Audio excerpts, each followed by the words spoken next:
dangerous and be like, what if I die? Like, that's why I had 8 of you. Okay, that's the type of answer. That's why, like, I love that.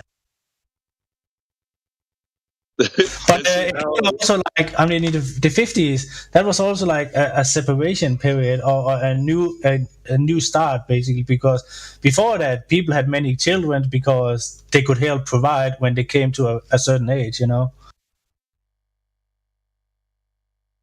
I don't really know where I was going with that, but yeah, no, you're right there too. Yeah, you would have a bigger family because when you get old, you need people to take care of you, and the more children that you have that do well through life, you raise them well, they do well, then you've got a lot of wealth around you that can help you to, have comfortable living in your old age. That's absolutely right. yeah, before that, on the farm and and stuff like that, yeah. Just been going downhill for the nuclear family, yeah.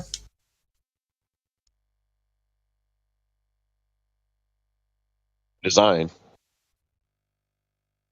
Yeah, that's what I'm always saying to my brother. Like, I mean, no matter what he has seen on the news and stuff like that, yeah, that's by design, bro. And we can go in on a tangent about this, but I know you won't enjoy it because that's just gonna be me rambling for 90 minutes straight about how we were producing enough electricity back in the 90s, and now we are buying electricity, and that's just bad design of infrastructure, blah blah.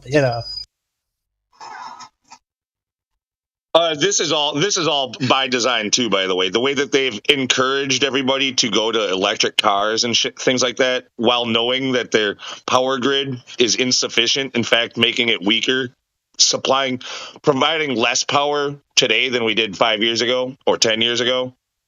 Yeah. This is the Hegelian dialectic problem reaction solution. Like this is something that is meant to fail again. Like The electric cars too, Lou, is they're done encouraging it now. Now they're going to force it because they're forcing all motor companies in the next like 10, 20 years, all cars are going to be electric. So you're not going to have a choice but buy electric. that's the California law that got passed anyway. And yeah, the car companies are all moving that way because of certain, whatever you call it. Like, yeah, I don't know what year and when or if that actually happens. Like, I know with the California one, the law, it's not, everybody keeps on repeating it like it's only electric cars, but no, remember, actually, if you look into that law, it's just cars, and it's got to be, it doesn't count for like hybrid electric. So like it can be a gas / electric vehicle, and that still can be sold too. They're just, but that's a California law. I don't know what they've done officially for like the whole country. But either way, the whole industry is going to move that direction. It's just going to take more time than what they're saying, in my opinion. How are you A lot more time, actually, a lot more time, because they don't have the power grid to frickin' do it. They don't have the charging stations for these cars. They don't have, like it's just it's meant to be a big fucking problem, is what it is. And it's also a dream, because I don't know. I mean, how are you going to make all this electricity? Who's going to make it? By what means? Well, it would be fine. We would have plenty of electricity if we'd be allowed to use nuclear or natural gas or whatever. But the same people who are pushing the electric cars on you are cutting back on your ways of making. They're taking away your ability to make the energy that they want you to use.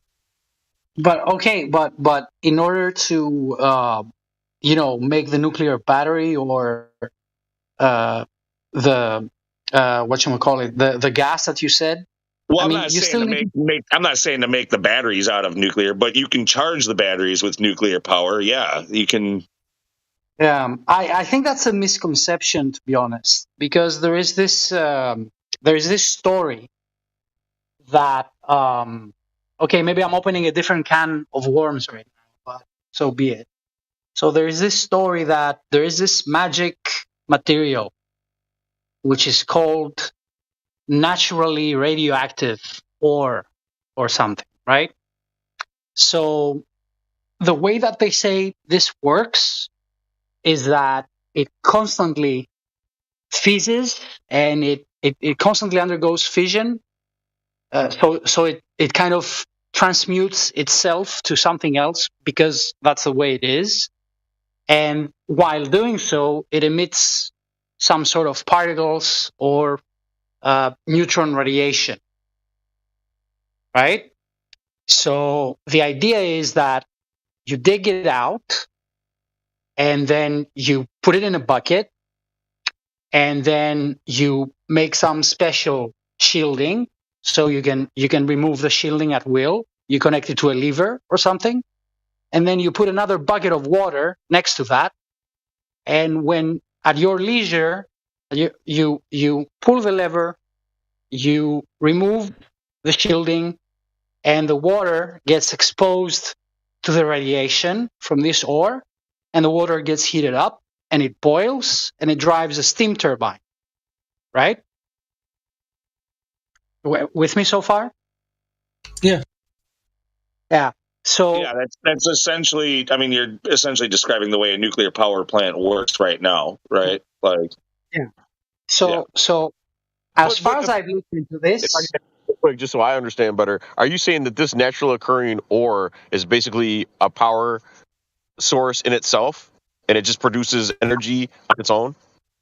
I'm not saying that, but the mainstream narrative and Wikipedia says that. Okay. What I'm saying is that as far as I've looked into this is not the case. You can only extract energy out of it if you first transmute it into something else. So you dig up some ore, which may be this ore, but actually I don't think that it's this ore, because you need insane amounts of electricity and forging and heat in order to manufacture these radioactive rods, if you will, right? You can't just dig up some ore and put it next to a bucket and have a natural heat source that never goes out. Doesn't work like that. You have to put insane amount of energy, in the form of electricity and heat, and lots of mana. You have to put in work. It would be a good way to put it. Just work. Work is energy, right? If you just define energy, it is work, right? So yeah, you have to put in work to get it. So in order to have a nuclear power plant, you would have to expend enormous amount of energy. So that's why I called it a nuclear battery, because to me it's no different than using a lot of effort and energy and work in order to manufacture some kind of rods that give out heat.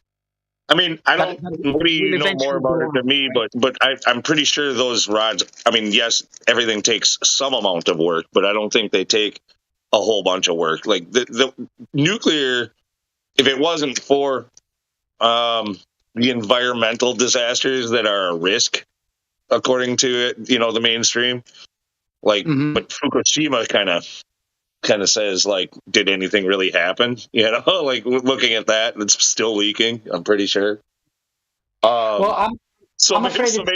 Maybe there aren't really environmental disasters to worry about, but nuclear is said to be like the most efficient way to make electricity. It's the cleanest and most efficient way. Well, maybe it's clean, because once you get those rods, you won't have much to worry about.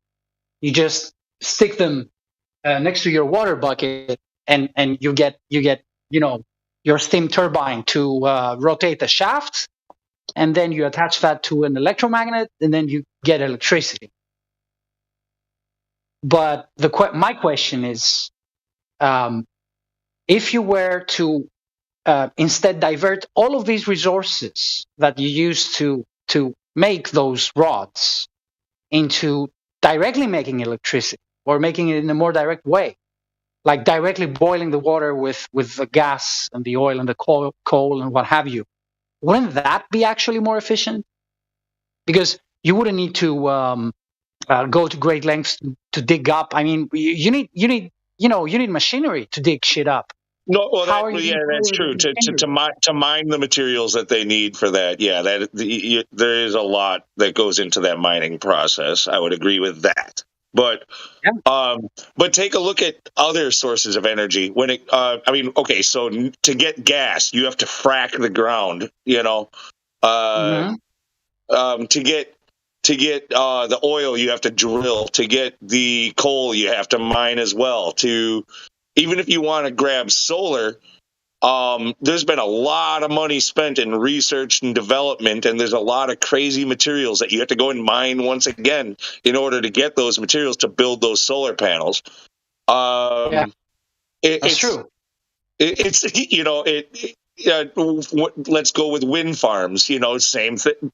That would maybe be better, but then there's that legitimately actually has like environmental problems, killing flocks of birds, and fucking half of the time those things are broken down and whatever else. It's a big waste there. But yeah, there's material and time in order to Yeah. hook those things up and to run the wires and to get them to the grid. Like everything has a cost, everything has work.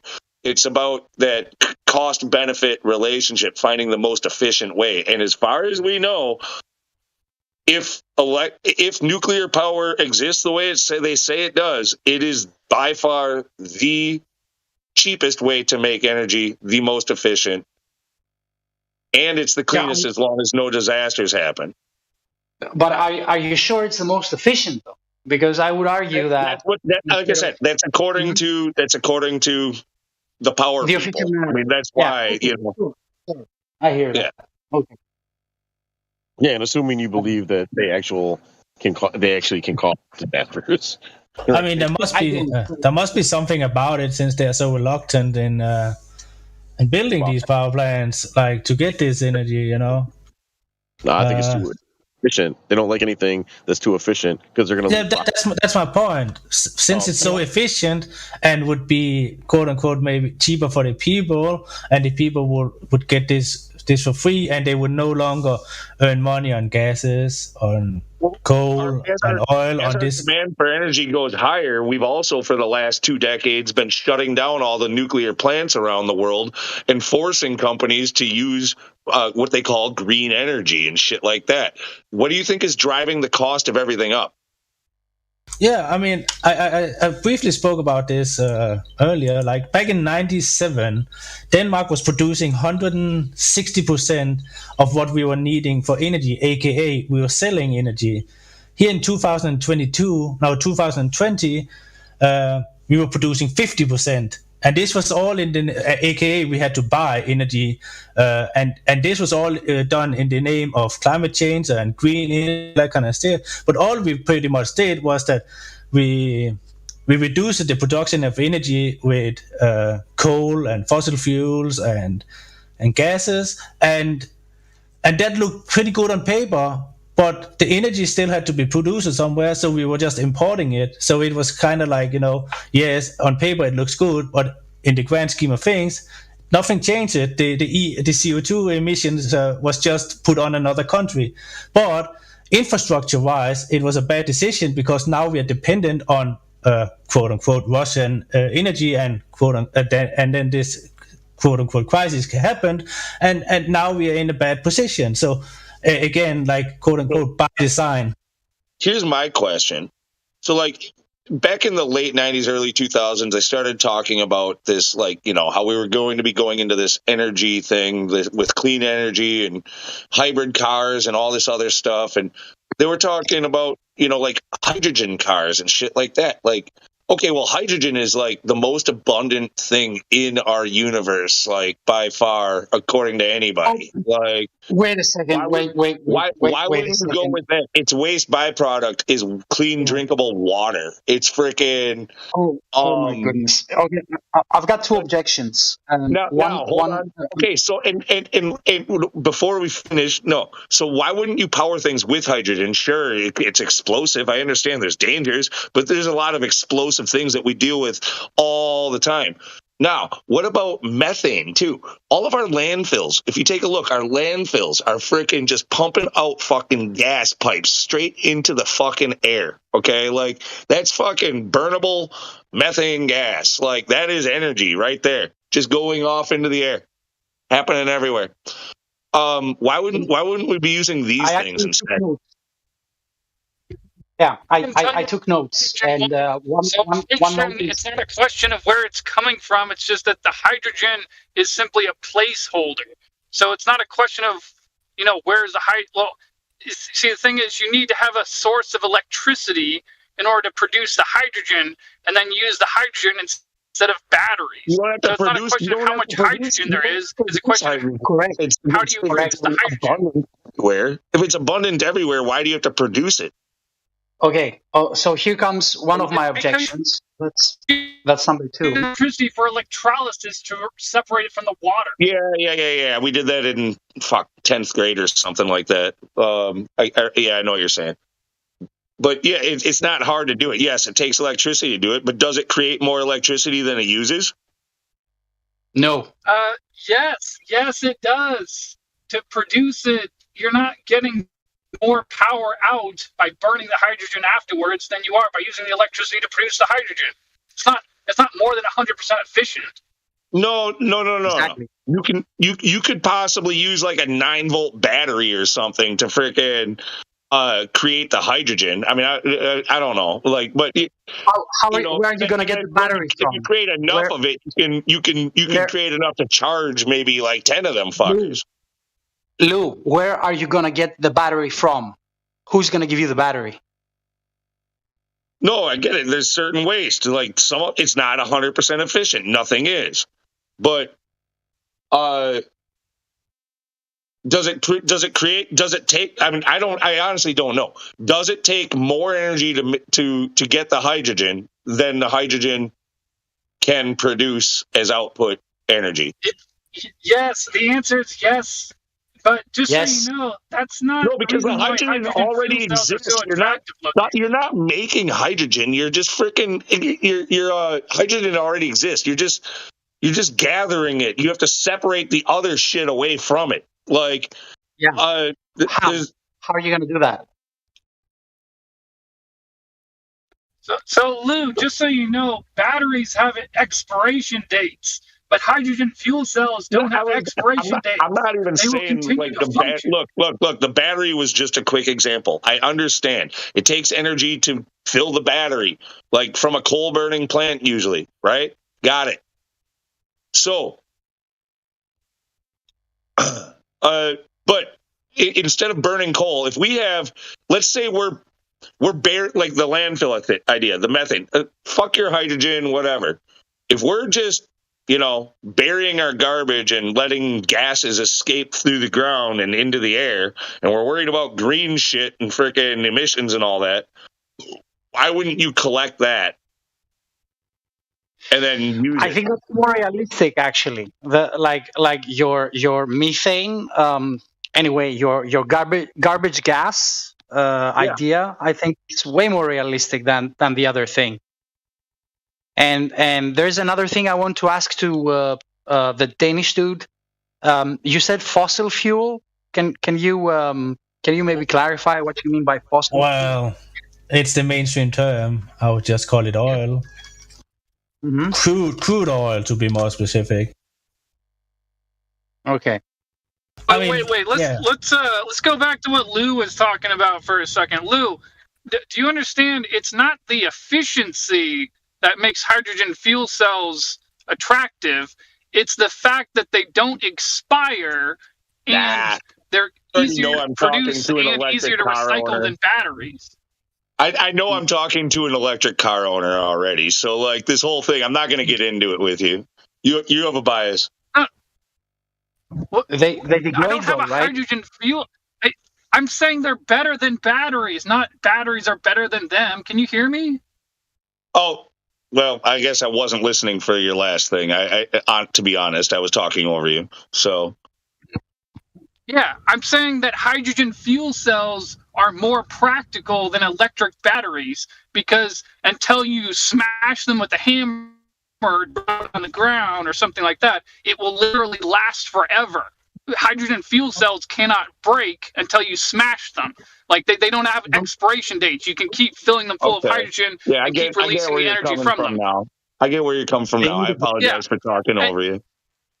Are you saying they don't degrade? So you see, the thing is, they're better because you can have rainwater fall on, take for instance like a Winnebago, like an RV like vehicle of some kind. All right, you can have rainwater fall on it and have gutters collect the rainwater, and then you can have solar panels and a little window on top electricity, and will separate the hydrogen from the rainwater and put it in hydrogen fuel cells, and then you can power the RV off the hydrogen fuel cells. So you see, they're better in a whole lot of different ways, but the question boils down to, where are you getting the electricity from to separate the hydrogen from the water? That's the real question. Well, I think I will challenge that a little bit, and I will add 2 more questions, because you mentioned electrolysis. So where are you going to get, the first question is, besides the electricity that you're going to need, right? So where are you going to get the, you're going to need something in the water to make it conductive, right? And then you're also going to have to deal with the electrodes that degrade over time.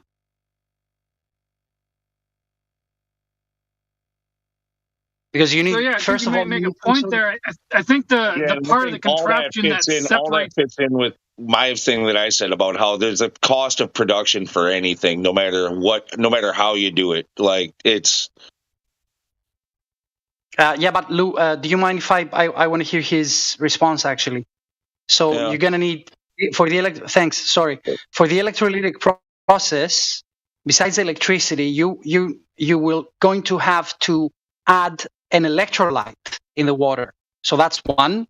And 2 is that over time, the electrodes will be degrading.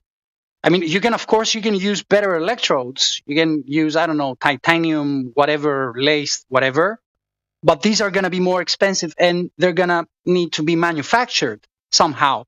And the more elaborate an electrode gets, the more energy you will need to pump in order to manufacture it in the first place. Do you agree with that? To be honest, I know more about the storing of it, and I know that are the actual hydrogen fuel cells themselves. So those can be reused forever, like I said. But you make a good point that the electrolysis process, that may have components, certain wires, certain maybe copper components, maybe some other kind of metal that would need to be replaced potentially if they're made out of materials that would erode after being used for a while. I don't really know the details of that, but yeah, it's no more having an oil change in your car though. Yeah, but as far as I know, there is no electrode that does not erode over time. All electrodes erode, and all electrolytes are being consumed during the process.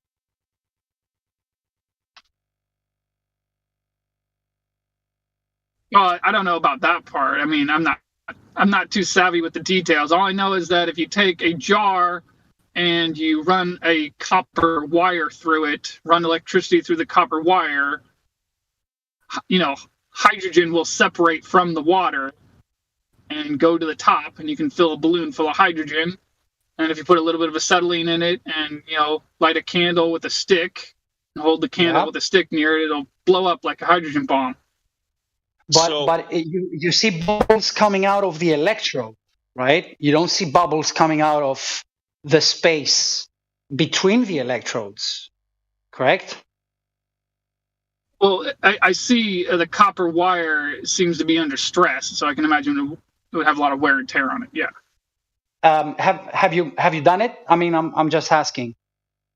Yeah. That's how my dad taught me how to make hydrogen bombs when I was a child. Yeah. So have you noticed that, for example, you sink 2 wires that do not touch each other, you submerge them into water, correct? No, he showed me a different way. He showed me how to just oh, wait a second, maybe they were 2 wires. I thought it was just 1 wire he was running through it. No, I guess you're right. It must have been 2 wires. Yeah, you have a positive and a negative, and you're basically just sticking them in water, which sounds you're like, I don't know if this is a good idea. That's pretty much it. And then bubbles come out, correct? Yeah, the oxygen and the hydrogen separate. Hydrogen goes to the top. So when those bubbles come out, what's their point of origin? Is it the water itself, or is it the surface of the wires? Probably the wires. The bubbles are coming from the heat electricity coming from the wires, boiling away the water and leaving the hydrogen to escape and bubble up. Boiling away? Yeah, essentially you're, well, I mean, maybe that's not proper, but yeah, the energy, it's separating the two, the H and the O, right? So like you get hydrogen and oxygen, so it's turning a liquid into its two separate parts, which are both hydrogen and oxygen, which are both gases, and they bubble up to the surface. Yeah, but I was more interested in focusing on what we observe is happening, right? So what we observe. That's what we literally observe. I'm not like a chemist or anything like that. Like that's what we observe. Yeah. So what we observe in terms of materials, in terms of solids, liquids, and gases is the following. We get liquid water. We add to the liquid water some solid electrolyte, which usually it's in the form of a salt, and we dissolve that in the water, right? And then we take two solid electrodes and we stick them in the water, and then we punch the juice on. We turn the electricity on, right? And then what we observe is that there is bubbles, gas bubbles, that are forming on the electrodes and especially on the cathode. That is the negative, the one we call the negative. And it bubbles up. Right? Are you with me on this one? Yeah, you're re-describing exactly what I said. Yeah, I'm with you, man. Freaking, that's so far we haven't said different things. So over time, what happens is that, say you use a copper wire for your cathode, it gets fucked up pretty quick. Like after half an hour, it's like greenish and stuff. It has eroded. If you it's oxidizing. It needs to be cleaned. You scrape it down, stick it back in there. Yeah, but it also decomposes, is my point. Yeah, on the surface for a while. Yeah.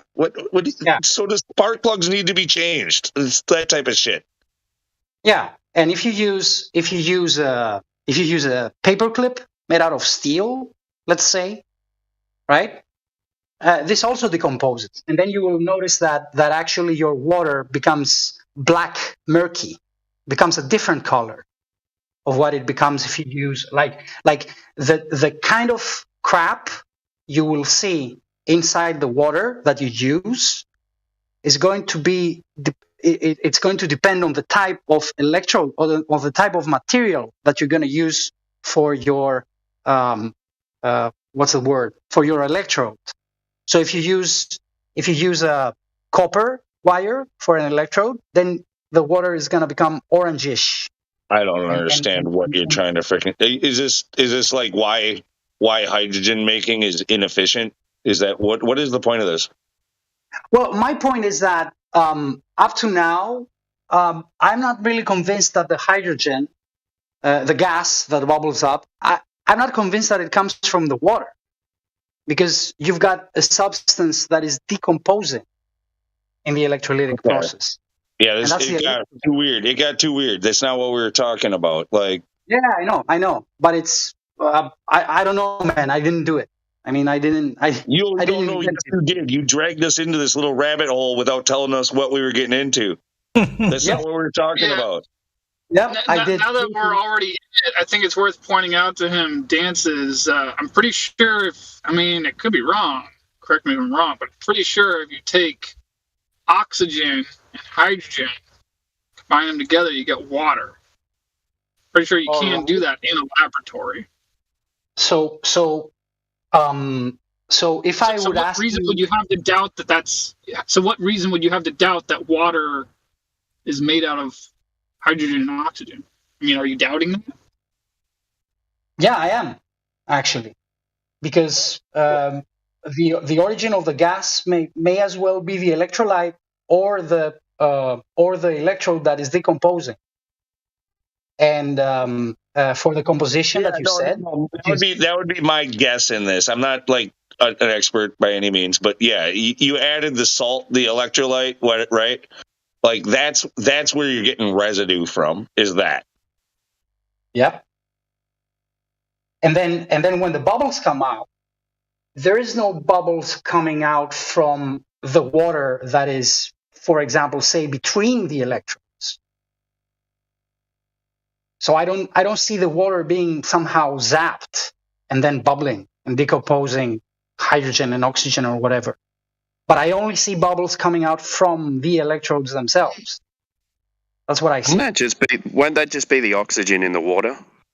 Yeah, I got something to say about this. So I believe that's the place where it transforms from liquid into gas. So that's why you're seeing it that way, because that's where it's transforming from one stage to another stage of matter. Okay. That's the way I see it. What's wrong with it? Sorry. The Australian accent friend said something. I missed it. What was that? Hello? Well, I don't know what he said, but now that I've said what I just said, well, what are your thoughts on that? Well, my thoughts is that I haven't seen any evidence that water is made out of oxygen and hydrogen. Like, for one thing, the flagship of this argument, which is, you get them at a 2/1 ratio or whatever, like a certain ratio. That's not true either.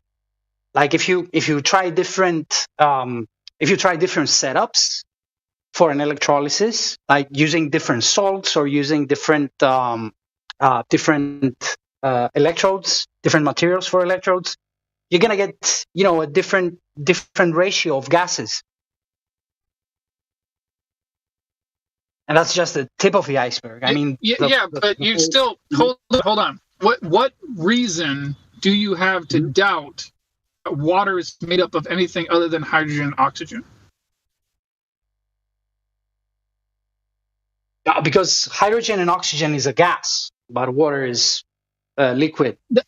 Hold on. A gas is a state of matter. It's not like hydrogen is a gas, period. Hydrogen can exist in solid, liquid, and gas form. You understand that, right? Well, I'm not so sure about that either. I mean, I've heard about liquid. No. That is empirical. Like, don't even finish that sentence. All you have to do is put it under pressure. That's how we put it in the tanks. You pressurize it becomes a liquid. We've got that covered. You get some sort of air that gets liquefied. I mean, I'm not doubting that one. But as to what this air is, this is, how do you test this? I mean, I only know of very few tests for to test for oxygen. What you do is you bubble the gas up to some container, right? So you make sure you collect the gas, and then you test it by prodding it with a splint that you extinguished, and it rekindles it. This is how you test for oxygen. And then for hydrogen, you do the same thing. Look, I brought up the reason, the thing about you taking us down this rabbit hole. You just were basically like, yeah, that's what I did. Let's continue down this rabbit hole. Like, fine, if that's where people want to go. But I'd rather talk about the idea of using methane to power our fucking batteries that we were really talking about. Shit like that. Yeah, I think that's. I don't want every conversation to freaking get few sentences in and then turn into a new conversation. All right. Then I have to add to what you said that I think that turning garbage into gas can actually be an efficient source of energy. It's realistic. I mean, dude, like you could literally probably put like a modular thing on those little stacks where they're burning off all the methane at the landfill. Like that, it's just a power bank. You just fill up a huge power bank, and then maybe it goes onto a truck and goes somewhere else. Like, but those pipes at the freaking landfill are just constantly burning off, all of them. Well, it boils down to how much money you can extract out of it. I mean, there is some companies that what they do is they go to rigs where they're like abandoned rigs of gas, and they use the gas power to run Bitcoin miners. You guys want to know something hilarious about hydrogen fuel cells? So they tell us as the mainstream story that the 1969 moon landing, and I'm pretty sure they claim it probably for the other 2 moon landings or whatever. They claim that they use hydrogen fuel cells to power these craft, keep them electrified while they're on their way to the moon and back and on the moon. Hydrogen fuel cells. Like, I think hydrogen fuel cells are great, but I don't believe that stupid story. They also claim that they use liquid hydrogen and liquid oxygen to propel the whole rocket. Well, yeah, but that's claiming to press off of nothing to achieve pressure.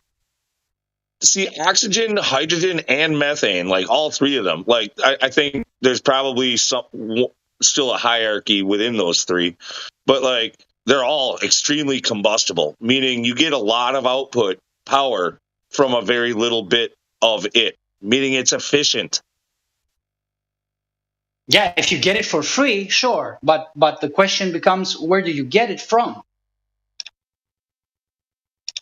So yeah, just so you guys know, the battery. So if you use solar panels or windmills to charge a battery, and use a battery to charge your car or power your house or whatever, eventually the battery is going to not work. Eventually the battery will expire. And hydrogen fuel cells don't have an expiration date. And, they also don't leak. I mean, they might over hundreds of years or thousands of years or something, but like over the course of days, months, or a couple years or so, no, they don't leak at all. They just keep the amount of hydrogen that you put in them. But they don't really do that either. And also the recycling process of a hydrogen fuel cell is no different than the recycling process of your car body.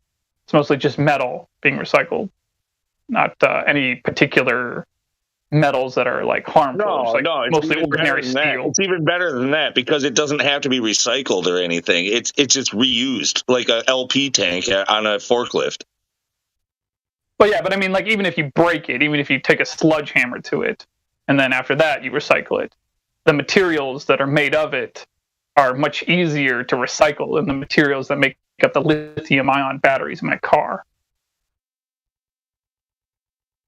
See, once my car gets recycled, and this is actually a problem here where I live in Oregon, there's actually like a junkyard around here somewhere I've heard about on the radio, where they're just stacking up car batteries from electric cars because they have no way to recycle them. And so they're just stacking them up here in Oregon in a junkyard. There is no system to actually recycle electric car batteries, at least around where I live. Not yet.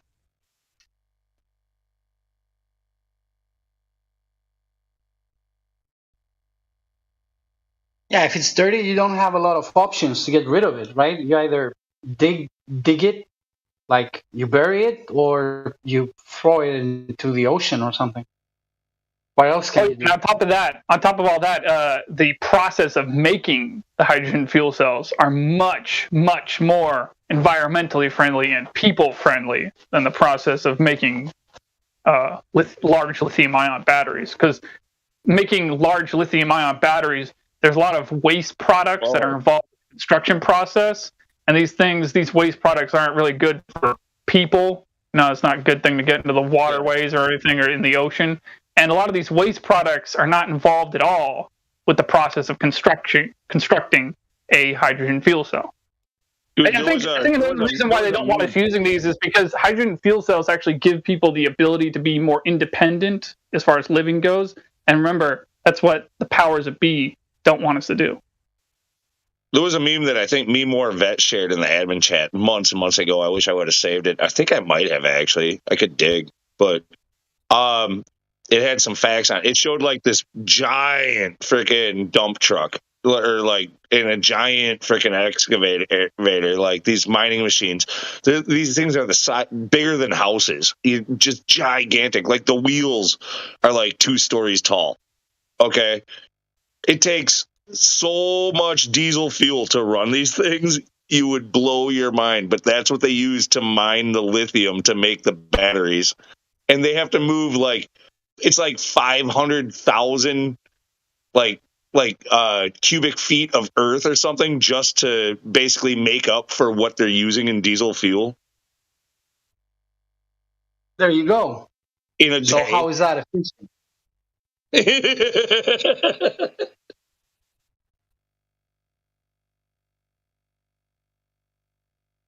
But thanks. That's what I was kind of trying to say.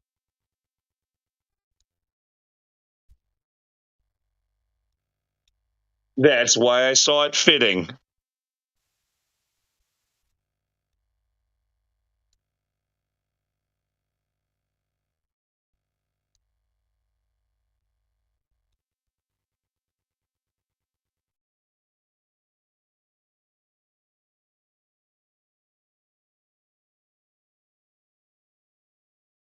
But by the way, in case you wanted to know, I don't remember the name of the company that makes these or the man who started the company. But he was interviewed on Coast to Coast AM a few years back, and there is a company in the United States. I think it's based somewhere. It's either in New York State or like just outside of New York, but it's somewhere around that area of the country.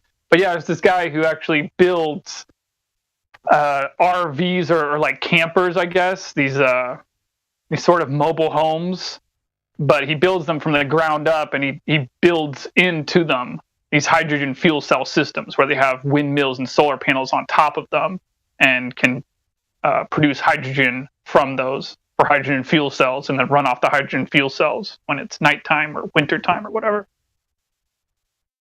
I don't know how expensive they are. I think they're like, well, they're probably more like 100,000 plus a piece, I think is what they cost. But at least someone in the United States is making them somewhere. How much per piece?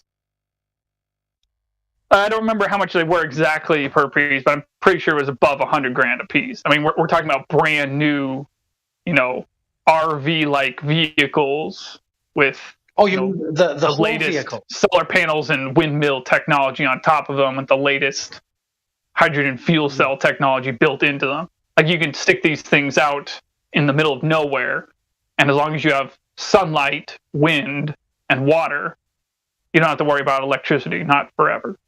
Not ever. So it's $100,000 for the whole vehicle.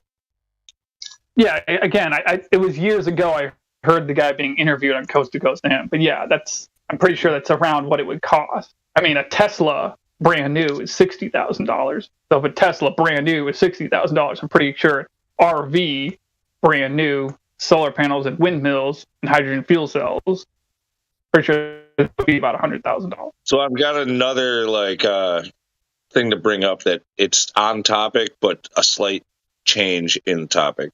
All right, so if again, believing the official narrative, we're going to space all the damn time. Right. Don't they say that hydrogen and like all these all of these things that hydrogen, the higher up you go, the more of it you have, right? Isn't that what they say? Correct me if I'm wrong. The higher up you go, the more of it you have. I haven't heard them say that, but it makes heliocentric sense to me. Yeah, right. Well, we're going up all the fucking time, right? Say again.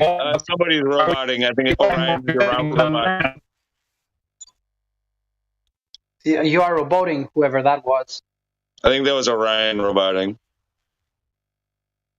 But yeah, so I mean, we'll wait for him to come back, but that is what they say, right? Like that there's more and more, like hydrogen rises to the highest levels of our atmosphere, correct?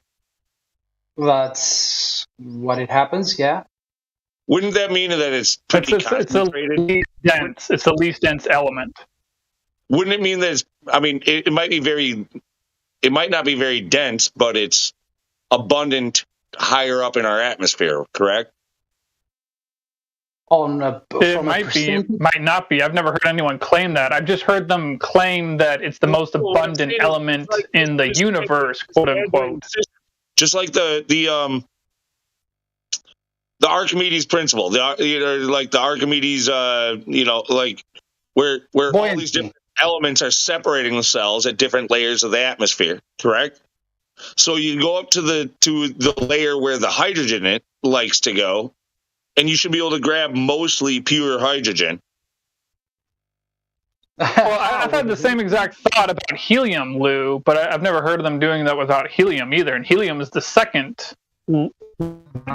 element. Well, what if then? Because there is the opinion out there that helium is a product. It's a sort of structured air. Like there are ways to structure air, and if you structure it in a certain way, then it becomes, what do you know, what is helium? Helium is tricky. I mean, it's a rabbit hole all of itself. But I think if you're into those things, you're going to be interested in what are the sources of helium actually? Who deals it? Like, say you want to buy lots of helium, how would you go around that? Where do you find it? I know I can't buy it in my city, Portland. I can buy hydrogen in a gas tank, but I cannot buy helium anywhere near Portland, Oregon. It doesn't exist at any store. And if hydrogen is an element, then how come there are so many different varieties of it? Like there are different grades of hydrogen, right? Some are more expensive. Some will burn orange when you burn them. Others will burn like greenish. I mean, what's up with that? Isn't hydrogen just hydrogen? I thought it just burned blue. I've never heard of it burning green. Oh, what about orange? Have you heard about it burning orange? No, I've only known of hydrogen to burn blue. Green. You want to know what burns green? Copper burns green. Yep. Correct. It also rusts green.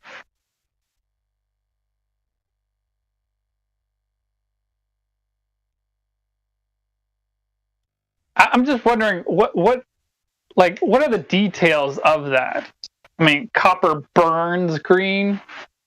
Mm-hmm. I almost find it hard to wrap my mind around the idea of metal burning. Well, but it does. Especially if you take like flakes of it and expose it to extreme heat. Yeah, the flame that you get is a green flame. And all the different metals do this with different colors and shit too. Like, it's pretty amazing. That's how fireworks are made. Yeah, like it's part of science, chemistry.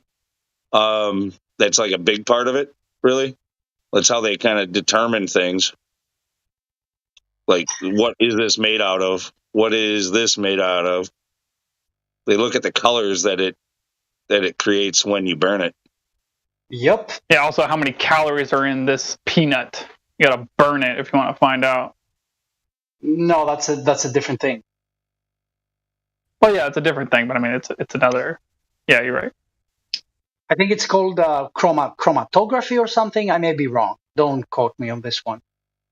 But this is the traditional method of figuring out what stuff is made out of. I mean, not that you can always determine what stuff is made out of, but different materials will color the flame with different colors. Yeah, magnesium is white. You know, you like a flashbang, boom, white light, boom. You know, that you should understand that the idea. You played video games, like it's kind of that. You can have a phosphorus bomb, or you know, like these different things, different colors. Like they're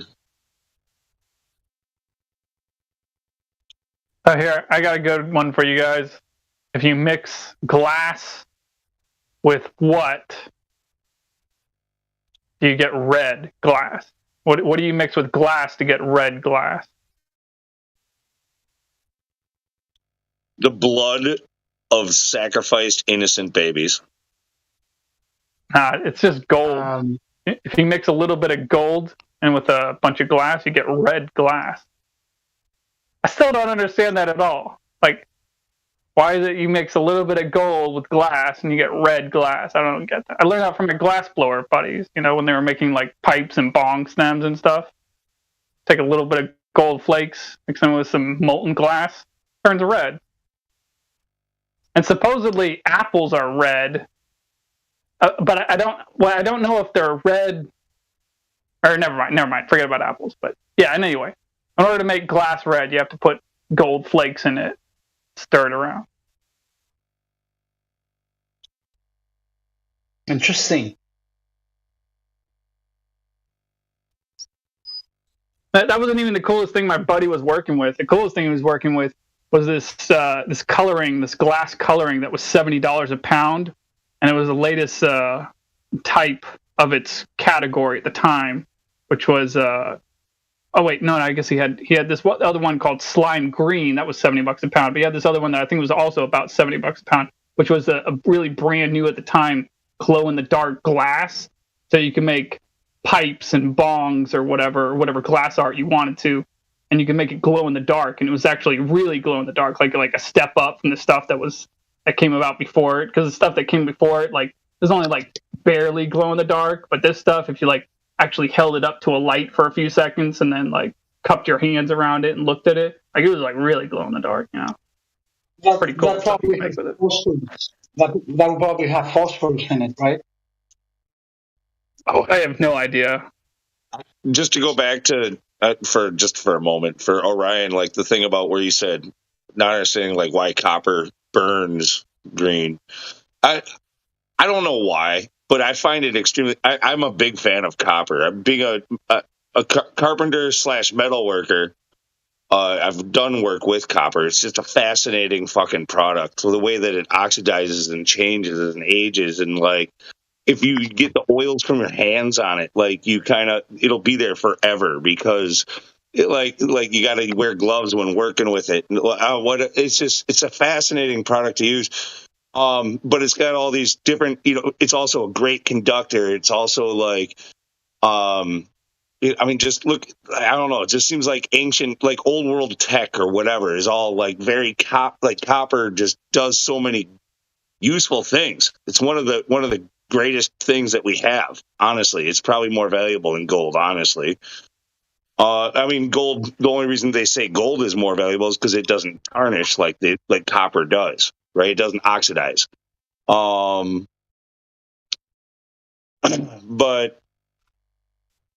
are they going with the copper thing? Oh, I just find it extremely interesting with the color of it burning green, because that's the color, that bluish green. Like that's the color it oxidizes to throughout its aging process as well. Like the color that it burns at is the same as what it oxidizes to. I don't know if that's true for other metals, but I find it really fascinating with copper. Yeah, if you want to know, the three most electronically conductive metals are gold, copper. I'm sorry, I meant silver, copper, and then gold is number 3. So copper is actually the second most electronically conductive mineral, with only silver in front of it.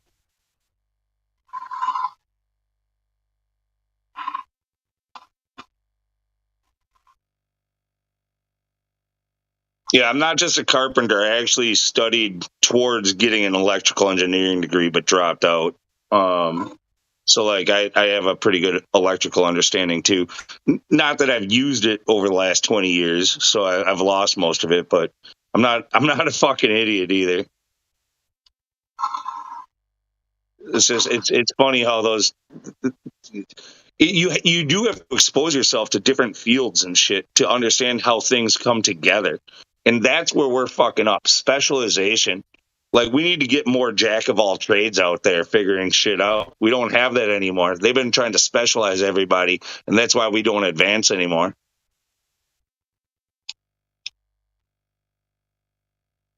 We got to figure out how things work together. But if you're always focused on your thing and never talking to the guy who's working on his thing, then you're never going to understand how the two work together. You want to find out the easiest solution, like the simplest solution, the Occam's razor to reality, like how to hack reality? Well, get somebody who knows like a ton of shit together with a whole bunch of other people who know a ton of shit about different shit, and have them fucking start working together. See what they build with their society. Huh?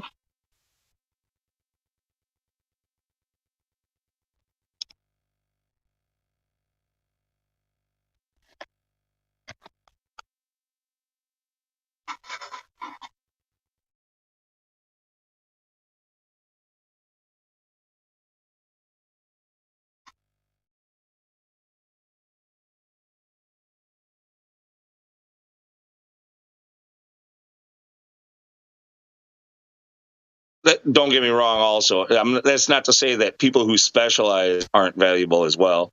Like, you need to have them too for that to work. You'd include them. You'd have some specialists and some who are maybe not experts at that field, but understand it pretty well and have had some hands-on experience in it, but also some other things. And then you get these people always talking to each other. That's the one thing we don't do right there.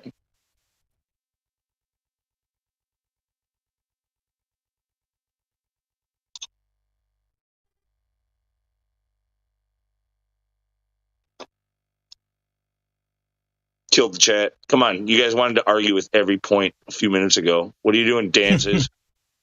I thought it was funny, like a little while ago, when a friend of mine was telling me about his grandma that had passed on a few years back, and how like she was such an unusual woman for being like, sort of a jack of all trades kind of thing. And he was like, saying like in the morning when she'd be like making breakfast or whatever, she'd like actually grind up wheat and actually make it into flour like right there. And then he was like thinking about, like, he's like telling me like, oh yeah, that was another thing. Like, she actually made her own clothes. Like, she actually knitted her own clothes and made her own clothes and grew cotton and harvested her own cotton to make her own clothes. How many people are doing that today, huh? Well, there's a whole lot making it in Southeast Asia, I'm sure. Let me put it this way. So, like, to elucidate my point here, okay, look in the Industrial Revolution, where all of this stuff really, everything took off, everything that we know. Early on, the guys who inspired it, your Edisons and Teslas and your, all these guys, like, your Benjamin Franklins and, like, just so many of these people. When you look into their history, they ran a farm. They had slaves. They freaking these guys, just from that they knew a lot more about living and the world around them. They understood the weather. They understood the like relationships between animals and between crops, and like how to rotate the soil, which crops to plant where. Like, these people had a bigger window of understanding than what we have today. That's what made them awesome inventors. That's my argument.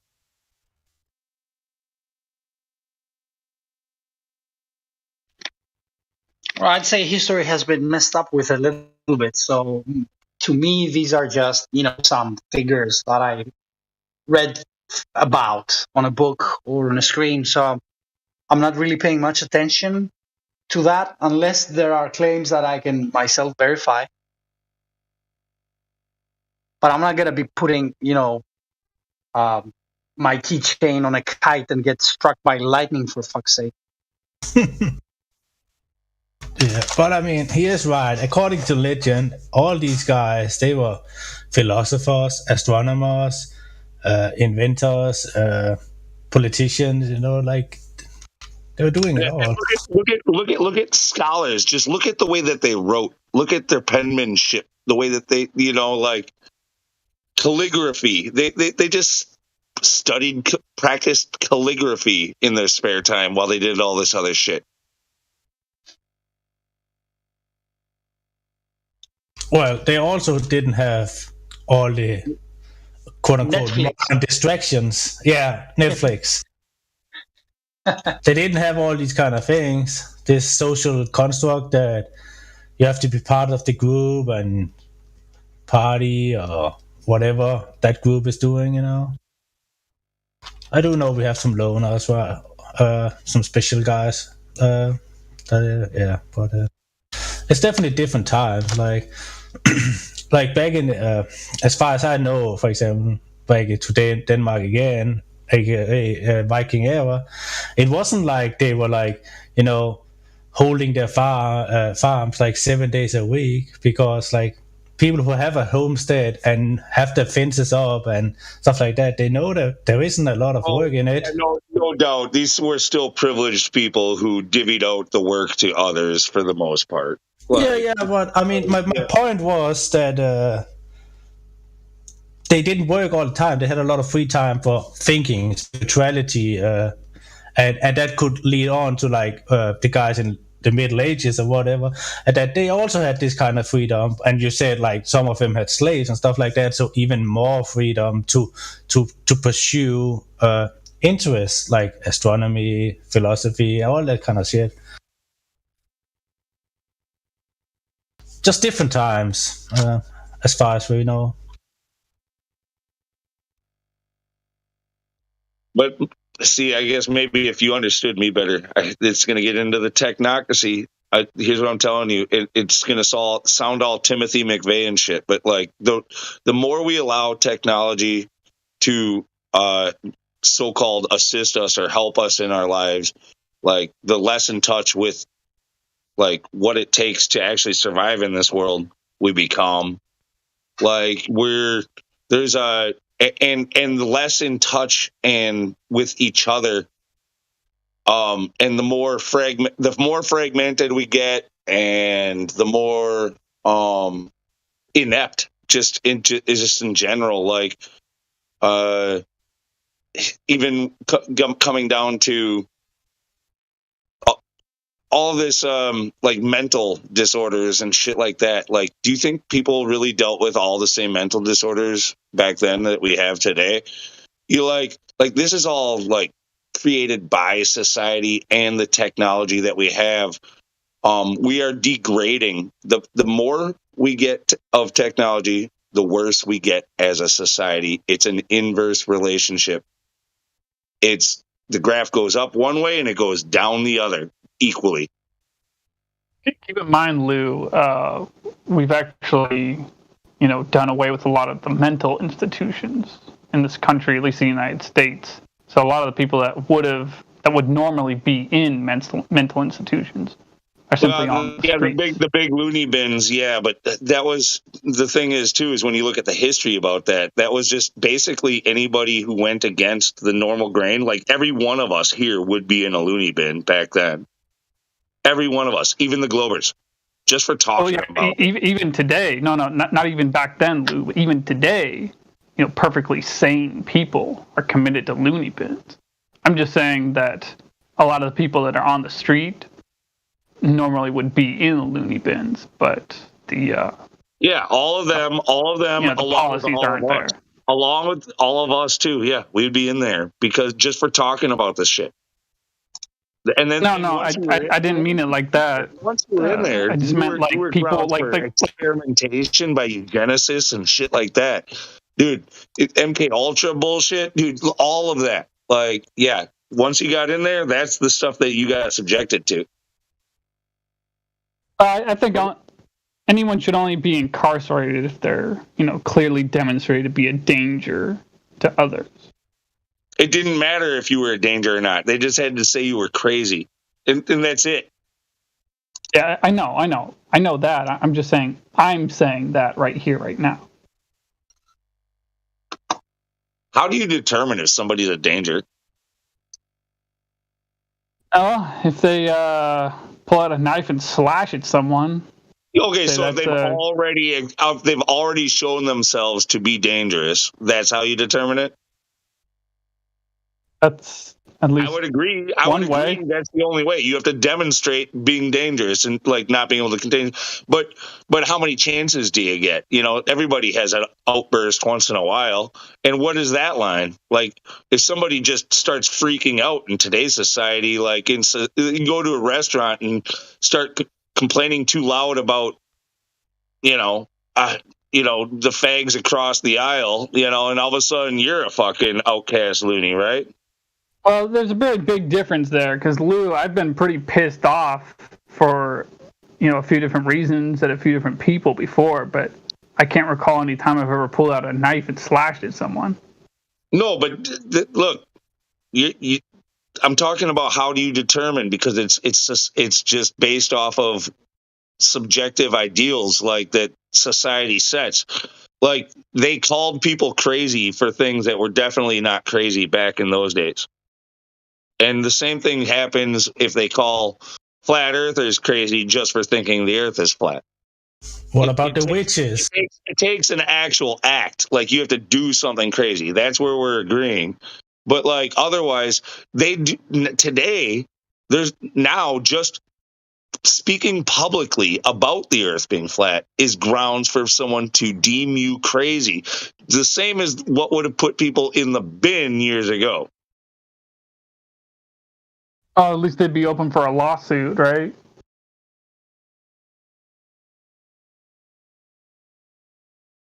Didn't that already happen? Didn't someone already take someone else to court? I don't remember. You're talking about the Zen Garcia thing? That wasn't what that was about. Court never mind. Over sanity? Court over sanity? Is that what you're saying? No, I thought I remember someone in this very Discord server, like close to when I first joined this, like a year and a half ago or 2 years ago. I thought I remember people mentioning like a couple times, like this, like some court case. I don't remember if it was in a United States court somewhere or like a foreign court. I think it might have been Germany, but I can't remember, like somewhere in Europe somewhere. But like there was one point in time, I'm pretty sure, if they didn't make it up, that someone took someone else to court in regards to the earth being flat or a ball, and the flat earther won, of course. I don't remember who the other side was. That's totally unrelated. That's the Zen Garcia thing that you're talking about.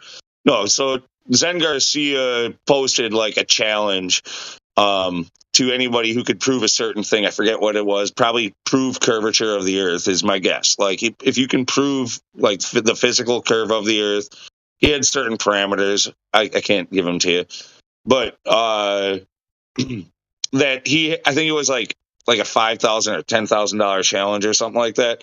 And this one Glober thought that he provided what is necessary to prove that the earth is curving. And I could have all this wrong, but I think he might have referenced like a bridge, like Somley's Bridge or something like that, right? And it went to court, and the judge didn't decide that the earth was flat, but the judge decided that the Glober did not provide the evidence needed to prove beyond the shadow of a doubt that the earth is indeed curving.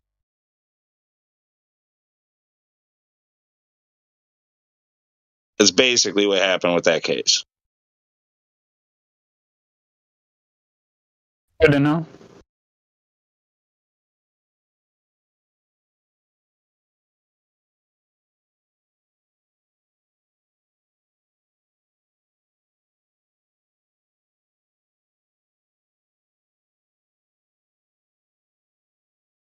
He actually, Zen Garcia himself, came into this server, I believe, or maybe it was the last one, but he came in on a certain day after the case and actually talked with us. It was pretty cool. It was the only time. Was that in an American court? Yeah, I forget what state, but yeah, it was like a small claims court, dude. It was literally just that.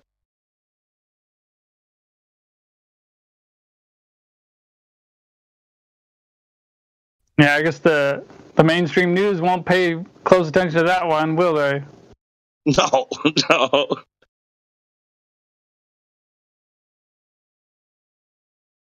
Heaven forbid.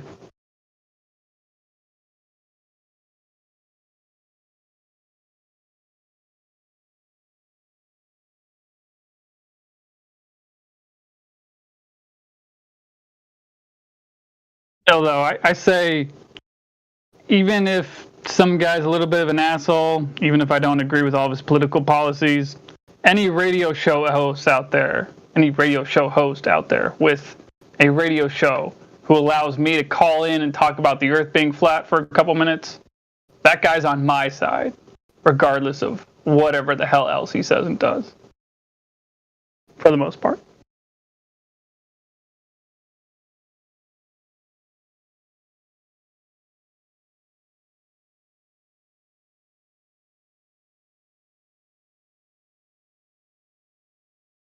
I think I might do that again sometime soon.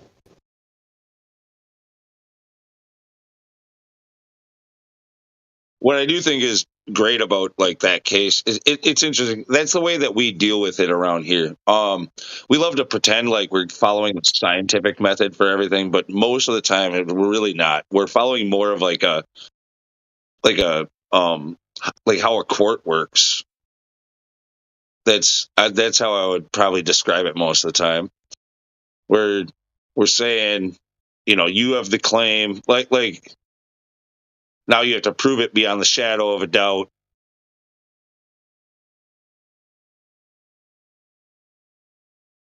Like, how do we convince the audience? That's what a debate format does, right? It's political, not really scientific.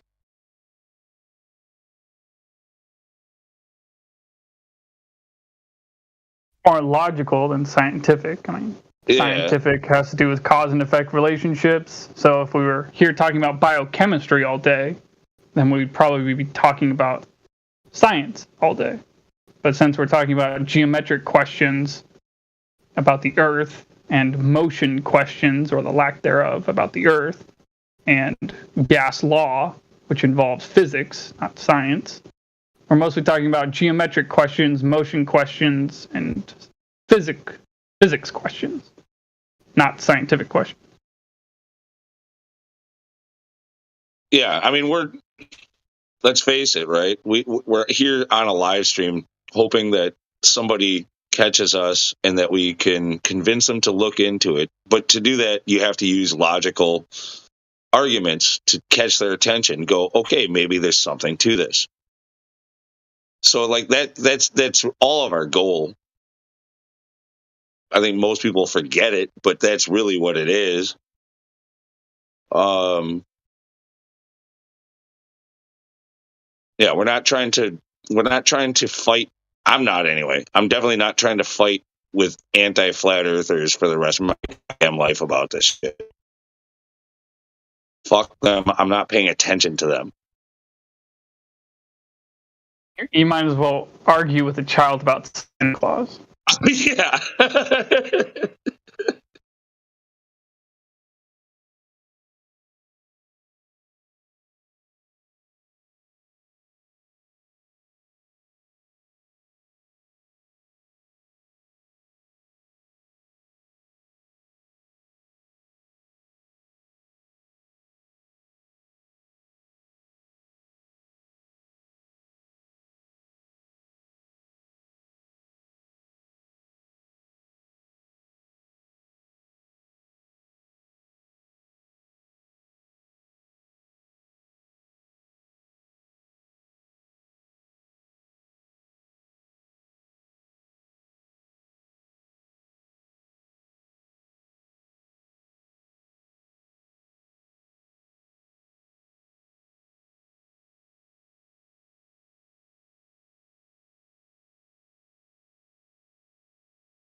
So, do you want to hear more about why I'm of the opinion that water is not H2O? Since nobody's talking, yeah, go for it. Like I'm not opposed. I'm not opposed to the idea. I've questioned it too. Like the whole idea, like what I had said earlier about, how is it that two gases, when you put them together, all of a sudden they become like two gases, not just gases, but gases that float to the highest parts of the atmosphere, supposedly. Like the top of that principle, you put them together and suddenly they are one of the most dense things. They go straight to the bottom and everything is based off of it. No, I have something to say about that. I was just actually looking into. You're coming out very low. About it. Can you raise your volume somehow? Shit. Let me check. Check my settings. Be careful telling Helio that he came through a little bit low. Don't overdo it, Helio. Back it up just a little bit.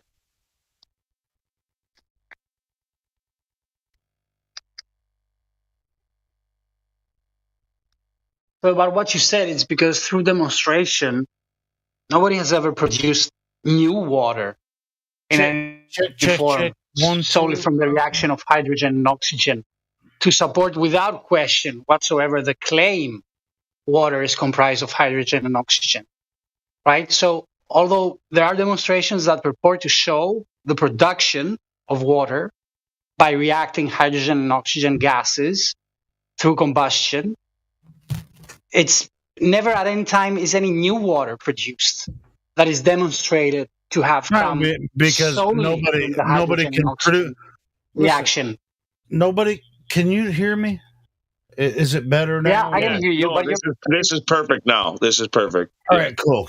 So yes, new water cannot come from anywhere. As far as I'm concerned, as far as I've looked into it, that we've talked, or some people have talked about, you've probably heard it before, the HHO, which is not H2O, right? You've heard about that one, right? No. Okay, well, so anyway, this is where they put the stuff in there, on the car.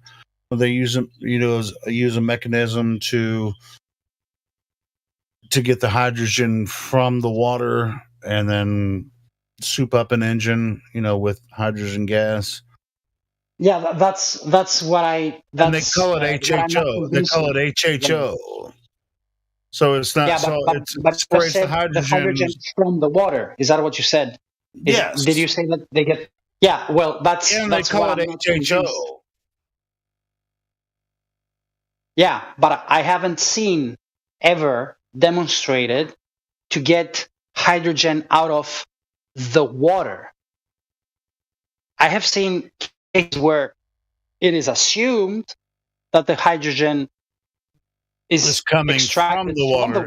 Yeah. Right? Me either. Yeah. I'm with you on that. But I haven't seen any definite proof that the water has been split into hydrogen and oxygen, and then this hydrogen that is a product of water splitting produced. It doesn't. Well, dude, that's literally what I know. I mean, we did it in the United States, and we're idiot dum-dums over here. Like we did it in like early high school, like 10th grade or something, 9th grade maybe, where we literally separated water into two parts, hydrogen and oxygen, like where we collected them both. Really? All right. How did you do it? Yeah, I didn't say. I never did that. I had to be honest, my chemistry teacher was he was a dumbass, but.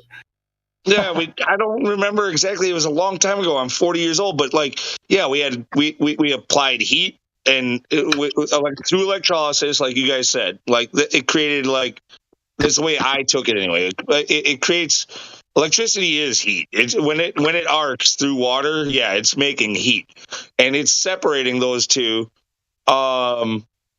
into their component parts. And then depending on how you have to build the structure in a way, because hydrogen and oxygen are slightly different densities. You can collect them depending on how you set up your rig, right? But then you can have this over here and that over there. And then you're just making shit up, Lou, right now, because you've never seen that happen. We did this shit in high school, man. You separate hydrogen from oxygen with the water into hydrogen and oxygen, and then we burned it, and it went boof. All right, because oxygen, well, both of them are flammable, hydrogen and oxygen are. Yeah, as a separate gas is flammable. In high school, looking back now, 20 some odd years later, I couldn't tell you exactly step for step what we did, but right. Oxygen, it's by itself is only stable as O2. Okay, so, whatever, dude. All I know is we collected. We definitely the whole thing. The main thing was about the hydrogen. I forget what we did. I know, bro. But where'd the oxygen go?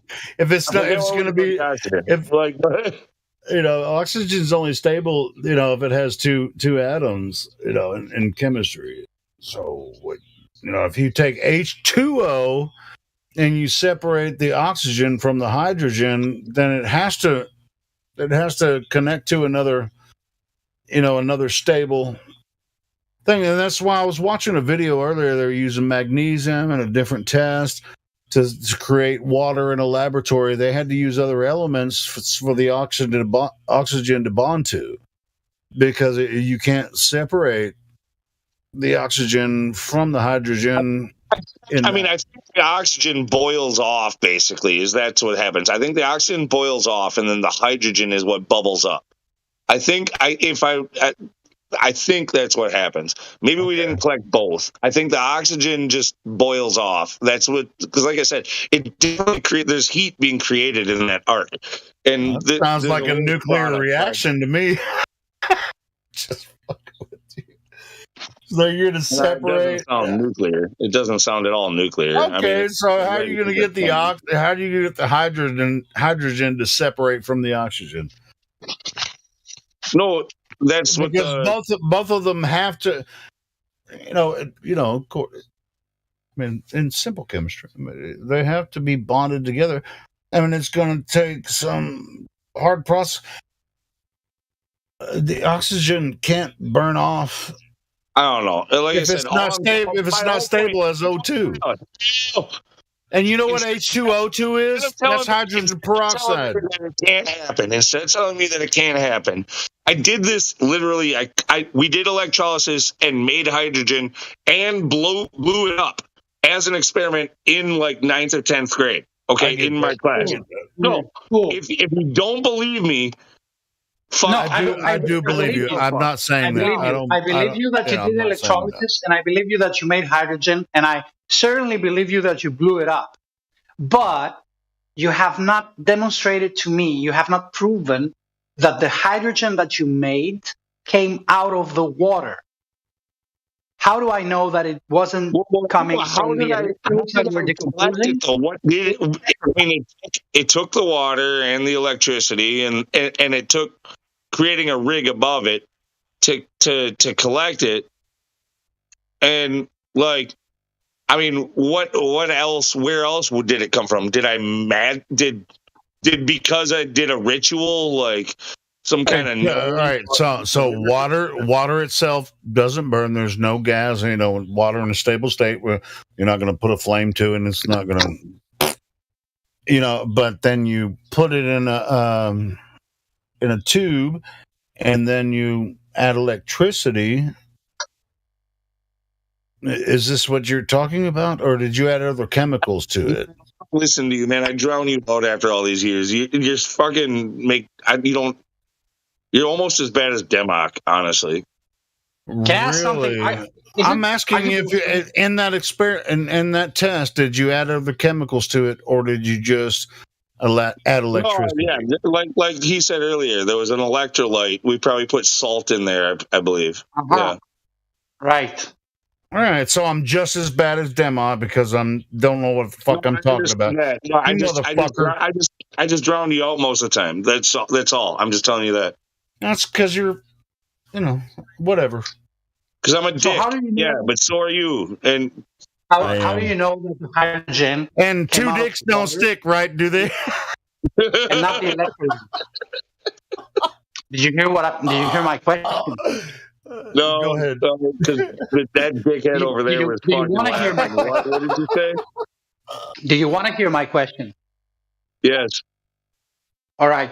My question is, how do you know that the gas, the hydrogen, came out of the water and not out of the electrolyte or the decomposing electrode? How do you isolate? I doubt it came out of the electrode. I really do. I don't know. Look, I'm talking about my point is that sure, maybe I could go and research this further. I bet I could, because it is a 9th or 10th grade high school experiment that anybody can do. Okay, so I'm pretty sure I can figure out the details that you're asking for. I don't have them for you right now. Hey, so I have an answer, or sort of an answer that's a question. What reason would we have to doubt that water is made of hydrogen and oxygen? Who are you asking? Because you doubt that it is. Yeah. So what reason do you have, or do we have, to doubt that water is made of hydrogen and oxygen? Yeah, but the question is, can you separate hydrogen H2 from H2O through a process? Now, well, I don't think he's in contention with that. Helio, I don't think he's in contention with. But you wouldn't be able to do that, in my opinion, through chemistry without oxygen bonding to another element. So anyway, back to the question, Helio, I was trying to answer the question. What reason do you have to doubt that water is made of anything other than hydrogen and oxygen? Well, I can probably give you a few. I'm just telling you what I understand about chemistry, and I don't know if what they're saying is true, but it sort of makes sense. I mean, it was chemistry. Yeah, but are you dances? You're not dances. He said dances. Dance? No, dances. So it's commonly understood that hydrogen and oxygen, right, in their so-called elemental form, they exist as gases at room temperature under 1 atmosphere. But water exists as a liquid on the same conditions, right? Yes. And I haven't seen any widely accepted definitive explanation, at least, or attempt for an explanation that can account for this. So it appears that nobody knows exactly how it's possible for two gases to exist at room temperature as gases, yet they come to exist as a liquid at the same temperature. Well, that's why water is the most fascinating element that exists. It's one of the most. It'd be two elements, but no, yeah, I mean, different elements. Molecule. We'll call it a molecule. Both of you are talking at the same time. It's impossible to follow. I adjusted my statement. It's a molecule. It's the most fascinating molecule. How about that? You like that one? Yeah, sure. But different elements react in different ways under different temperatures and pressures. So, I mean, it's just hydrogen and oxygen doing what they do to form water at room temperature. Okay, so would you care to define what do you mean by element? Those things on the periodic table, the elements that make up our world. We got hydrogen, oxygen, we got a whole list of minerals. Actually, I don't. So I would like you never studied chemistry? Or at least, did you have chemistry in high school? I mean, if you're feigning ignorance about the periodic table of the elements, I think you're a liar. So just let's start from somewhere. Let's start from somewhere. Did you hear what I asked for? Right? So no, you were feigning ignorance about the periodic table. Did you hear what I asked for? Let's let him ask the question again, Helio. Okay. Go ahead.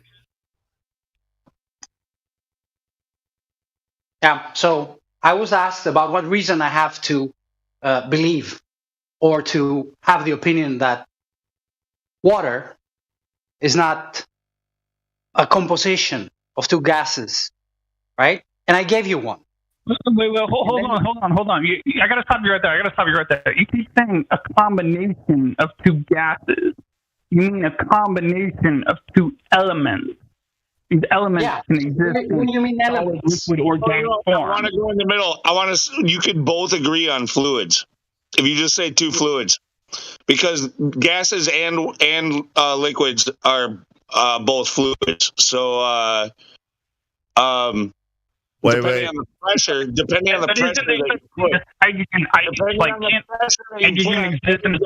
will become a fluid. So therefore, it's still a fluid.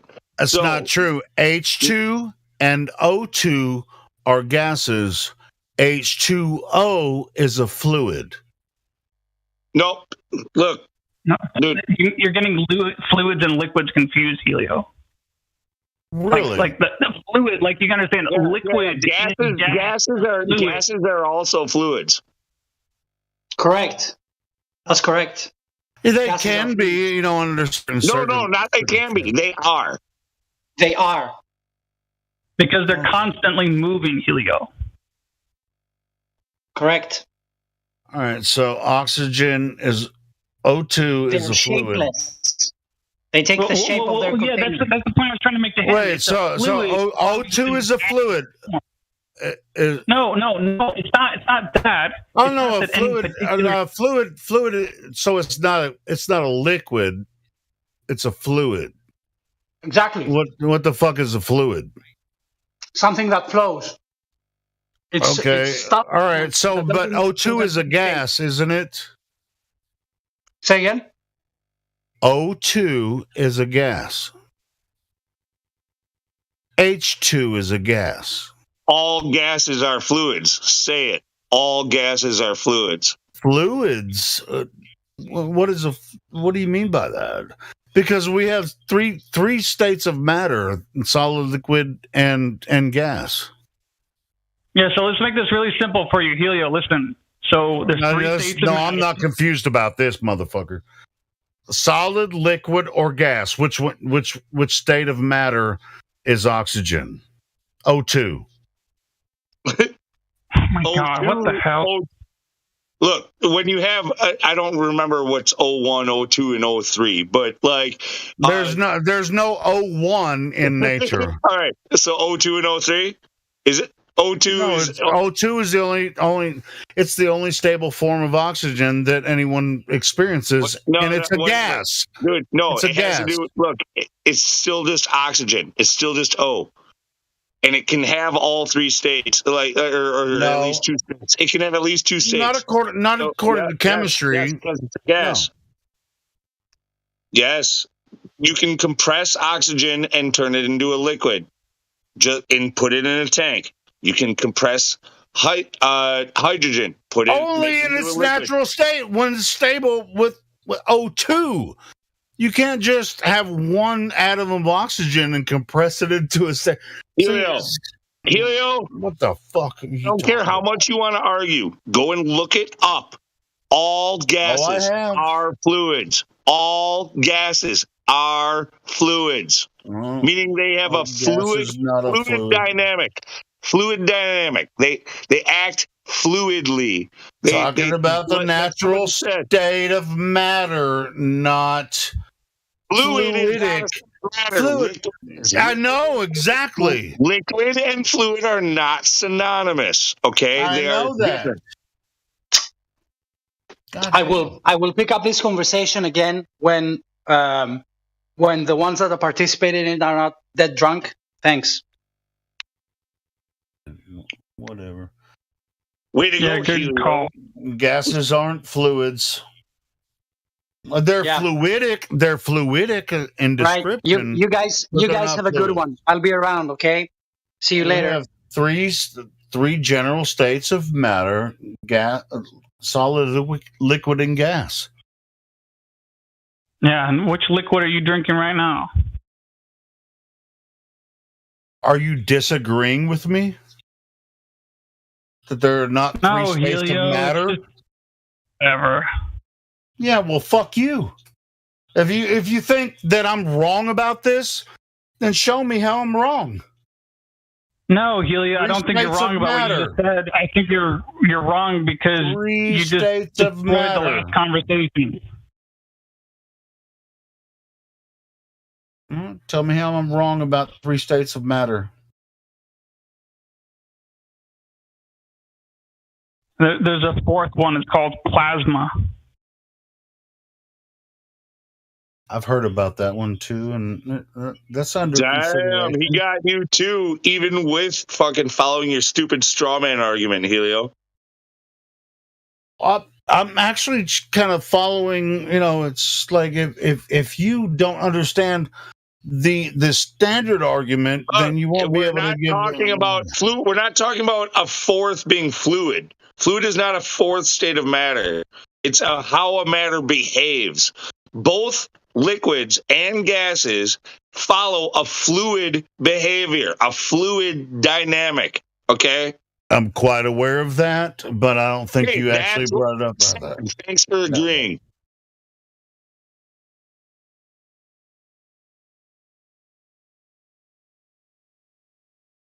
Okay. So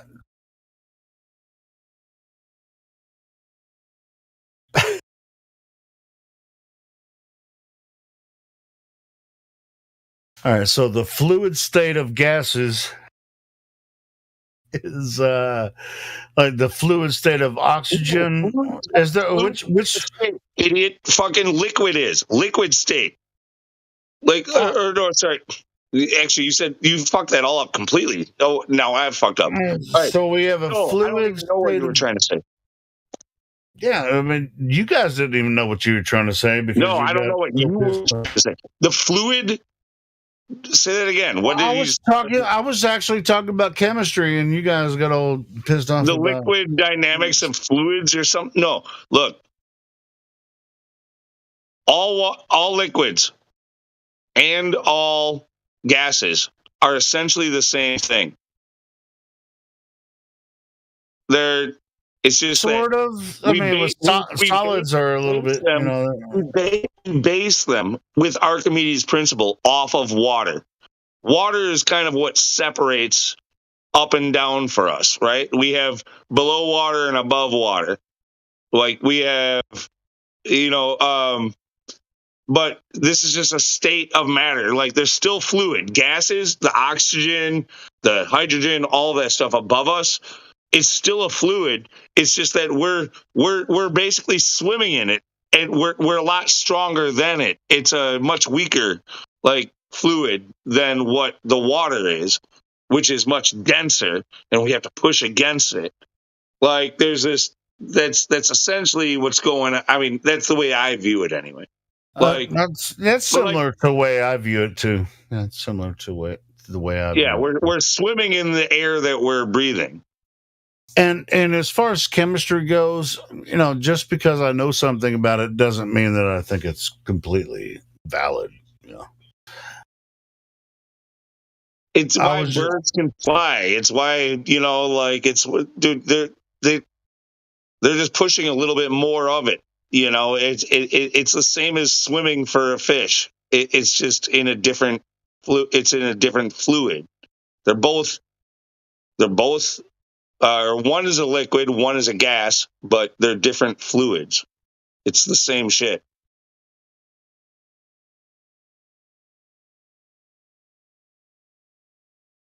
Well, how can it be? What are you talking about, man?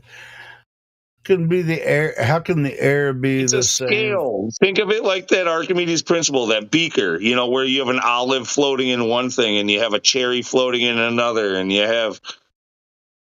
this is just where things like to rest. It's it's creation. It's where we exist. I would even argue that solids are actually liquids too, like the ground beneath you, or not liquids, but fluid. It's a denser fluid, right? It's a denser fluid. Yeah, it's a much denser fluid because the Earth does move beneath you. Okay, well, I can't completely disagree, but whatever. We were talking about chemistry, and then we got off into fluids, and stuff, which, that's why you guys were saying, hey, what the fuck are you talking about? Well, no, the problem is that we were having a good conversation, and you busted in going, no, shut the fuck up, prove it to me, and now he's gone, and now I'm stuck with you.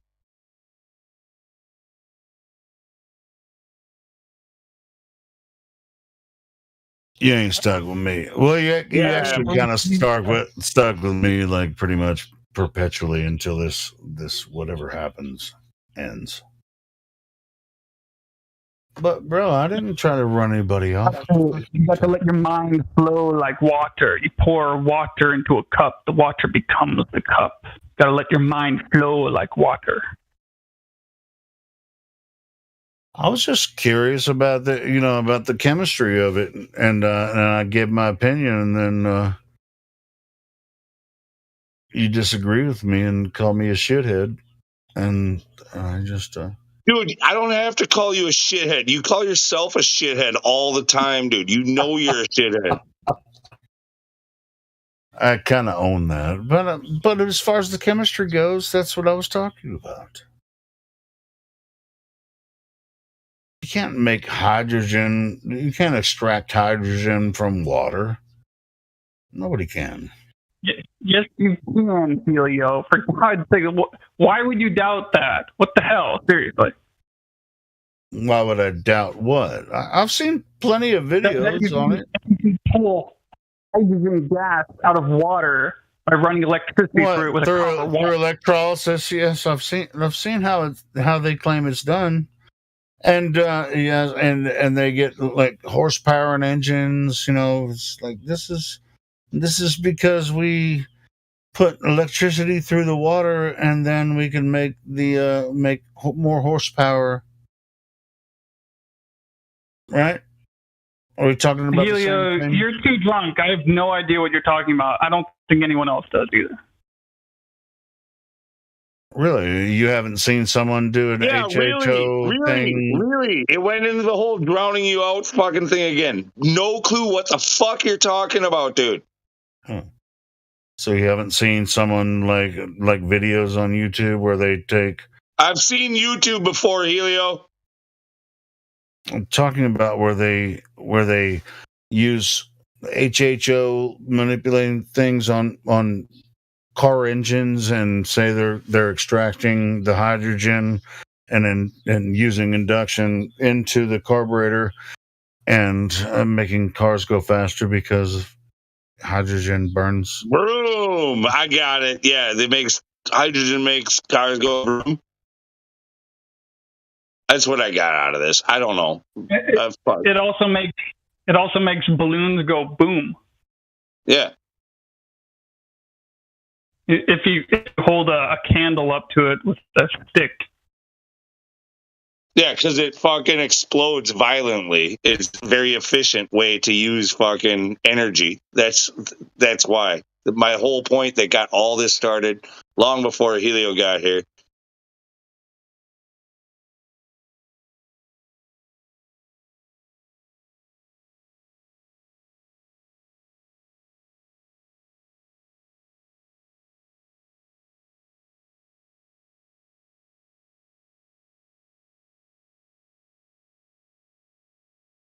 Tripping me out, man. You guys never heard of this before. Really? No, it's just that we don't know what you're fucking saying, dude. All right. Do you want me to share a video? No. About this? Really? You don't even want to know what I'm talking about? No. Because you're a fag. No. Helio, we want you to sober up and then tell us what you're talking about.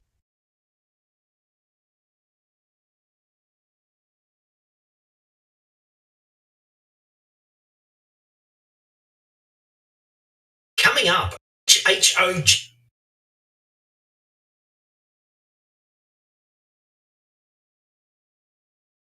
It's possible that you can buy... There's plenty of videos out here of what I'm talking about. Check it out. Here's one. I mean, I'm not sure if any of them were any good, but this one.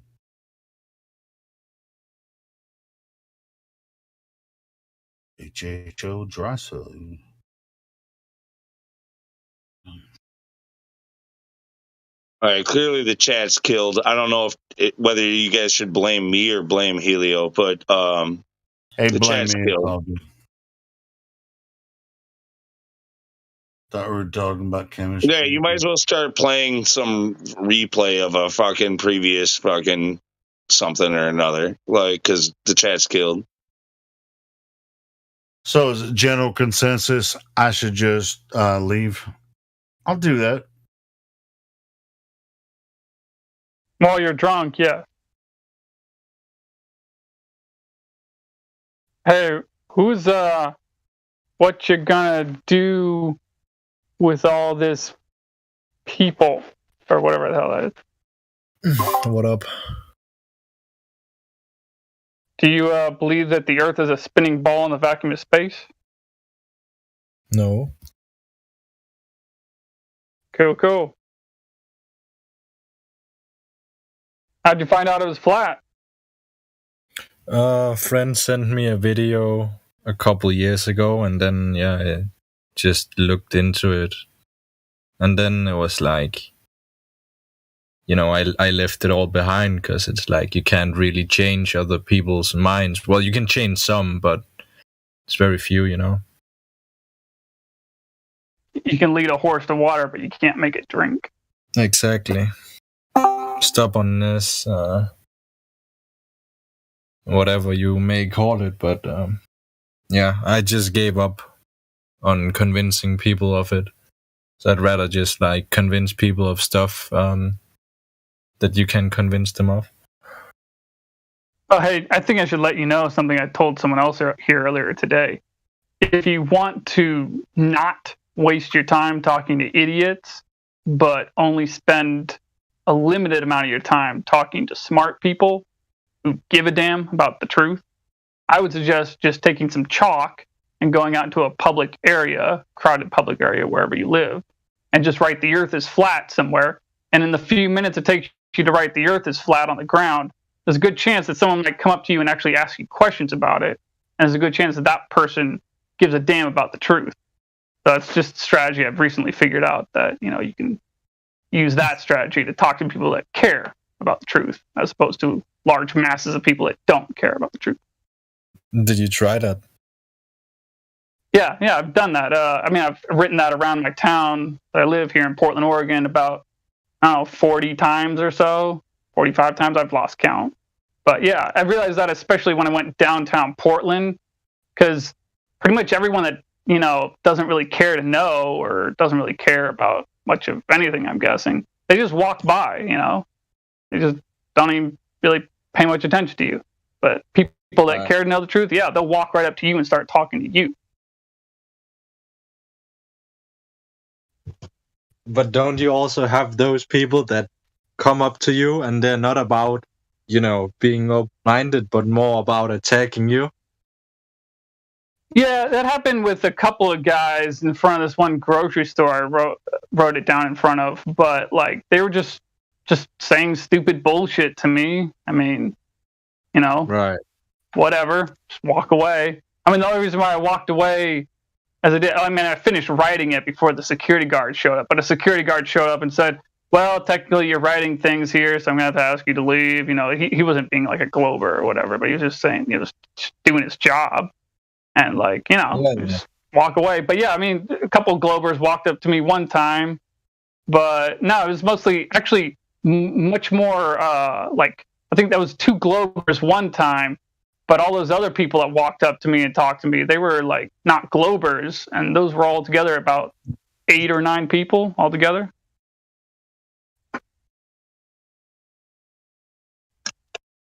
And what came of that? Well, these 2 teenage boys were they came up to me, and I thought it was really funny what one of them said to me.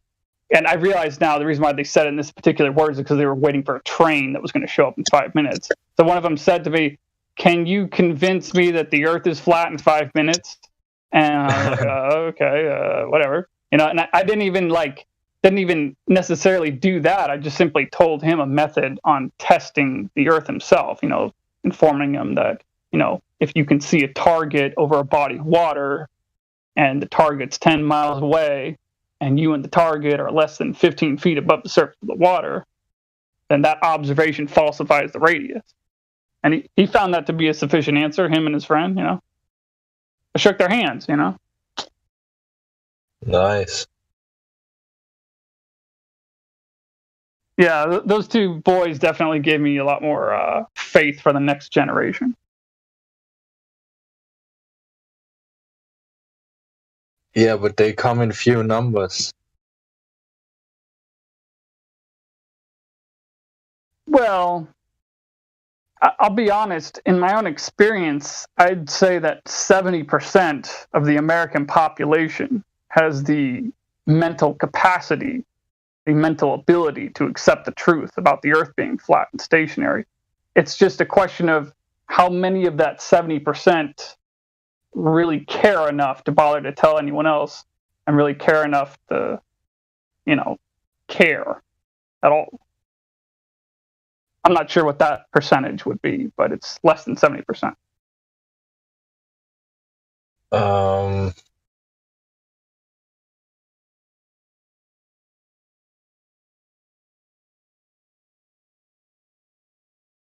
You say 70% has the mental faculties to accept the truth?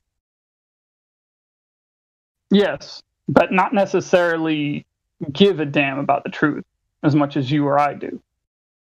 But if they were taught, like the 30%, if they were taught that the Earth was flat, they would just believe that now. Well, yeah, most likely.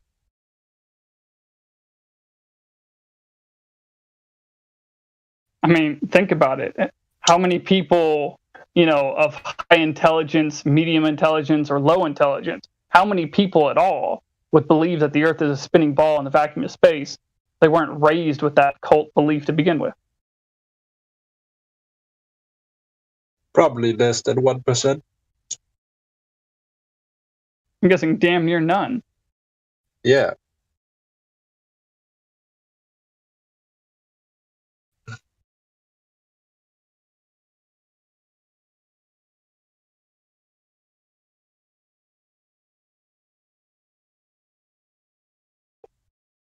You can tell when you write it with chalk, or like stick. Like I sometimes buy these stickers and stick them up, say that the Earth is flat and stationary.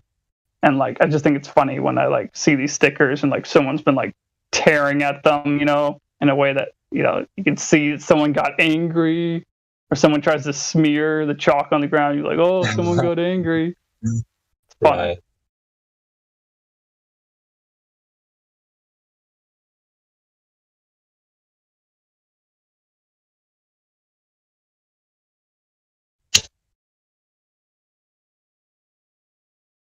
Hey, where are you from? You got an accent, don't you? Where does it sound like I'm from? Somewhere in Europe, but I don't know where. That's correct, sir. I'm from Denmark. Cool. Denmark. It's far north, isn't it? Yep. It's below Sweden and Norway, but above Germany.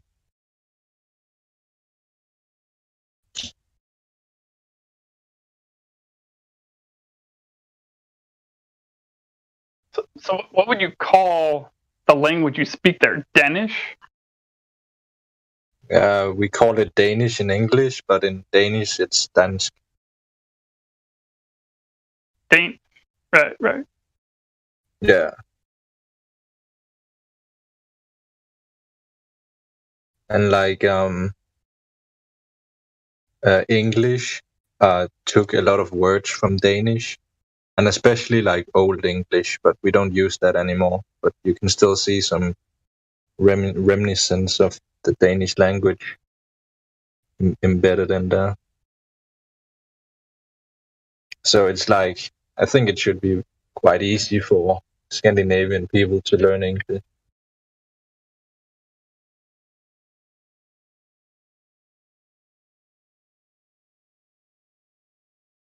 Yeah, the English language took a lot from French and the Germanic languages. We have a mix of everything. Yeah, exactly. 1/3 of the English alphabet is Greek letters.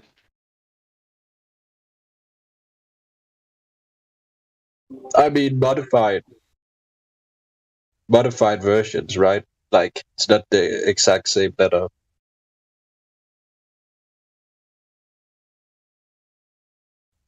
Just remember A. A is Greek originally, I think. And I think the word alphabet, if I'm not mistaken, is Aleph Bet, which is Hebrew.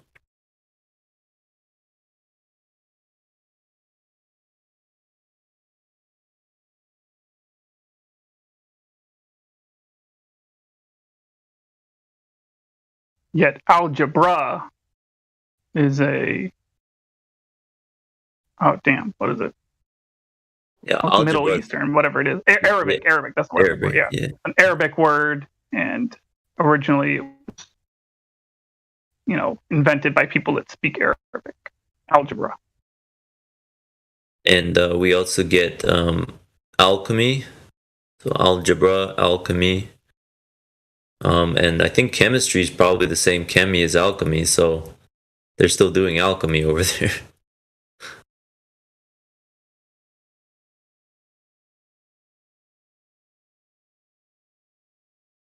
But English is just a huge conglomeration, so I think you'd have to be one of those languages we took from to be able to learn it, because it'd be like us trying to learn Japanese or Chinese. Otherwise it'd just be two separate. I think it's funny how the English language kind of has a catch-22 in it. The catch-22 is that it's one of the most difficult languages to learn. It's a very confusing language because we have lots of words that can be used in multiple ways as far as pronunciation goes. Like, how is the weather outside? Or are you going to do this? Or I'm going to feel great whether you do this or whether you do that. Weather can be used in multiple different ways. Multiple words can be used in multiple different ways. So it's a very confusing language. But the upside is that it's a very efficient language. So we can pronounce a lot less syllables and have the same meaning in the English language as opposed to most other languages around the world. Most other languages, as opposed to English, you have to pronounce a lot more syllables in order to have the same meaning. So it's a less confusing language, but you have to use your vocal cords a lot more throughout the day. Yeah, and that tells you that the English language is at a much higher evolutionary level than most others. Maybe it's just accidentally a conglomerate of everything. There's no way it's an accident, because it makes you more efficient in everything. War, culture, building stuff, health, all of it. So, you say less, but what you're trying to paint in the other guy's mind gets it hits him harder. So I know in the Germanic languages they have really long words and stuff to explain things. Is that the same for Danish? Do you have any examples? I mean, in German, I don't know about Danish. So I know in German, I guess Schadenfreude, they have these long words to describe one thing. That's what I mean. Buchenwald. I don't know. Like, I don't speak German. That's what I've heard. I kind of understand what you're saying, but it goes back to what the other guy was saying, that like you need a lot of words to describe the item, so it's less confusing. But I think Danish is like it's easier in the way that we have less letters in the words than German. Okay. Yeah, because they teach us German here in school, but the kids don't really want to learn it, me included, so can't speak it. Did they teach you globe Earth as well? And they teach us that the Earth is round. It's a worldwide conspiracy. I know that much. Well, to the best of my knowledge, the Freemasons are the largest secret society in the world. And they may, at least in their own funny way, have something to do with this. But it's not really secret, though. You know about it, I know about it. How is it secret if we know about it? Well, it's not a secret if everyone knows. Well, Yeah, like I like to think that they didn't expect the internet where we can communicate instantly all over the place. I don't think they planned on some of that, so they're just waiting to see what happens when more people figure it out. CIA made the internet, my guy. That's right, and they admit that. They admit that. Oh, yeah. Well, I mean, it does sort of debunk me, but do you really think they would have done the moon landing so shoddily, knowing, like, we're going to have a computer that could have done it perfectly even, 30 years later? Why else would they do it? What? Why would they create the internet or the moon thing? Oh, you mean like you? But what you're saying doesn't really make sense, because CIA made the internet and you admitted that. You know what I'm saying? Well, do you think there's competition within secret societies on who like they're beating each other up? Then maybe. Yeah, of course I believe that.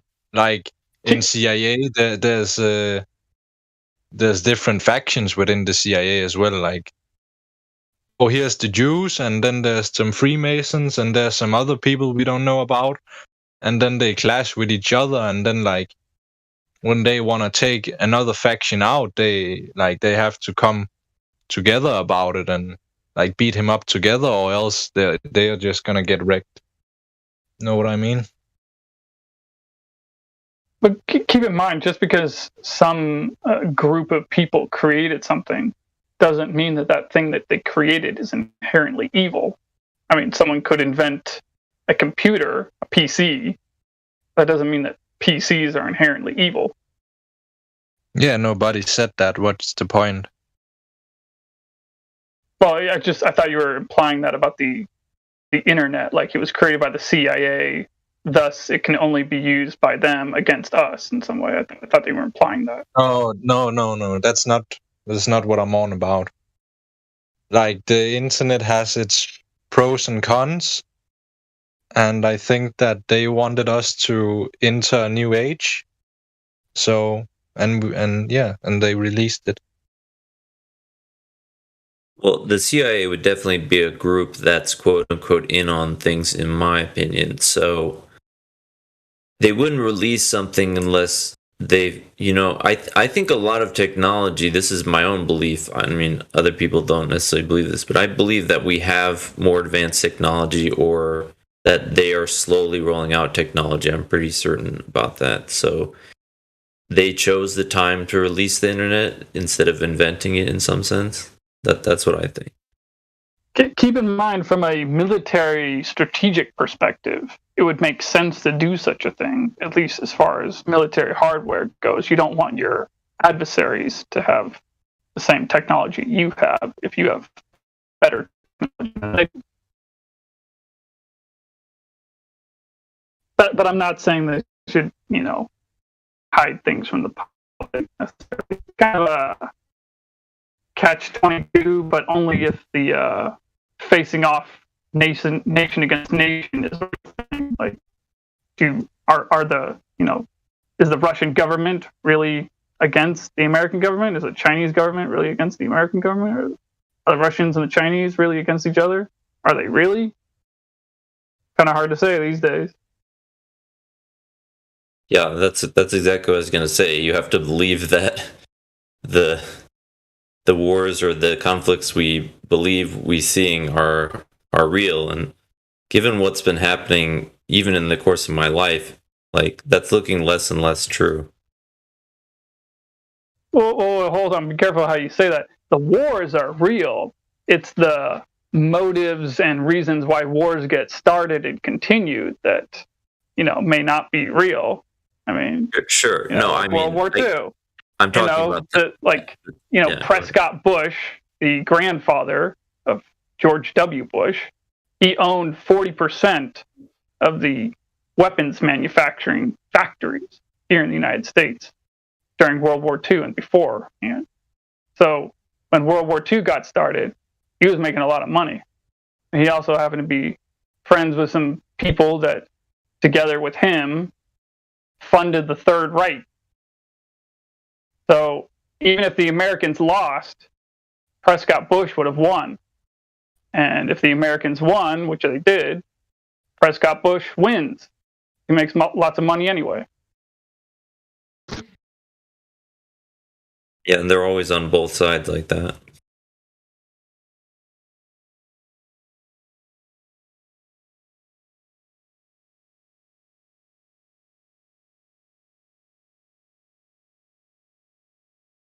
But I mean, like, if you look at the war, the quote-unquote war in Ukraine, I mean, I'm not debating that stuff's going down. I'm debating that you look at the EU, they're like, well, it's not a NATO country, so we won't interfere, and sort of like, despite what they were calling these atrocities, and it's terrible, and they didn't do anything. And they literally... No, and we didn't do anything, but I mean, you could excuse us because we don't really have a government right now, as far as I can tell. But like, there was no response, and to say, and China's bad, but then we buy trillions of dollars, and they're giving us tons of money for our debt all the time, or they own most of our debt, and yet they're our quote unquote enemy. Like, no, I don't think so. Yeah, it's all a show, it's all a stage, mate.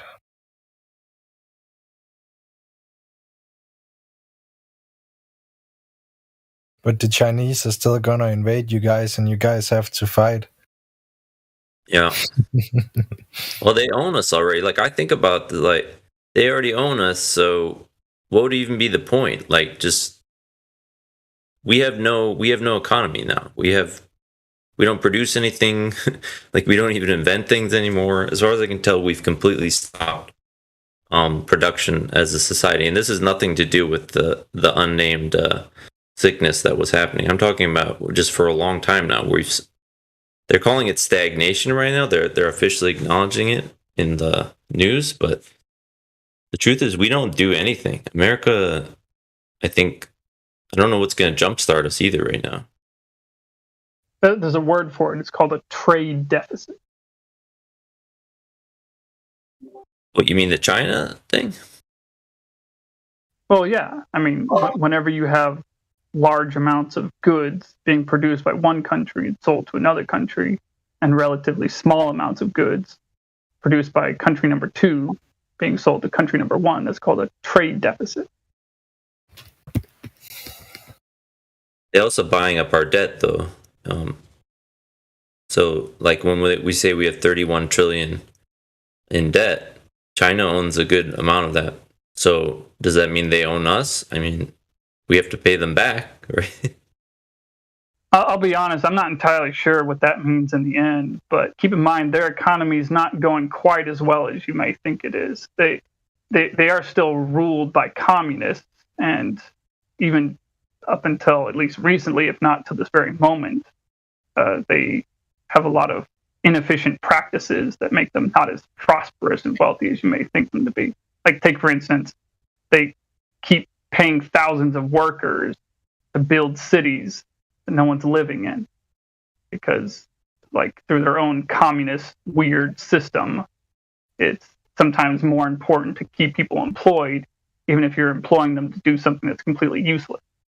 No, it's not That's communism. They're building those ghost cities inland because they know the water will rise.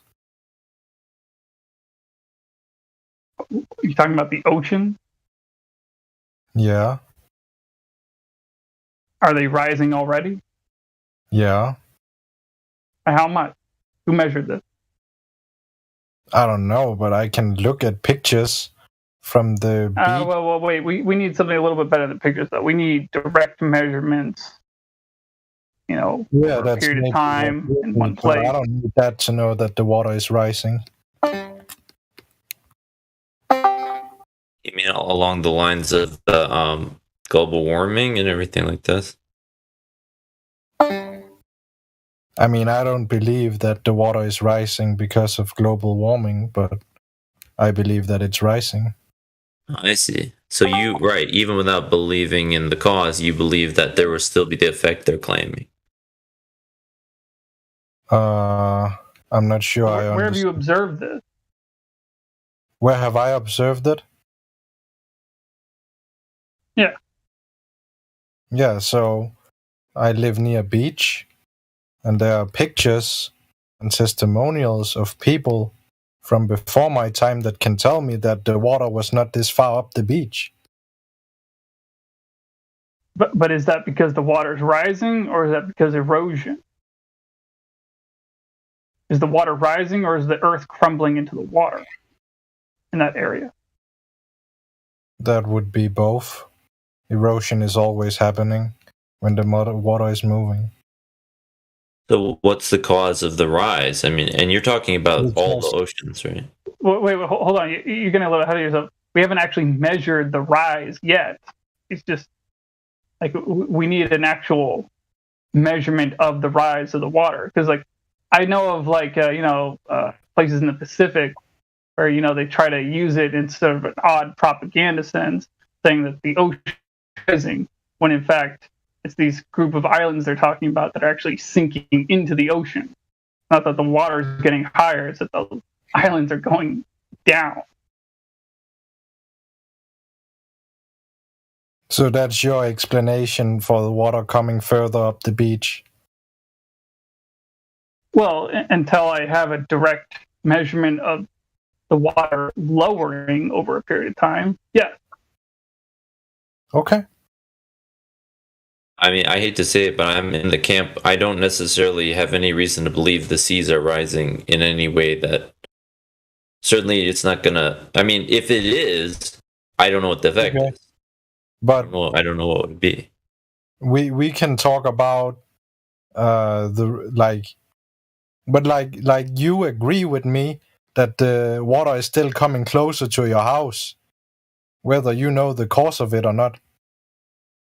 No, I don't, because first of all, I live next to a lake. The other guy, but yeah, what do you want to say? Oh, I don't, like, I hear on the TV about the climate change, global warming all the time. The seas will rise because the ice will melt in the poles, et cetera, et cetera. And so I don't believe it because I don't believe that cause is happening. So okay, but I don't believe it either. Right, but you believe he just believes that the water is rising, but not because of the global warming nonsense they talk about. Right. And so I want to know why. What would your cause be? Because we are in the age of Aquarius, and Aquarius is the water bearer. That's simple. Well, the cause is, in a certain sense, irrelevant. It's just whether or not it is happening or not to begin with. That's what we should focus on. Which, just so you know, this is, not really so precise, but I was at the beach. I was standing in the Pacific Ocean, up to my ankles or up to my knees or whatever, just about a month ago on the Oregon coast. And just so you know, I'm not saying I was measuring anything, but I'm pretty sure the water wasn't any higher on the Oregon coast than it was when I was a child.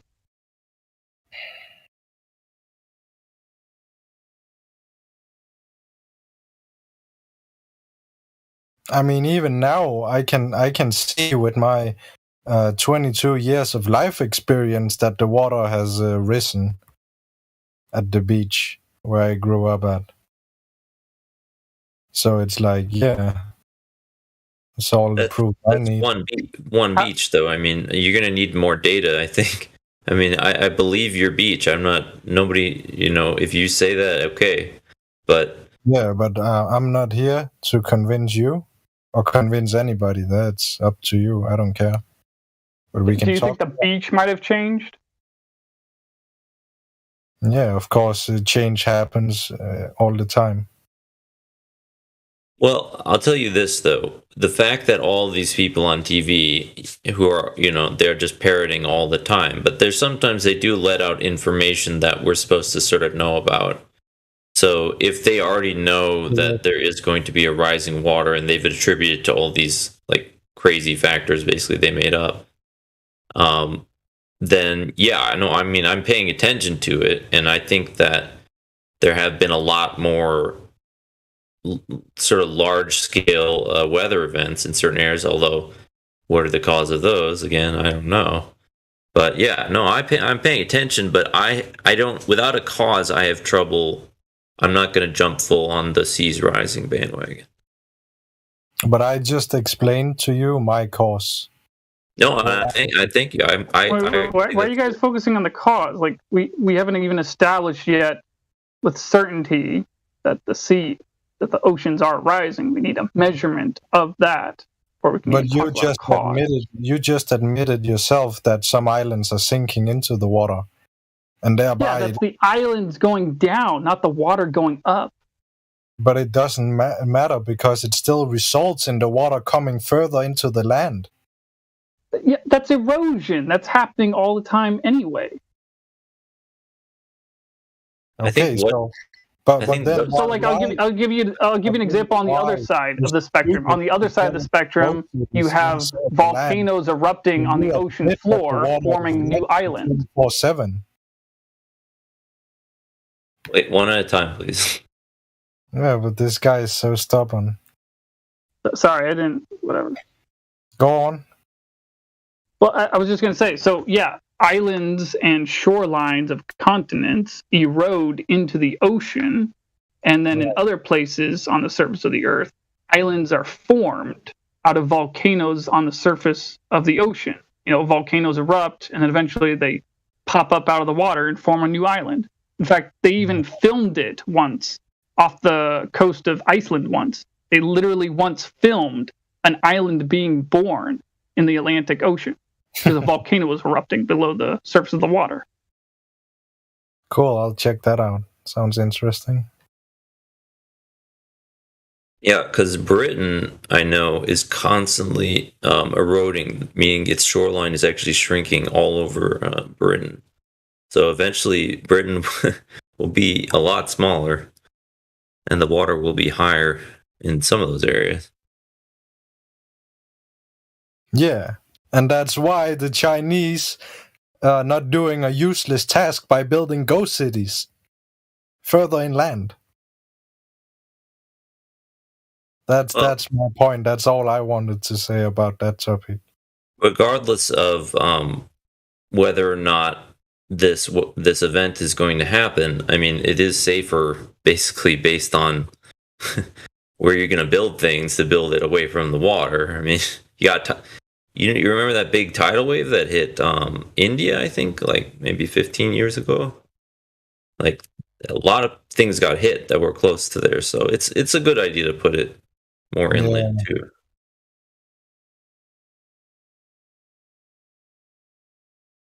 But it has its pros and cons, I believe that, like, if you live nearby the water, you will be healthier compared to somebody who doesn't. So there's that as well.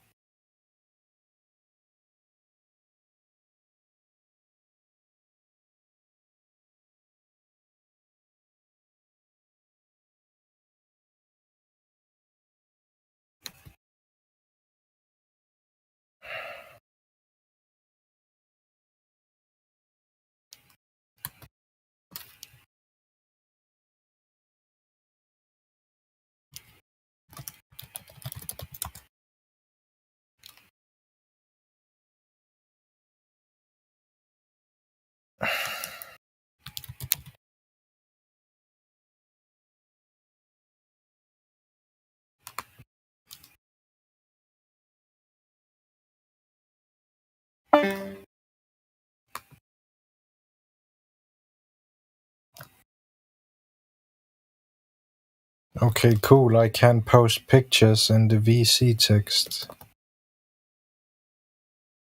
I actually can't either, even though. Are you a Flat Earth member? Yeah, you are. Yeah, I was on here a long time, and then I took a break, and then I came back, but my account was deleted or something, or I couldn't get back into it because my email didn't work. So now I have a new account, and now I can't post pictures again.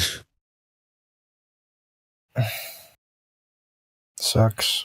You can post it, I think, in the lobby, maybe, but it doesn't really help you. Well, you have to understand this, or you may not know. I don't know how long you've been here, but people come on here all the time and attack them. So if they left it open with pictures, people just put naked people or whatever terrible things all the time. No, I understand that. Yeah. But I thought, like, at least if you had the Flat Earth role, you could post pictures in there, you know? Yeah, I think they used to, but now I think they've gotten stricter on the security, honestly. But yeah, I've been in this Discord for like years. Oh, But yeah? Okay. I just visit here, you know, so unfrequently that like whenever I come in here, like nobody knows me anymore again. I took like a year But and you a know- half or 2 years off. Like the Helioskeptic guy, like Yeah. I've known that voice for like 3 or 4 years at least. Yeah, he was on here the whole time I was on too. He's always in here. And there was this Scottish guy, and I just saw him again. I didn't know if he was still on here. I saw him again 2 nights ago. There's also a black guy with a really strong personality. There's actually a lot of black guys on the server. It's pretty funny. They're all very outspoken, or a lot of them are. Yeah. There's Chocolate saying he's like, I think he even does debates on YouTube. Mm-hmm. He really likes he really knows a lot about flat Earth and stuff. But there's a lot of them on here. There used to be this girl called Becky. I actually have no idea if she's still on here. She was on here the whole time I used to be on here. But she might have gotten off. She was from Australia. Okay. Do you remember her? She was very outspoken too. I think I only remember one woman, and she was like very Christian. Yeah. I think I know which one that was.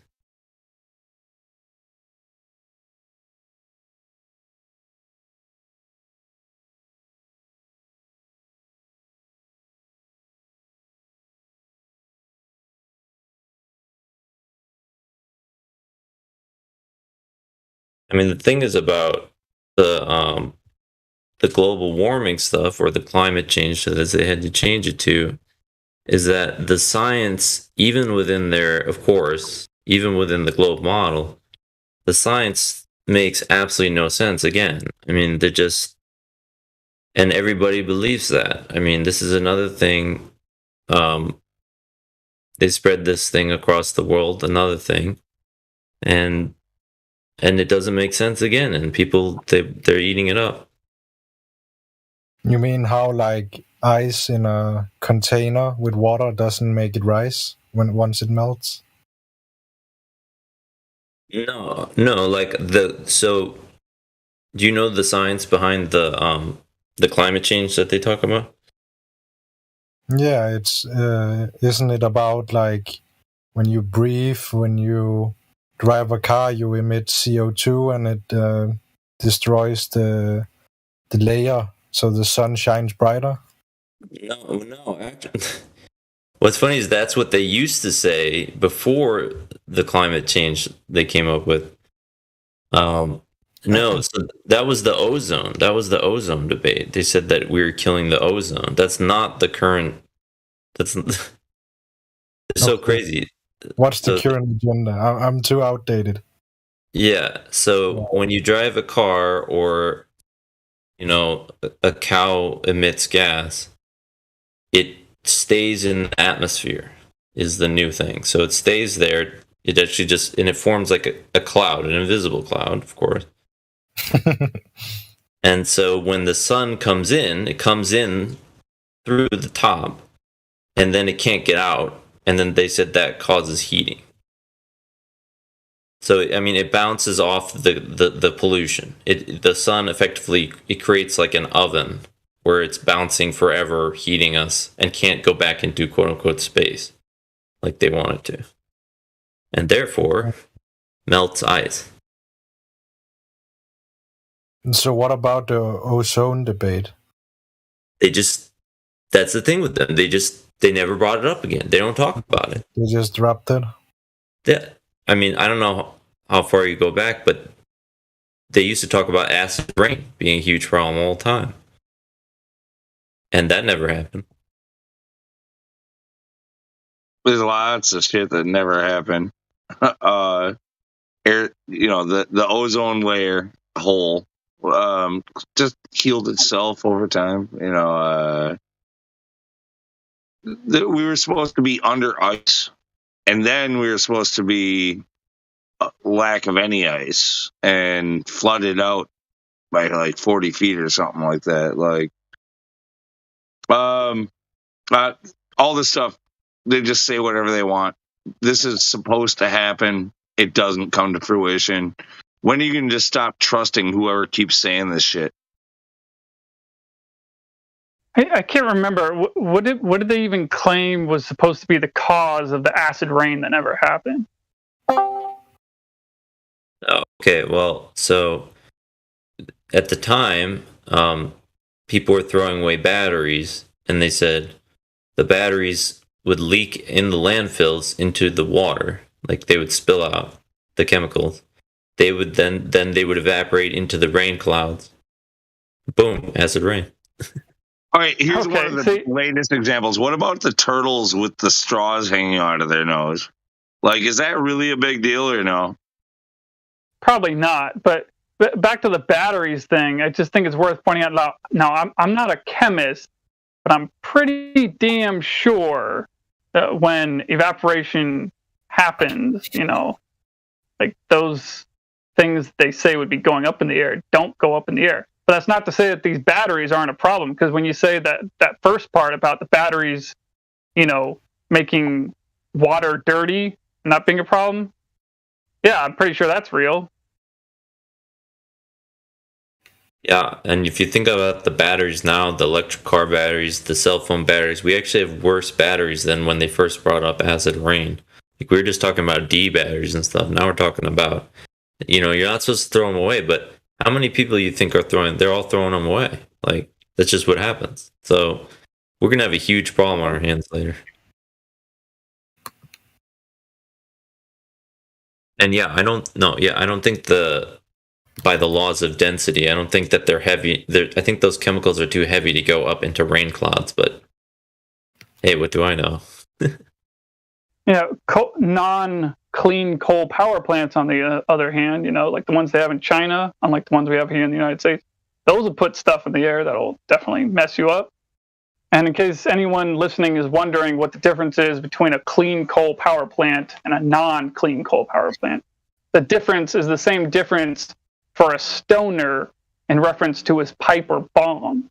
So the difference is just simply burning coal, putting the smoke up in the air, and getting whatever energy you can from it. That's a coal power plant. And a clean coal power plant is the same exact thing, except they run the smoke through water before they throw it into the air.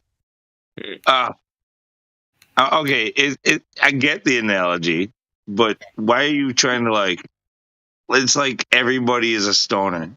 I know most of us are, but not everybody is. I don't know. I was just trying to be funny a little. I don't know. It's just an analogy. You put it through a hookah, then. Let's just. Well, that's almost worse, because the ones in the Middle East they use for opium. That's a harder drug than weed. No, it's just nicotine. I mean, it's just Yeah. Here in the United States, yeah. In other countries, they use those things for other things. Oh yeah, I didn't know you smoke opium with water pipe. I never heard that. That's the original purpose of a hookah, is to smoke opium. No, it isn't. It was for smoking hashish. Probably both, but whatever.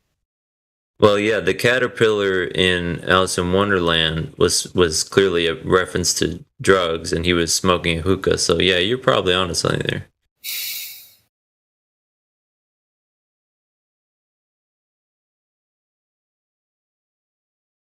They might have put some opium to cap their bowl when they were smoking hashish. You know, they might have done that. But that wasn't the original purpose. You wouldn't create a water pipe for opium. It just melts right through the shit. That would be stupid. Oh, yeah, I think you're right. Don't they smoke that stuff with pipes?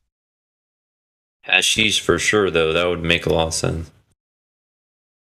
But back to the coal power plant thing, just for anyone listening who wants to know, the only two things that are released from a clean coal power plant are water vapor and carbon dioxide, which I'm sure the plants like.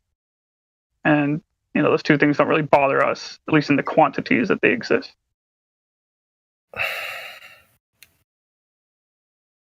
Yeah, I mean, if you want to look at how did these lies spread, or I mean, in my lifetime, even when I've been like not even a child, I've watched the spread of this science, which I'm pretty sure none of the people on TV could even talk about the basics of, are saying every single day to people, we know why this is happening and how it's happening and what the causes will be, and like we need money, like we need to get a lot of money raised to help these causes that we know are going to be happening, and then what happens to that money we don't know.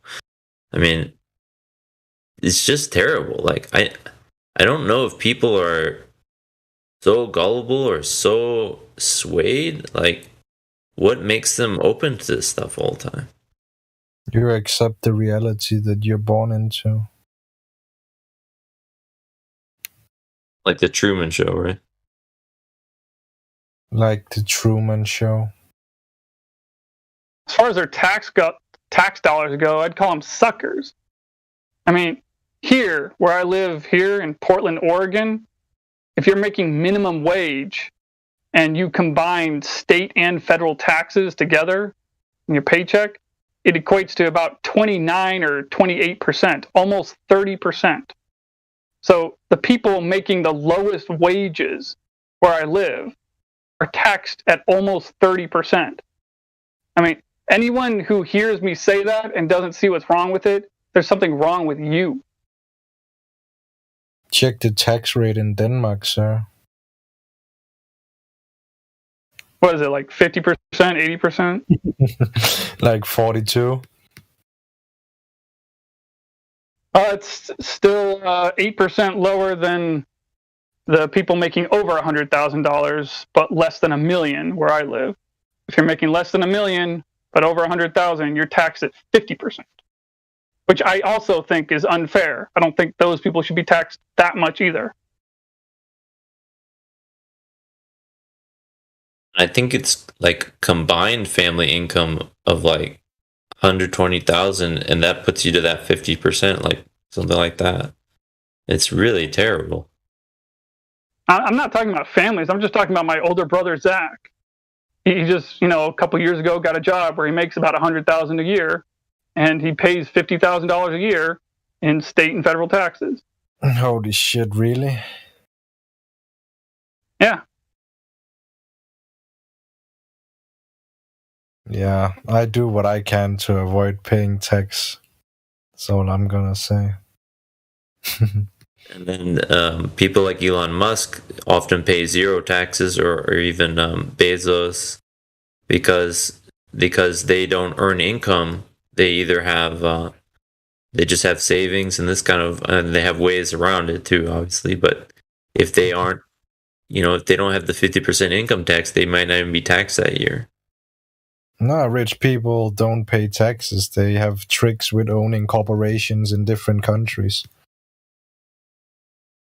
But like, we don't have taxes on wealth that we already have. So even if they had 140 billion in the bank, they wouldn't touch that. That can just stay there. If they earn interest on it, they might get taxed. But I don't know what the rate would be for just because it's not income tax, so I don't know what the rate would be. Probably lower.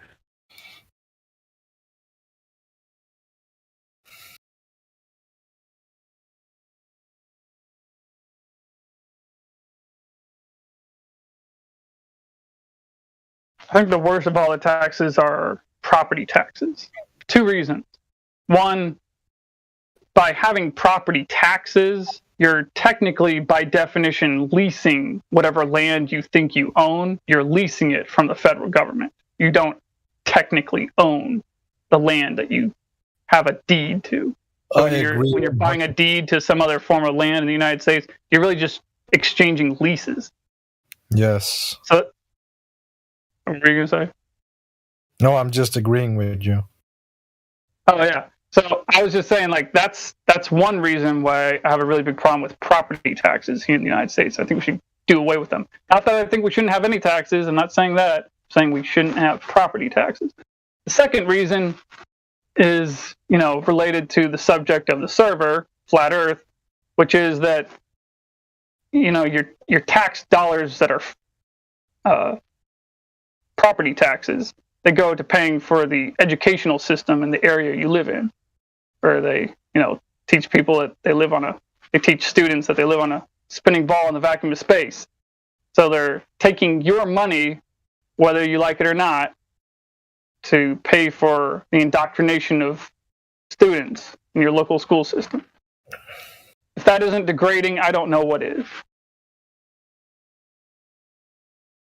But I mean, what happens if you you own this house, but your wallet is empty, you cannot pay the property tax? What happens? The government steals your land. The government takes your land and kicks you off. Yep. So you don't own it? No, you don't.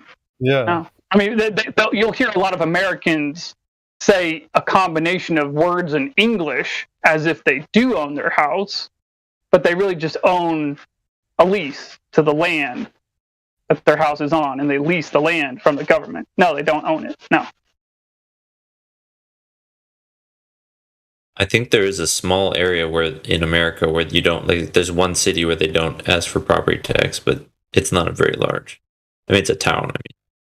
Well, I mean, I think most of the lower 48 falls into the category of low or maybe no, but mostly low property taxes. So if you live out in the central United States and you live far away from any major cities or school districts, you'll still pay property taxes, but it'll only just be a few dollars every year, not a few $100 or a few $1,000. Those unincorporated areas, like, you don't pay no taxes, you just pay no local taxes. So you still have to pay to the state and any federal. Like, it's just that there's the local taxes that they would collect in that township. There are none. They're just like, no, none.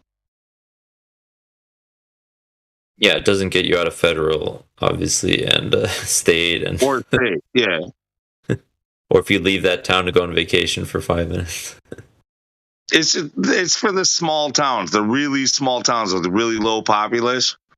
They're usually attached to a bigger township. So, like, I don't know. I without doxing myself, like, I don't know. Like if let's say you live in the middle of the woods, and there's a bigger town nearby. It's not like the big city, but it's suburbia. You'll be attached to that area and also be considered basically under their townships, like, and yours is whatever that word I used earlier that was right, I can't think of right now.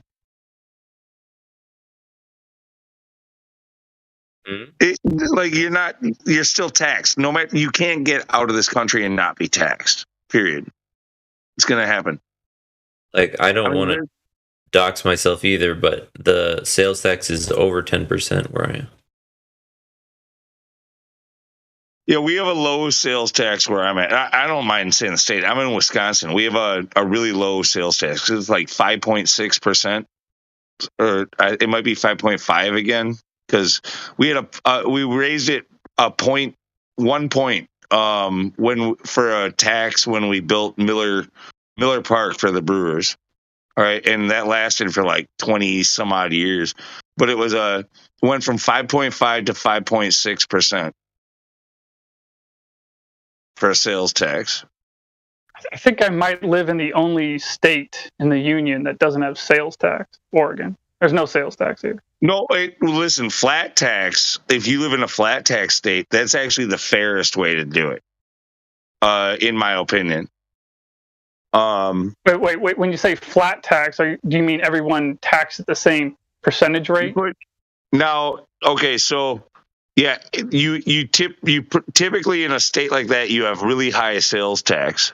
Now, sales tax sucks. Everybody bitches about sales tax, but that's the fairest way to do it.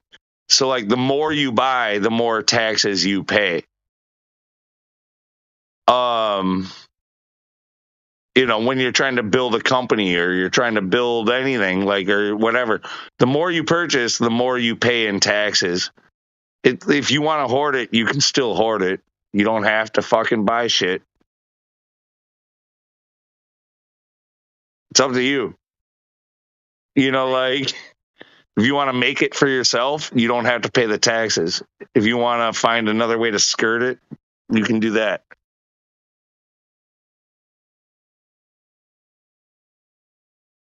Wait, what you're saying that if your sales tax goes up based on you don't want rich people, because, like, here's the thing.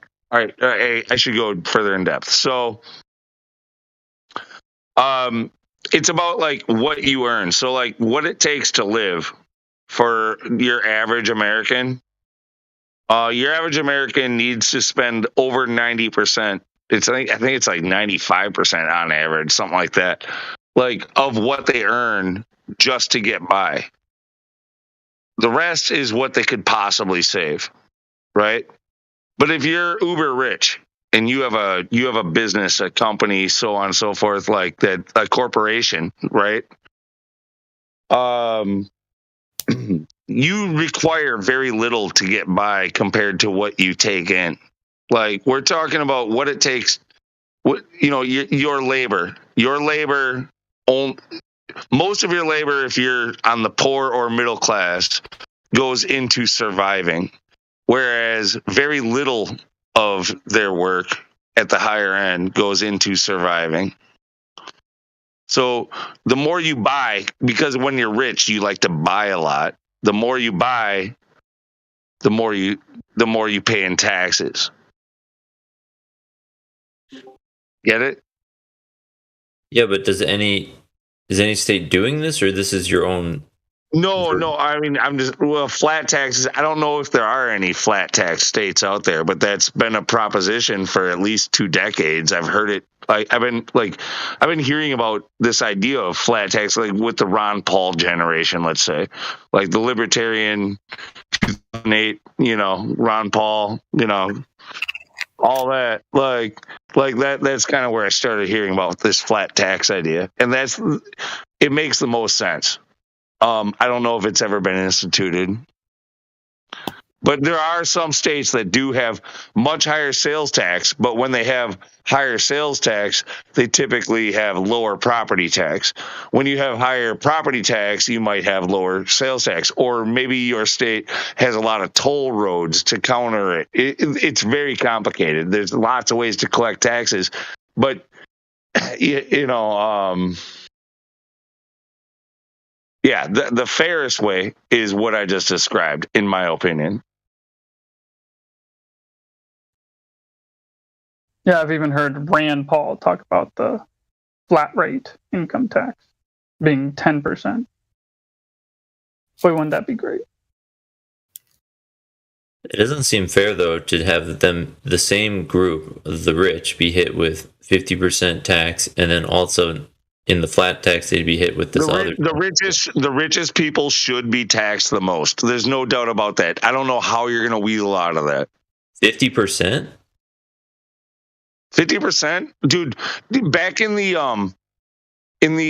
what was it? Like the Carnegie Steel days and all that stuff in the Industrial Revolution. Like those guys were paying like 70% taxes and were still the richest people in the world by far. They owned everything. But that 50% kicks in only at like 120,000. No, they were paying like over 70%. Yeah, but I mean, right now the 50% rate comes in really low. I mean, you would get they're calling people uber rich now at combined for a family of 120,000, I think. Yeah, so you would have to definitely mess with the tax brackets, like in all of that shit. Like, yeah, millionaires. We're not gonna base it off of today's fucking tax law and all that. Oh yeah, I don't know if we're starting over. Of course, no. Of course, the rich would pay more, but right now it seems like they can't get taxed in, like because they're looking for who are the rich. I mean, with only 500 billionaires or something like that. I mean, and 31 trillion debt. It doesn't. No, doesn't work. You would hit the really high percent. You would give them, if you were to go back to Industrial Revolution type style, you would hit like the top 99 percentile with a 99% tax. Like you could go that far, and they would still be the richest people in the world. There's nothing you could do to stop them. I think 70, 80, or whatever percent is not. I'm pretty sure if you tax them 99%, I'm pretty sure you'll actually put them out of business. I'm just being extreme. Like if you were to go to them, to those days, it would be like a 70% tax for the top 0.001%. And then when you went to the top 0.01, it would be, well, no, actually, that's a huge differential still. I don't know. You can break it down. That's all I'm saying. You can break it down. Like they had it broken down. And these people who were taxed to exorbitant amounts in order to build the railways and the freaking telegraph lines and whatever else, like these things didn't go in to help the people. They went in because, well, in fact, they were mostly built privately by these same people. These people were being taxed up the ass, and they also built all the infrastructure and were the richest people in the world and lived during the roaring 20s with all of that lavish lifestyle, all of the best cigars and all of the best whiskey and all of the hottest bitches and all of the these were the most taxed people in all of American history. And that's how they live. Let's put this into perspective, Lou. I mean, let's keep in mind that during the 1920s, natural resources were a little easier to access than they are now. Like, I mean, close on hand natural resource.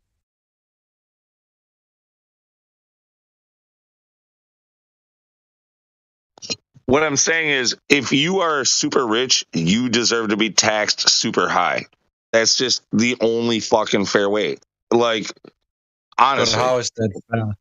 So do you think it's still a bell curve, Lou? Like, I'm pretty sure it still is. Do you think it's still a bell curve here in the United States where people making like $100,000 or $150,000 a year are taxed like 50%, and then people making millions and billions of dollars are taxed less than 50%? Is that still going on?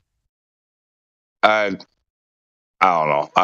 Look, I'm not a tax guy or whatever. I didn't really get everything he said there, but well, there's a belt. What I'm saying is, I'm going to refer back to that flat tax thing. It just makes more sense. Like the more that you purchase, whether you are somebody who's just feeding your children, you get taxed at, let's say, 10%. Let's say you said 10%, right? You get taxed at 10%. When you feed your children. But the guy who is spending billions of dollars, he's going to also get taxed at 10%.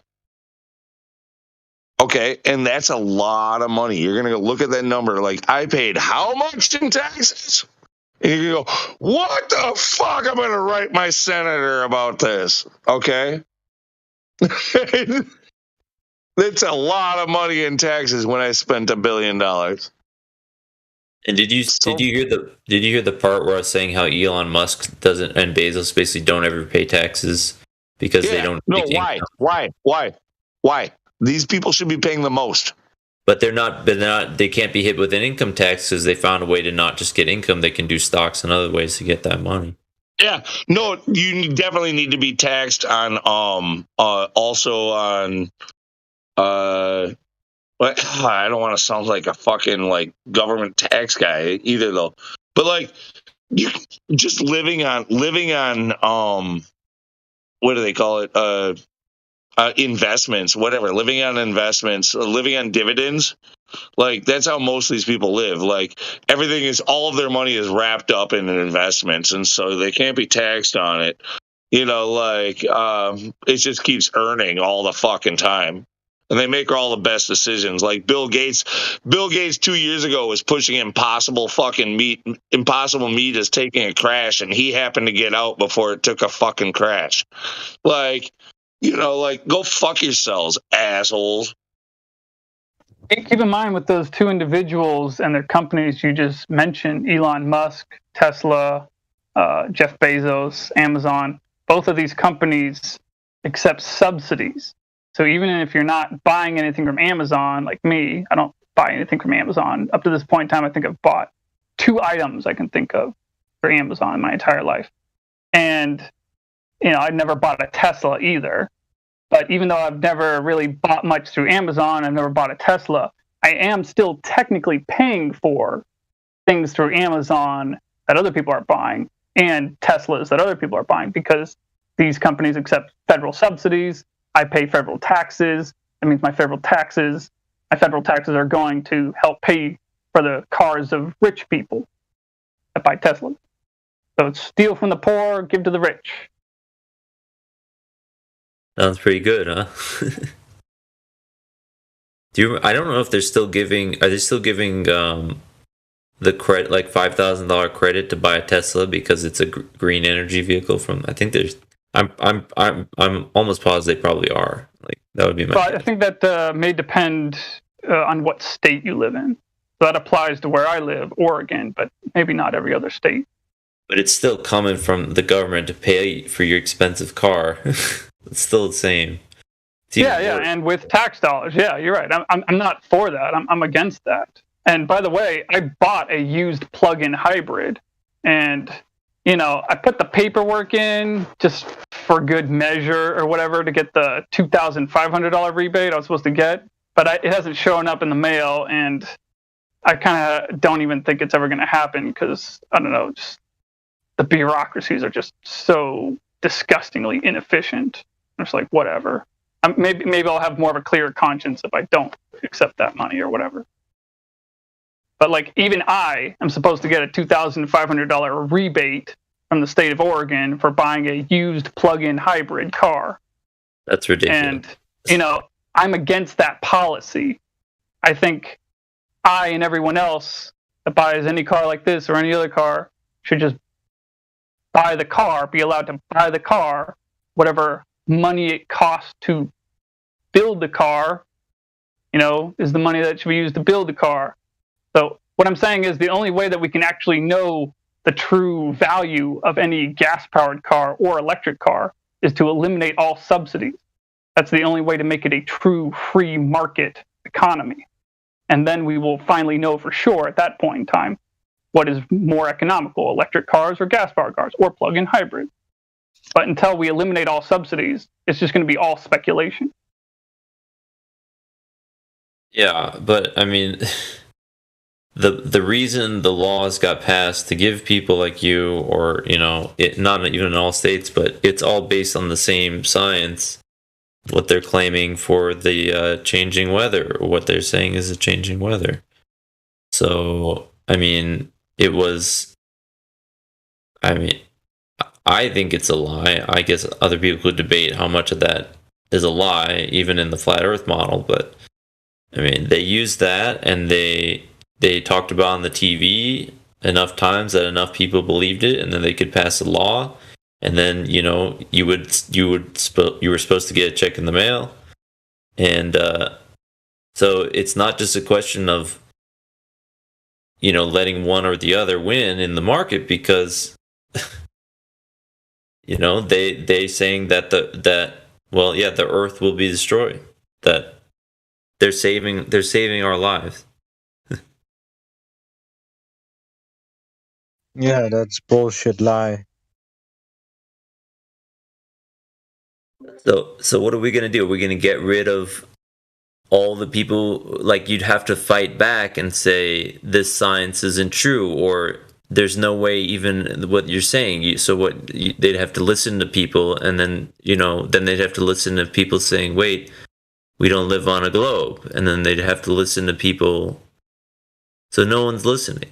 This is the problem. So I mean, this is why laws and this is why this is all going down, because now, obviously, I think, and that there has to be somebody who does know what's going on higher up at the top. And we can't reach those people because they're secret society, or I don't know what they are, but they're controlling humanity right now. And all these debates and creating correct tax codes, how do you, if you start it over and they're like, well, we believe this thing about cows burping in the atmosphere, making it hot outside for everyone on Earth, and you're like, well, that's just ridiculous. And then they go, well, but I saw it on TV. It's never going to end. Messed up, man. It's so messed up. The cows burping is the best case scenario, dude. Like, all this. Why do you guys keep saying burping? The cows farting. That's their silly story. No, they don't fart because with their stomachs they always burp, right, is what I heard. Yeah, but what I'm saying is all of their solutions are far worse than the burps and the farts. You mean switching to electric cars or building wind farms or this kind of stuff? Yeah, exactly. Like all that stuff. Like it's all their green energy technology, solar panels, wind farms. Wind farms have already proven themselves to be a failure. The solar panels just simply can't keep up. Like, and I mean, what else do you have? You got, I mean, geothermal might be interesting, but that's only a coastal thing. All this stuff is terrible. It's far the solution. Like, as we talked about earlier, the size of the machines that it takes to mine the resources, to make the panels or to make the whatever, like, and all the diesel fuel that those are using, like, none of it doesn't offset. It's just a fucking agenda. It's a green agenda to make a certain group of people a whole bunch of money. 100%. And that's what I'm saying. That's how do you fight that? Because that is, to me, that's a bigger problem than how we're setting up tax. I mean, I think there's a problem with tax codes, everything. But right now, we're not winning the psychological war of the things they're telling us, which lead to things happening in real life, like them trying to push all this other stuff. Like, I mean, I know that scientists don't stand up for flat Earth, but they're not even. There's so many other things that also need to be stood up for, and they're just going along all in one group all the time. It's maddening to me. I don't get it. You influence the ones you can and leave the rest be.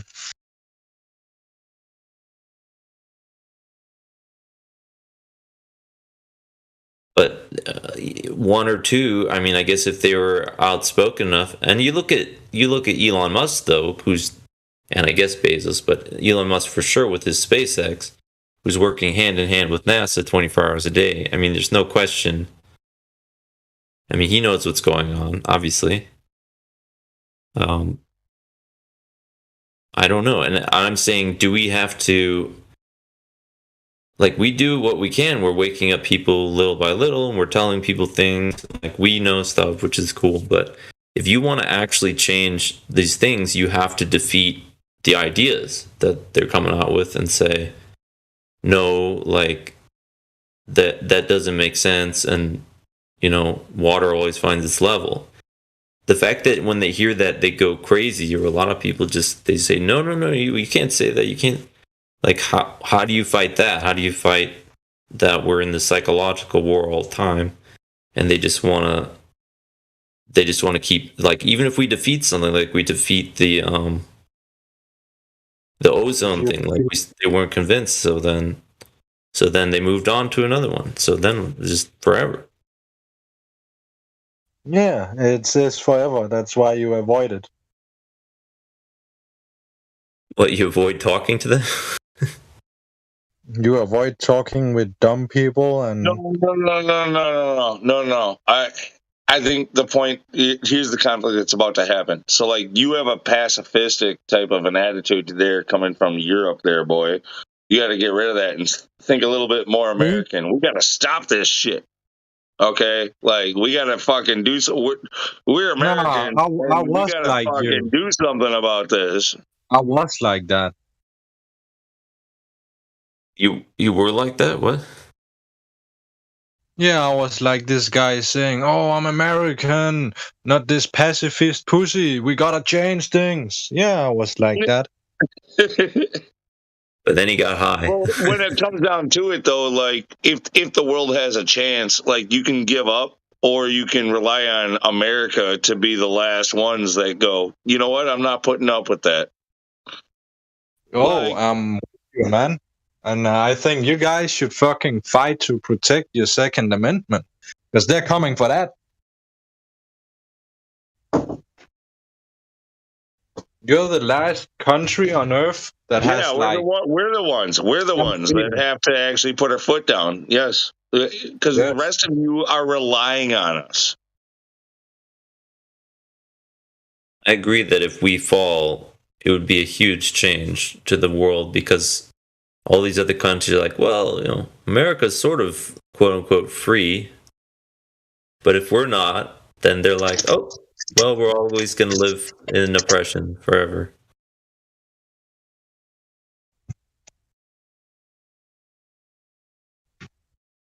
You guys live in the best country when it comes to, like, making it with a good enough chance. Well, look, I hate to be the fucking bringer of bad news, but if you're relying on us to fucking save the day, it's not going to fucking happen. You have no idea how fucking brainwashed the people here are. They're not going to fucking stop shit. So it's going to take a world effort, like, from all like minds. Like, you have to step up too. You can't fucking just, like, say, I hope America fucking does it. Does what? Says no. Somebody has to say no at some point. But the thing is, like, my country is already so cooked. Yes, we don't that's my point. That's my point. It's all countries. So we don't have a say, but you guys still have, even though it's not a lot.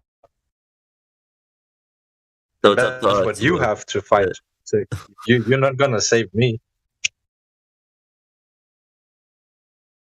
What?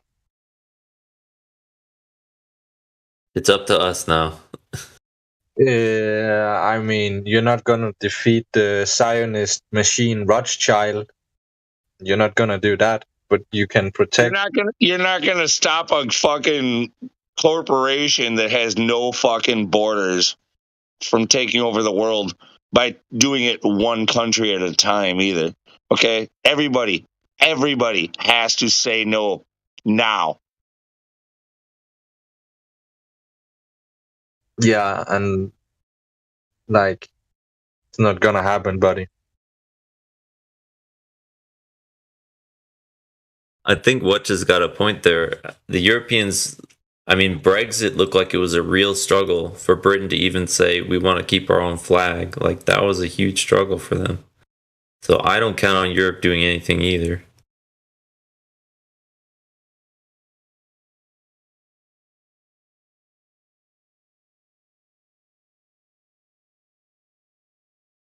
Like, what doing anything? Like, Europe, that's where it's coming from.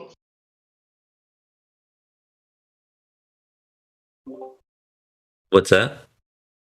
What do you mean Europe not doing anything? That's where the whole thing comes from.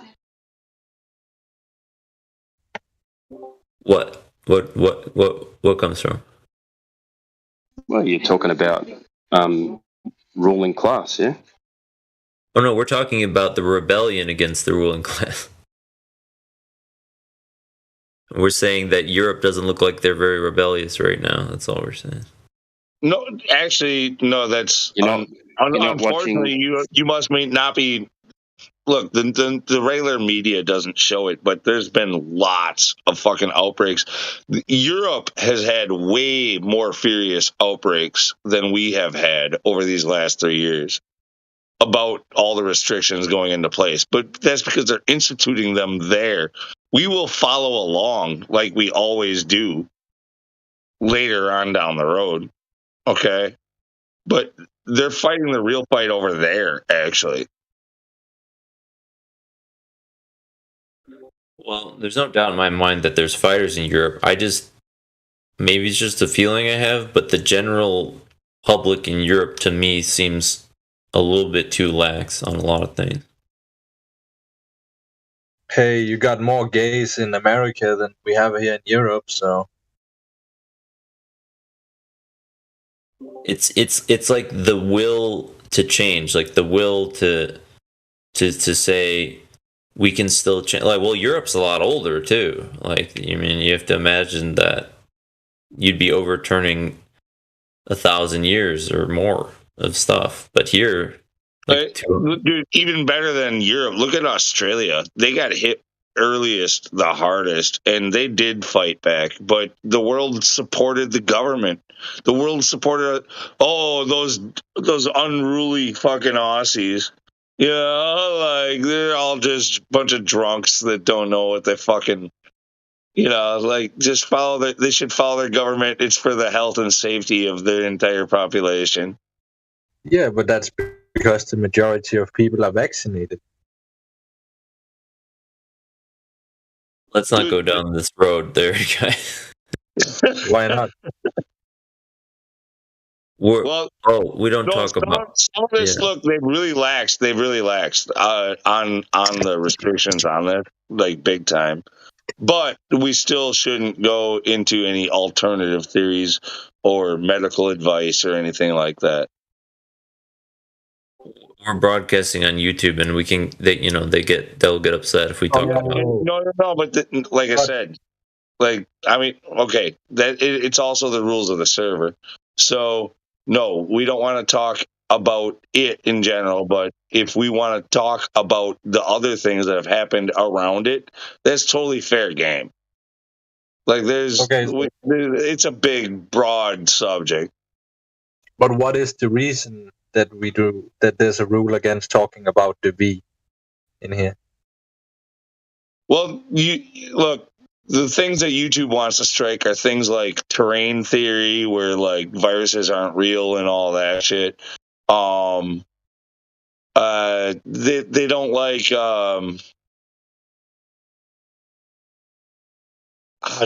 pretty much everything else has been laxed, honestly. Like, that's the one thing that I would say. Like, you're not allowed to say that there is no pandemic. Like, that's about it. But even the CDC, like, there's not even a mask restriction in hospitals in the United States anymore. The CDC just lifted that the other day. Like, they can say whatever they want, but, like, there's no pandemic anymore. So, like, officially, we can say this shit. You don't have to be a fucking bunch of paranoid schizophrenics all the time.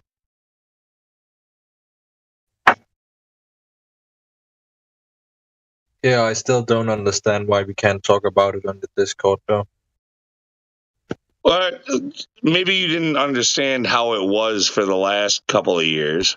But you weren't allowed to talk about it without having your server deleted with your accounts and, like, all of your moderators and admins and, like, yeah, no, there's a lot of censorship that, unfortunately, they're tricking us into self-censoring on this platform.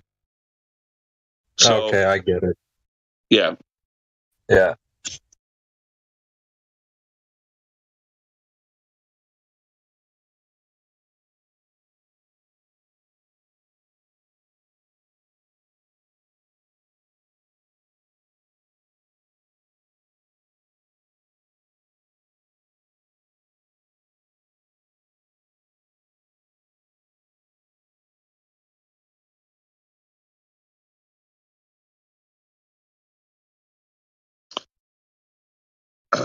So when it comes to talking about the stuff, here's the way that actually works. YouTube is Discord doesn't really take anything that's said in voice as evidence for anything. They just won't accept it.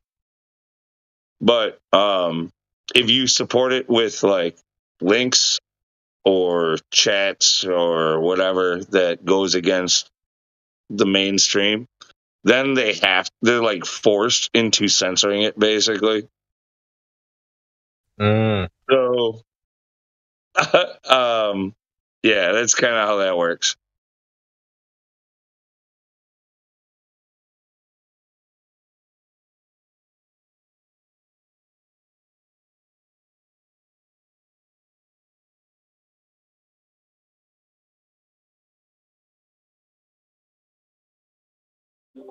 I remember the ice wall. I don't serve around if it's still there. It was kicked off a bunch of times at the beginning of all this. Yeah, you ice wall guys were kind of a case study for us. We found out a lot by your multiple bans, like what we were doing right and what you guys were doing wrong. And like we kind of figured out like the system as far as like that's why we're still here. I can't believe we're still here personally. Like, but I think you guys are why we're still here. They were so lax in what they would allow. Yeah. Crazy. But what was the difference? Well, like remember the picture, like you were saying, why can't I post pictures? Like, so they would allow basically anyone to go in and post, and this led to like there's one example. Yeah. So the ice wall was just like more unmoderated. Unmoderated. Well, they also had Globe Earth and sort of co-rule by Globe Earth and Flat Earth, which is okay. It has to do with that self censorship that I was talking about. So like, we have a very heavy handed moderation system here, and we have to. It's not. Trust me. We wish that we could allow more free speech, but there's certain things that will just get us taken down. And we have to squash it immediately. If we don't show that we're doing that work, we're gone. You know, like you have to, like they understand to a certain extent, like, you know, it's a public forum. You know, like you can't stop people from saying what they're going to say, but you have to show that you're doing the work to like squash it. Right. Are you talking about Discord or YouTube? Both really, but I'm talking in this case more about Discord.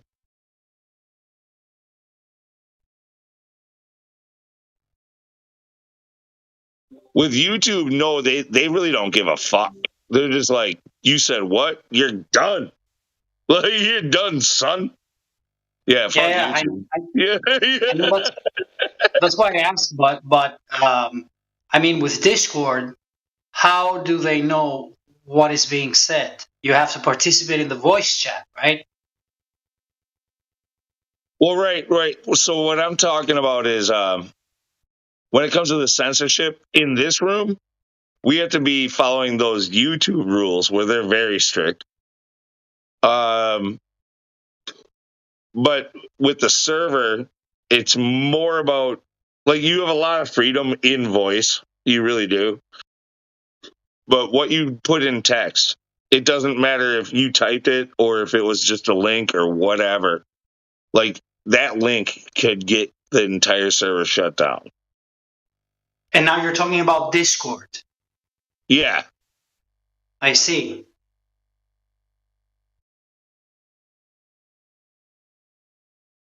And I don't know it. I mean, the ice wall just always seemed so many more trolls. Just like it was like a breeding ground for trolls. You don't necessarily. Well, maybe because you guys are better on the moderation here, but they were just wall to wall trolls, like crazy.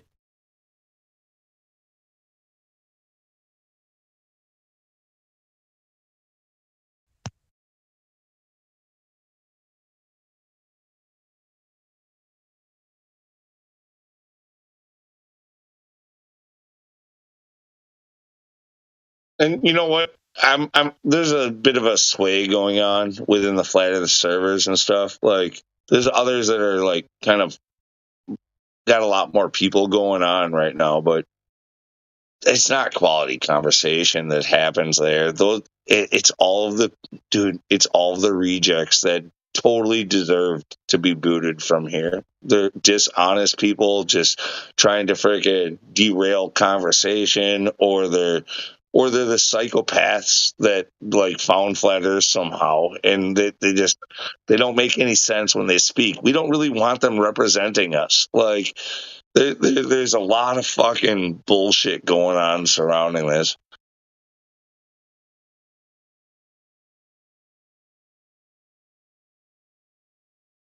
Like, just for fun, I was gonna make a Flat Earth Twitter account and just like see how it went, and so I like just posted a few things, and so many people were piling on me, and like it's like 500 responses to one question. I mean, all globe earthers I'm talking about. And I was just like, it wasn't a discussion I could handle. It was just too much at once. It was like, you know, if you threw your bait in, you got 6 billion fish on the line. They're like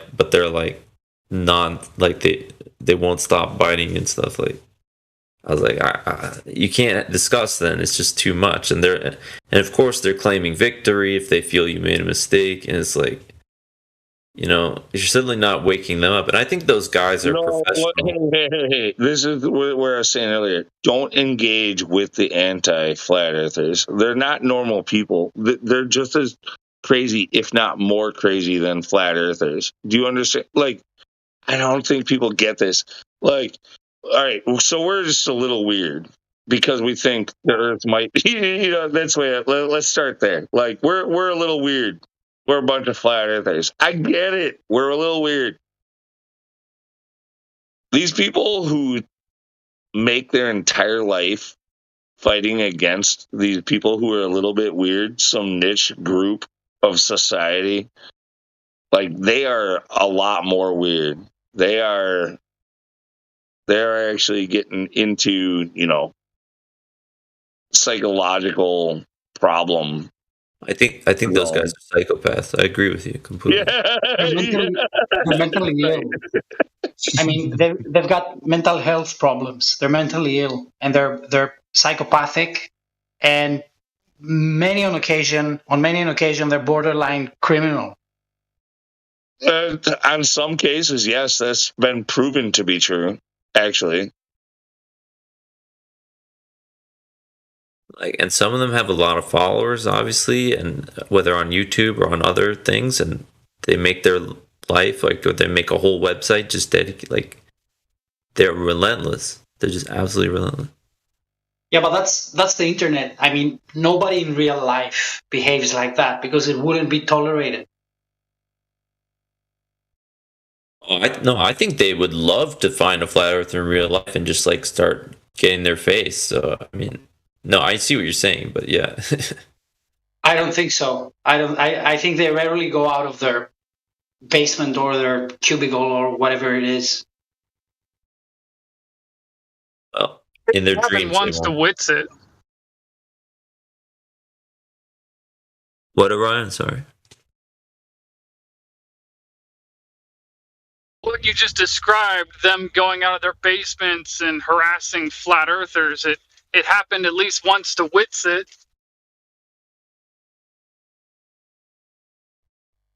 He said he had some public event where he was, trying to talk to some people or have some public debate, and like some people showed up not because they wanted to debate him, but just because they wanted to talk over him so that other people couldn't hear him. Did he record it? I don't know. I don't really look at his channel much. I was just talking with him about it here like a month or two ago.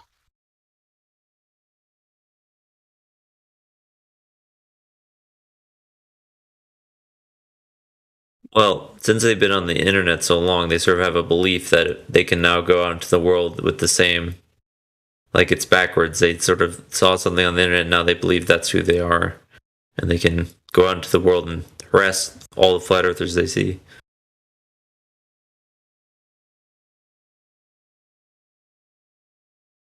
Well, my real point that I was getting to, though, is that these type of people, like, don't engage with them at all.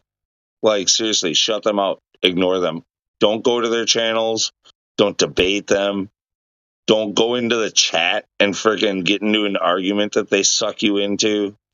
Like, just ignore them 100%. Fuck them. They only exist because of you. Understand that all the time. Always. Yeah, like they feed on, like, I gotta find some flat earthers. It's like they're fiending. They're like, yes, it's like that. Yeah. They're desperate for your attention and time. They're desperate. And I was just like, I don't have the time to deal with 30 answers to my question, and then when I do answer, then they start dancing around. But this is bigger than that, though, too. Like, bigger than disengaging them. The only way it's going to be is if you become happy with yourself and your own understanding of how the world works. You're going to have to be confident in the way that you see the world. And it doesn't. If you are, then their opinion does not matter. Okay, it's when they say so, just do your thing, do your thing. Ignore them 100% because they feed. They're parasites. They are literally parasites that feed off of you.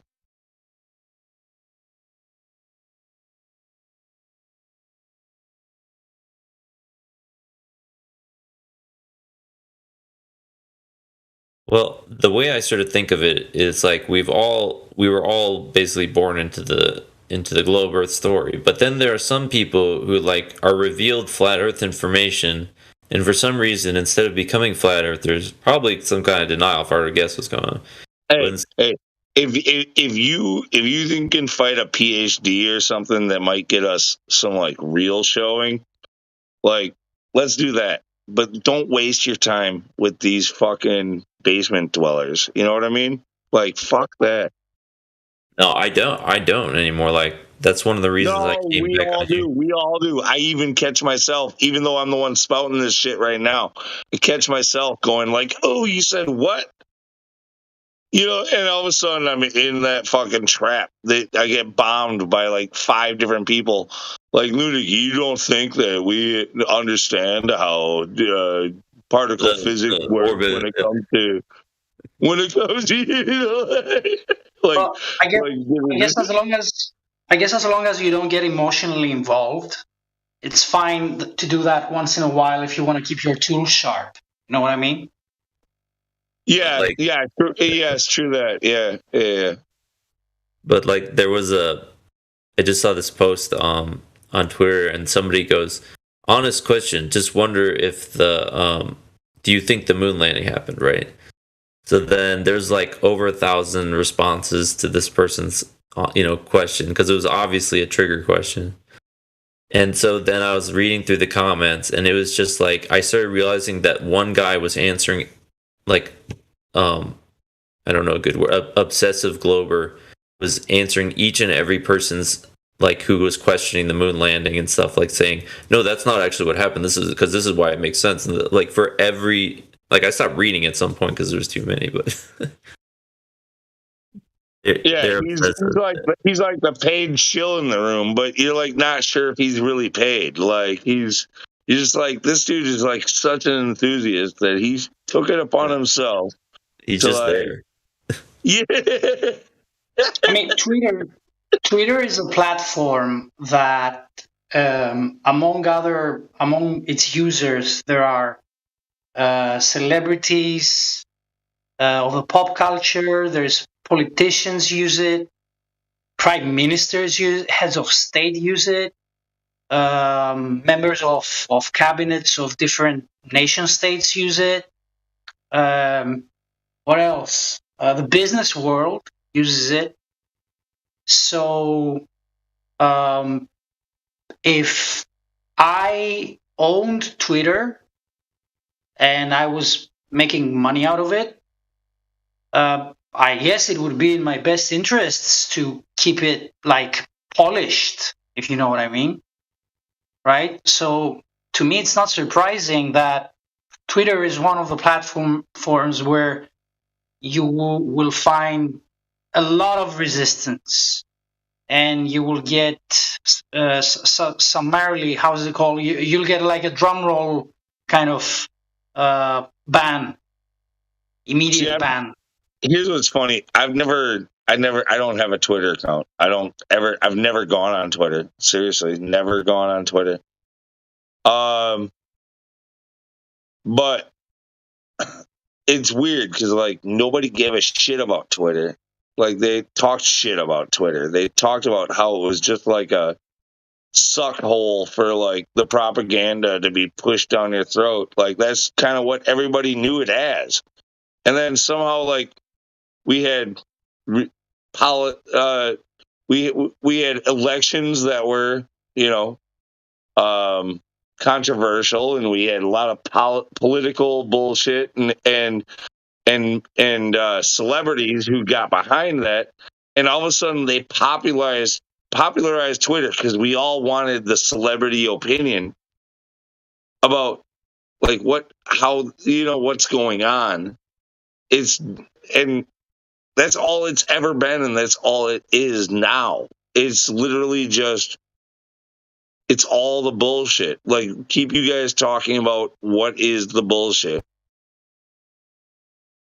Twitter's never had anything, ever, not once, that was important or this, like it's never changed anything like big. It steers your opinion, which is small. That's its job, is to change your mind into what they want. If you're on there, you're just subjecting yourself to that. Yep, another propaganda outlet. Twitter is just absolute garbage, though. I mean, I've known that for a long time. Don't get me wrong, but yeah, no, you only get on there to read the headlines of what the celebrities and the politicians have to say and to get angry or for something. Like, yeah, fuck yeah, get hyped. It's just to change your fucking mind. That's all it is. Why would you subject yourself to that? Get off of there. Do you think when you type in Dennis Rodman's fucking like chat that anybody reads it or gives a fuck? No. That's why they're so happy that when somebody responds to their, they go, "Oh, somebody, now I'm important again." Yeah. No, those guys. But then, see, the thing is, like, one group of Globers who does come across Flat Earth, they turn into these super Globers instead of, like, and for those people, I feel like it's almost no way they're ever going to start waking up to the truth. They're so far gone.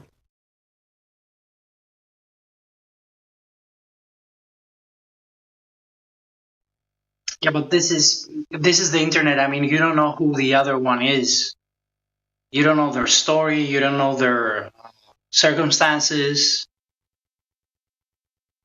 Some of them may know that the Earth is not a globe, but maybe they got a vested interest into publicly sabotaging or delaying the spreading of these news.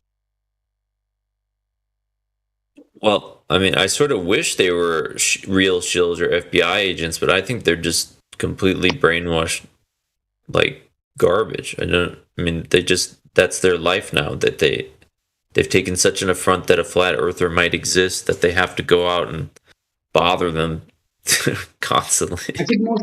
I think most keep in mind, if they were to acknowledge objective reality, then they may have to, address objective reality. And I think that may be something that's a little difficult for some people to do, is to actually address reality once you've accepted reality. But if you don't ever accept reality, then do you ever need to address it? Well, in your mind, you don't. Maybe they're just in need of money and they're just working for the pennies. I mean, you can hire trolls if you want to. I mean, it's not exactly widely advertised, but it's not really a secret either. You know, you can hire people that will every branch of the government literally has like another branch under them that is there fighting disinformation online, which means they're a propaganda source. Yes, the United States taxpayer dollars are paying for every branch of government to spread propaganda online, which is why we withdrew the fucking Smith-Mundt Act under Obama so that they could do such a thing. Okay, like it's like and even in the regular news media too.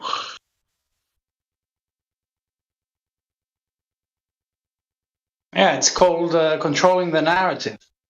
So even if someone is not part of the government, but someday may be, I don't know, some opposition party or whatever, I mean, it makes sense that they got their own, crew that, storms the internet daily and just sweeps for whatever negative comment exists about it's all shared with the CIA. It's all about intelligence, central intelligence, blah, blah, blah. Like all of your data, they tell you is more precious than gold. Like your data is everything that matters nowadays. It's about transhumanism. It's about hacking the human body, hacking the human mind, making us more controllable, making us more into machines. That's the whole idea.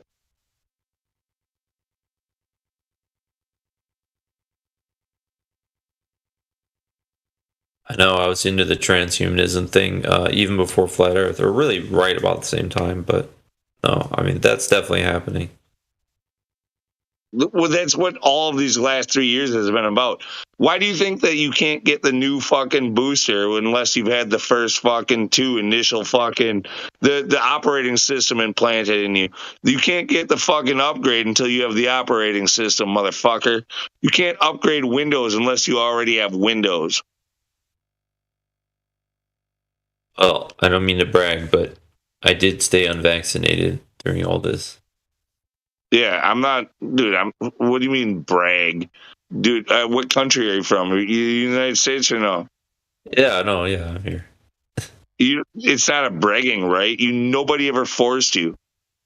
Well, no, but I mean, that's what I was saying. I'm not bragging because for me it wasn't a big deal, but yeah.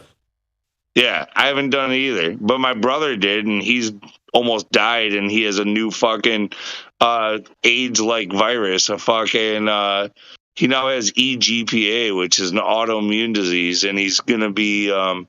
It costs $20,000 per week for one of his treatments for the next 6 years. That's terrible. So the same people who gave this shit to him for no reason are gonna profit. I think it's like $5 million or something like that. It's something ridiculous, like off of his treatments. My brother got it too. Yeah, no. This whole thing, dude, it all fits together somehow, man. People got to put it together. They got to put it together. That's exactly what I'm saying, though. But you have to win. You have to win the psychological war. This is where we go back to. It doesn't matter what idea they put out.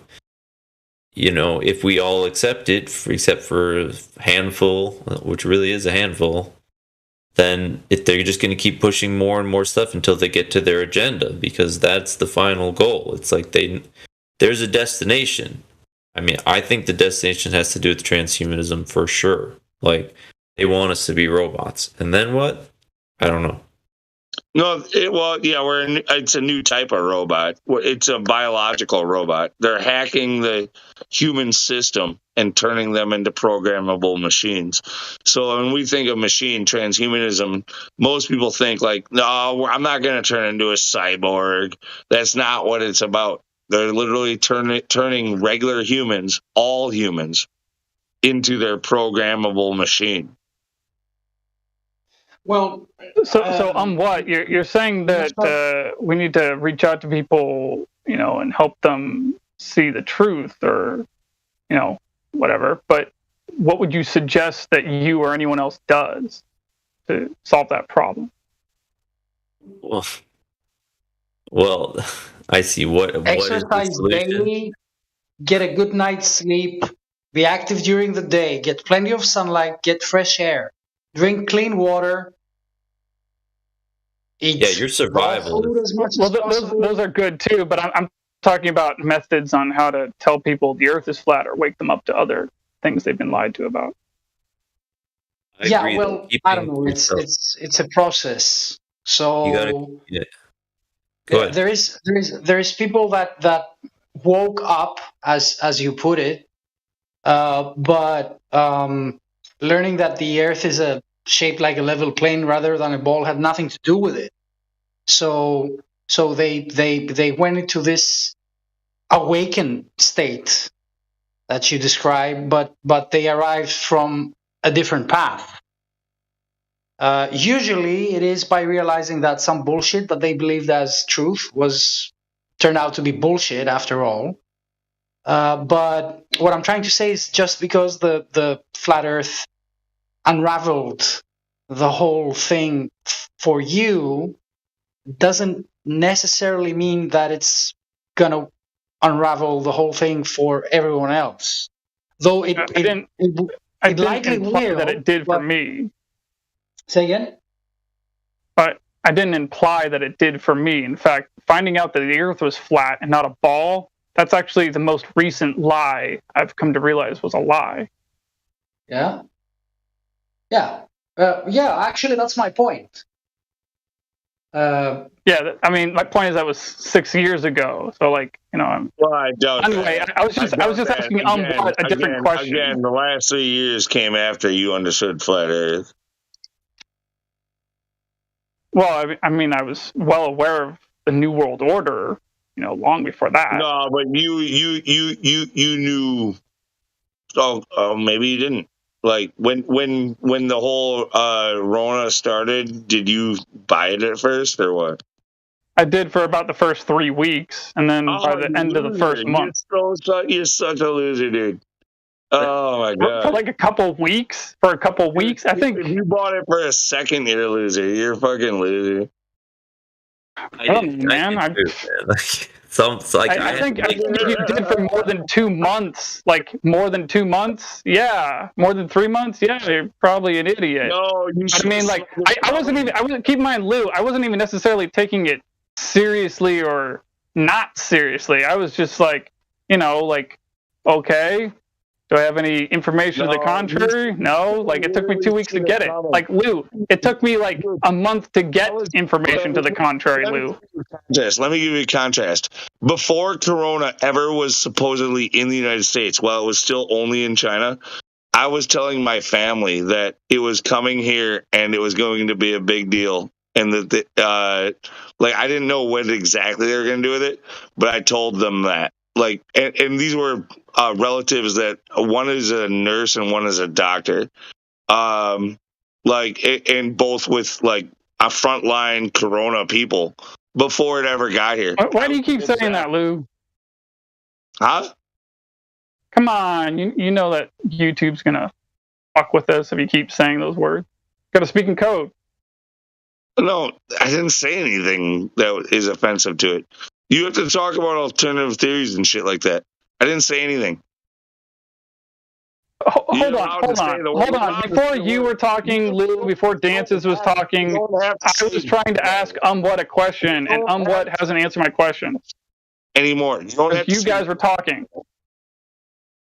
Okay, I have an answer now for your question, because it's actually hard for me to put into words what I actually do or think day to day. This is sort of my main thing in life, basically. I mean, I have my life, and then I have this cloud that hangs over me of like, what's all this stuff that's going on, as we all do.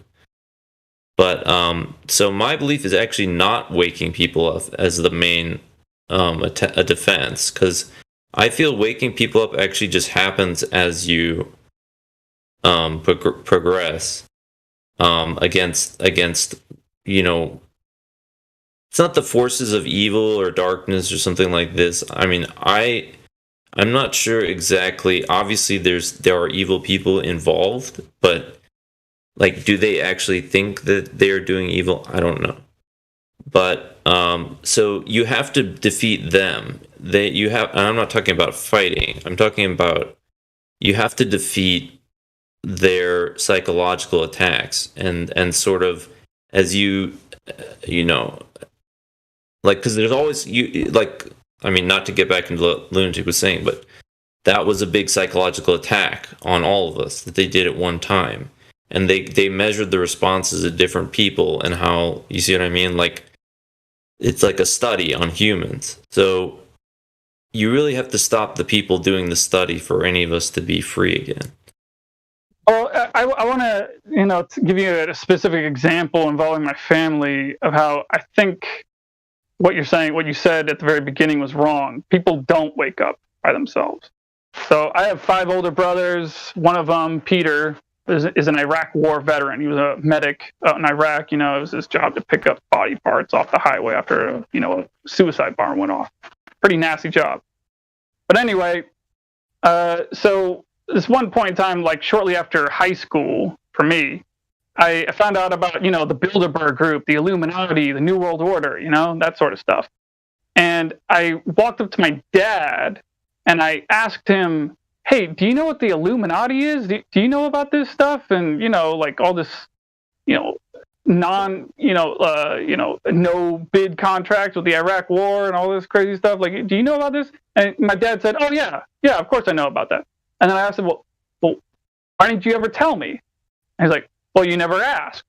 But that's a stupid answer, like that is a stupid answer because you never asked. No, you should tell me. And then I went on and continued the conversation with my dad at the time. And I told him, I'm politically active. I'm one of your sons. And another one of your sons was in the military and was an Iraq war veteran.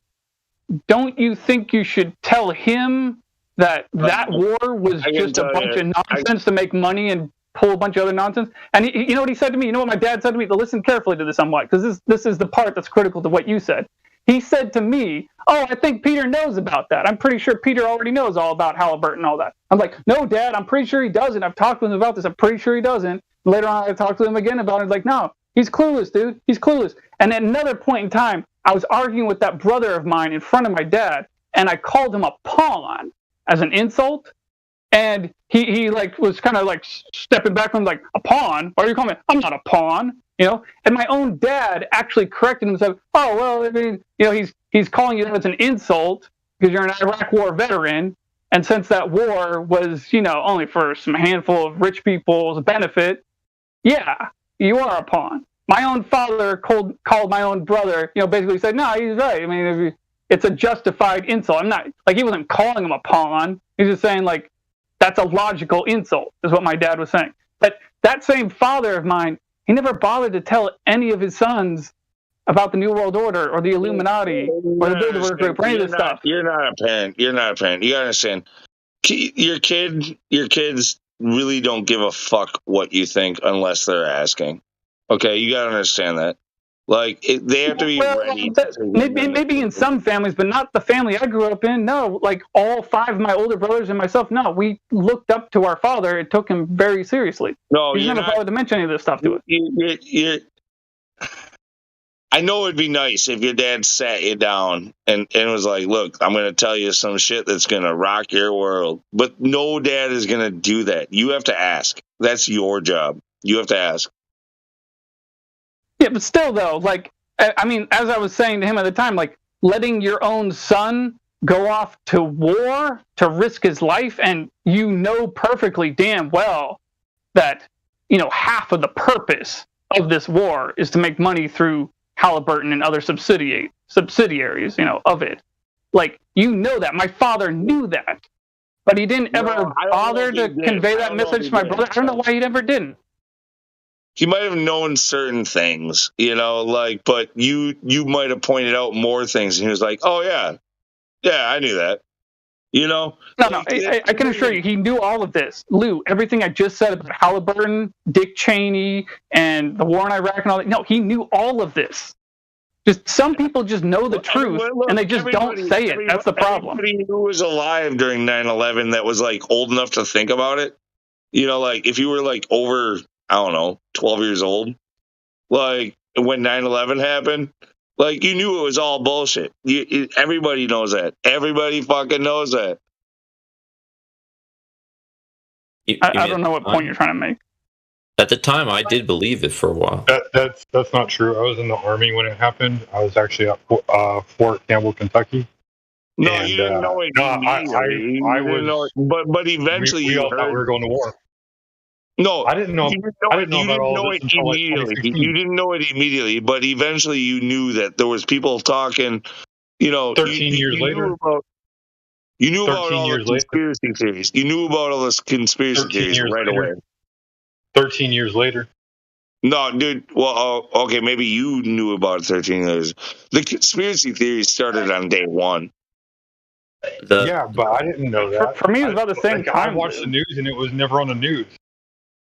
The thing that I remember is the only conspiracy I heard for a long time was that buildings don't vaporize. That's what I heard I never really heard more than that for like 10, 15 years. Wow. I just don't get it. I just don't get it. I wonder how old you guys are. If you're my age, I'm 40.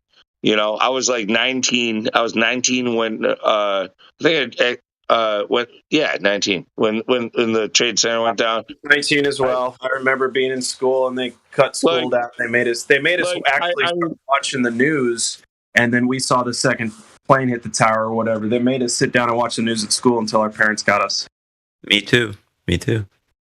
But I'm just saying, I knew while it was happening. I called it out in front of 30 people in a break room while the second tower fell down. I exclaimed out loud. I said, "This cannot happen." And the guy next to me put his hand on my shoulder and he goes, "No, it's really happening." And I was like, "No, you don't understand. This can't happen." That's great that you knew that was happening then, but we didn't. But that was the start, right? That moment. Nobody was telling us. We heard that buildings don't vaporize one time in 2007, and that was all we ever heard about it. It was never. It never went around through the primary channels, through the mainstream channels. None of us were on the back channel. No, but it did on that first day. If you were watching that first day, it did. All the bombs, explosions, and so on and so forth. They changed their story on the second day from the first day. If you were watching the news on the first and second day, you should have caught it. I was in the Army. I was watching it the entire day. We were waiting to go to war. That would have been. I was in high school too. That would have been really hard for me to tell just for 2 days of news. I was watching the news. They said these are the terrorists, Osama bin Laden. They showed the picture of the thing. I mean, that's all I saw. They told you who did it in 1.5 hours. And then we went to war. Yeah, later. Hey, Lou, I got a question for you. Did you think Flat Earth, the subject, was crazy when you first heard it? Not really, honestly. That's kind of weird.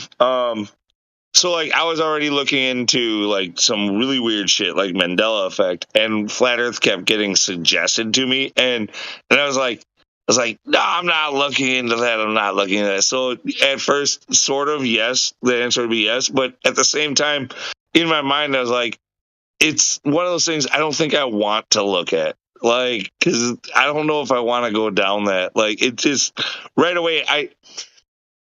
I've never been a space guy. I've always been anti-space.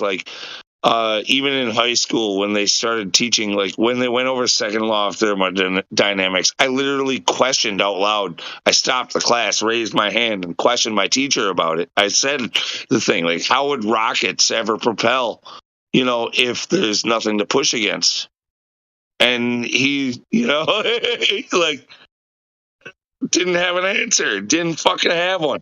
I at the time I thought that, like, if aliens existed, I thought maybe aliens existed, but everybody did. Like, they thought maybe, at least, like ancient aliens and all that crap, but like way back in the day, I was like, if they do exist, I don't trust any of these people, first of all, that have their fucking hold on, you're going into a tangent, Lou. I was just trying to ask you a question. So yeah, you thought flat Earth was a little bit crazy for at least a few days when you first got your computer screen. No, like right away, as soon as I heard about it, I was like, why are people talking about flat Earth and why is it being suggested to me? I was already skeptical.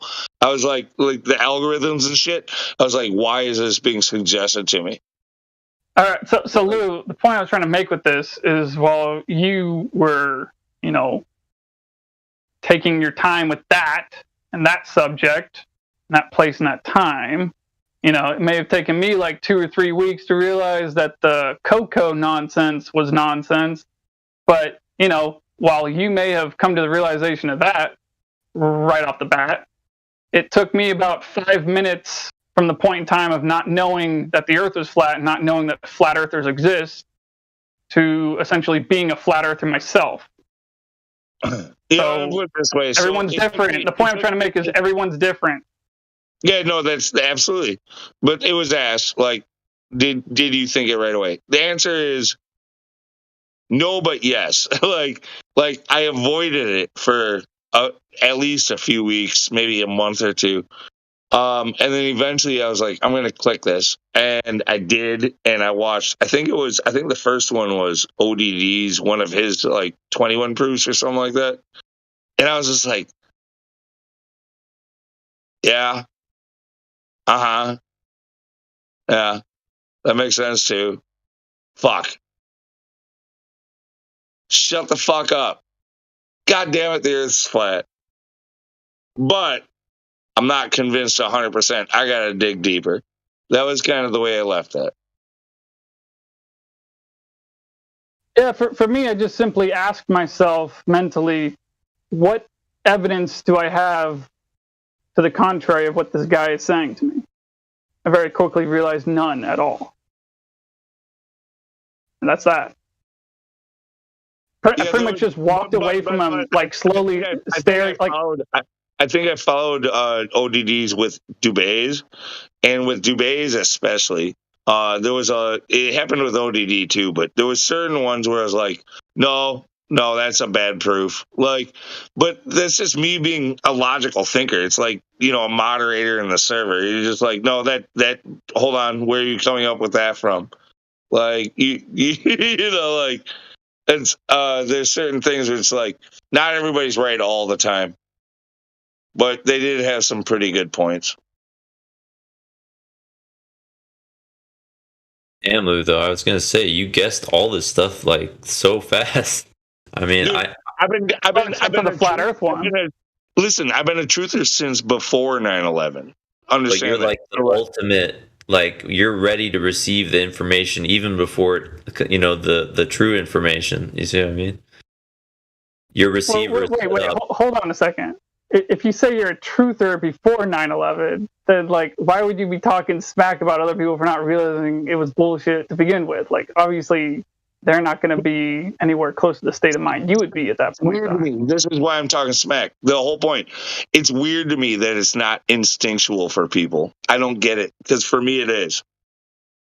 Well, actually, I kind of agree with you on that one. Not even just with that subject, but even more so how that would apply to the cocoa one. I mean, that one I just found disturbing, like waking up tomorrow and finding yourself in a place that vaguely reflects, 1938 Germany and the people that you'd find there. Right, and that gets back to my original point, that they're going to keep doing it, and I don't know who they are, and this may be my own belief, I don't know what they are, because I can't believe these are just humans doing this to us at some level. But wait, hold on. What reason would you have to think that it's not anything other than humans? What reason would you have? What reason? Well, I mean, the power of their suggestivity seems like it's boosted.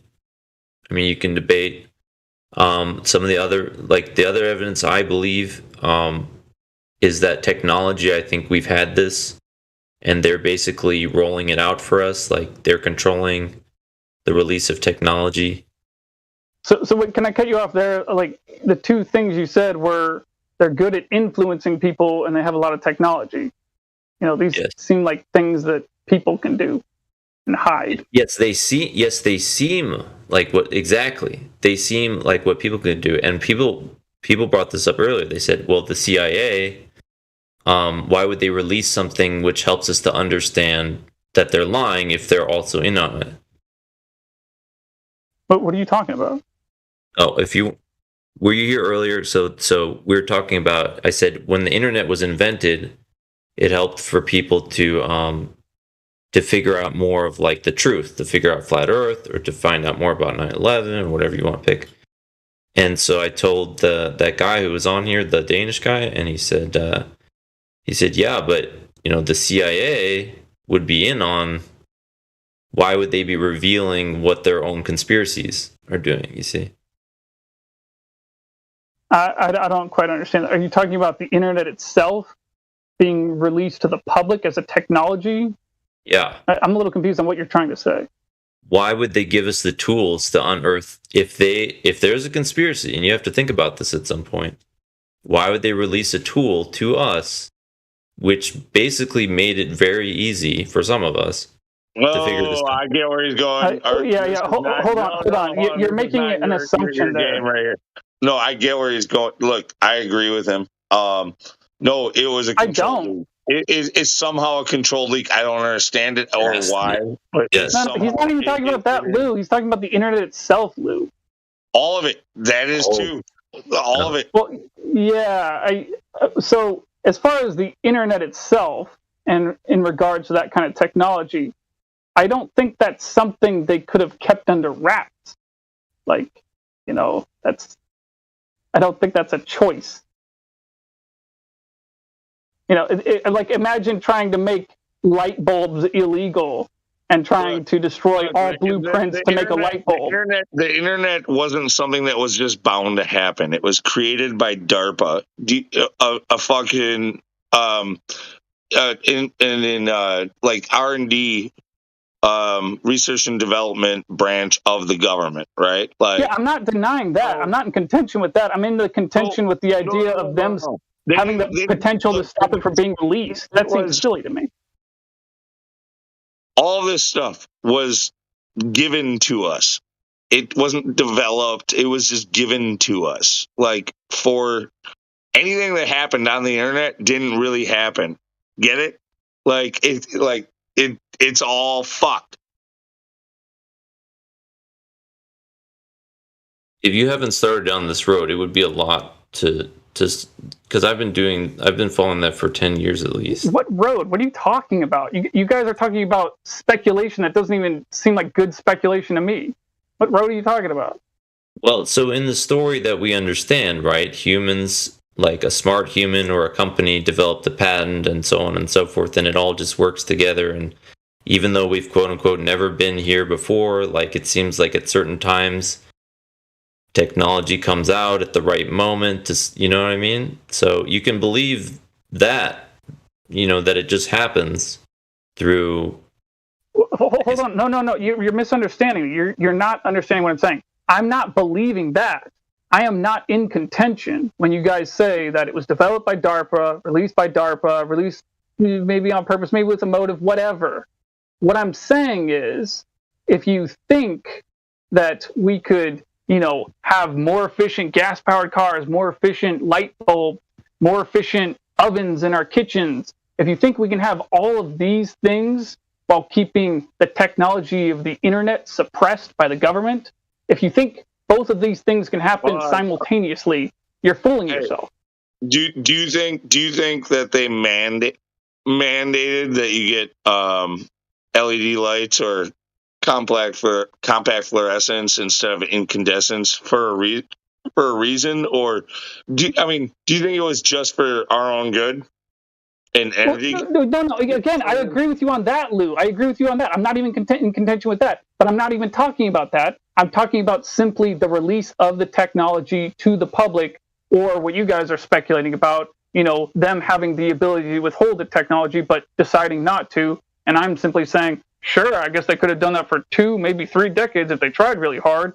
But as long as cars today look like spaceships in movies in the 90s, which they do, you're not going to release all of that technology and then suppress the technology of the internet. You can't do both those things at the same time. That doesn't seem feasible to me. No, it seems very unfeasible.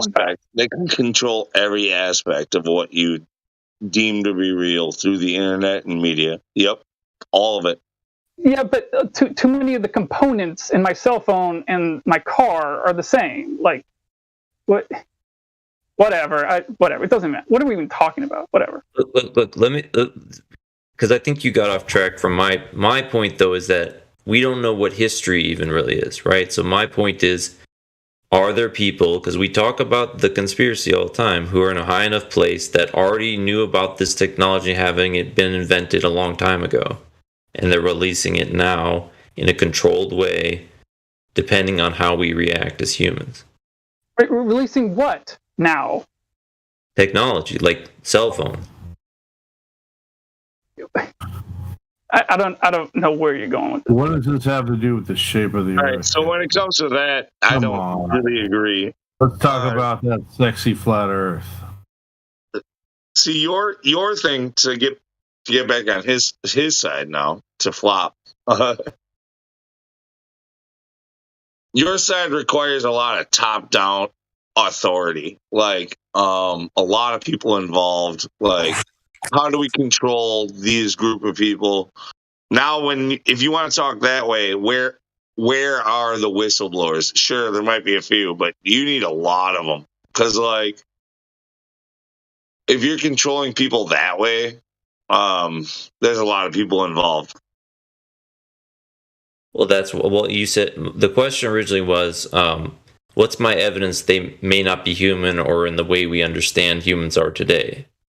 And that's one of my answers, is that there's evidence this technology existed a long time ago, and that's one way to think about it. But I don't even know if that's necessarily the way they're doing it. I mean, I think it's even higher level stuff. Was the technology there before the PC? Yes, I think there are. You didn't have the PC. There would be no internet. Without PCs, there would be no internet, right? Yeah. Correct. So it's the chicken or the egg, and you wouldn't have. I think we're obfuscating here. Let's stick back to this. So, what do you think that the Queen of England, before she died or whatever, do you think she's like some kind of lizard wrapping a human skin around her, or what? What are you talking about? No, I don't think they reveal themselves. Like I'm saying, for example, the way that they would get technology to be quote unquote invented is they would find a way to get the person to believe they had invented it, whether through some kind of suggestion ability, this kind of thing. And if you want to beat them, why do you think every single news agency, you think that one human has the power to tell every news agency on Earth to say a certain word that they already know is going to create an effect that perfectly laces together with every other thing? Well, that's not a good example. Like, every news agency is owned by like 3 different companies or something like that. Like, they can literally, and those people are on TV. They're wearing makeup for the fucking camera. They're actors. They read a fucking teleprompter. You can get them to say anything you want them to say. Period. So that's a bad example. No, it's not a bad example, because it's not that you can get them to say it. It's what they're getting them to say. And they know the effect that will have. You're saying a human could solve all that themselves, or even a group of humans, figure out that word that they're going to be telling the entire population, let's say of one country, in a way that they'll get those people to repeat it and control that level and not have some sort of extra abilities. So you're saying it's supernatural. It's not a natural human. It's a supernatural type entity of some type. That's something I think about a lot. Yeah. Okay. So Because are you talking about an alien, demon, something or something else? I think they're all the same thing. I think that's the beings we're talking about. We're not talking about full gods. We're talking about something less than that. Angels, fallen angels, that's one thing they call them. I still have no idea what you're talking about. This is all very vague.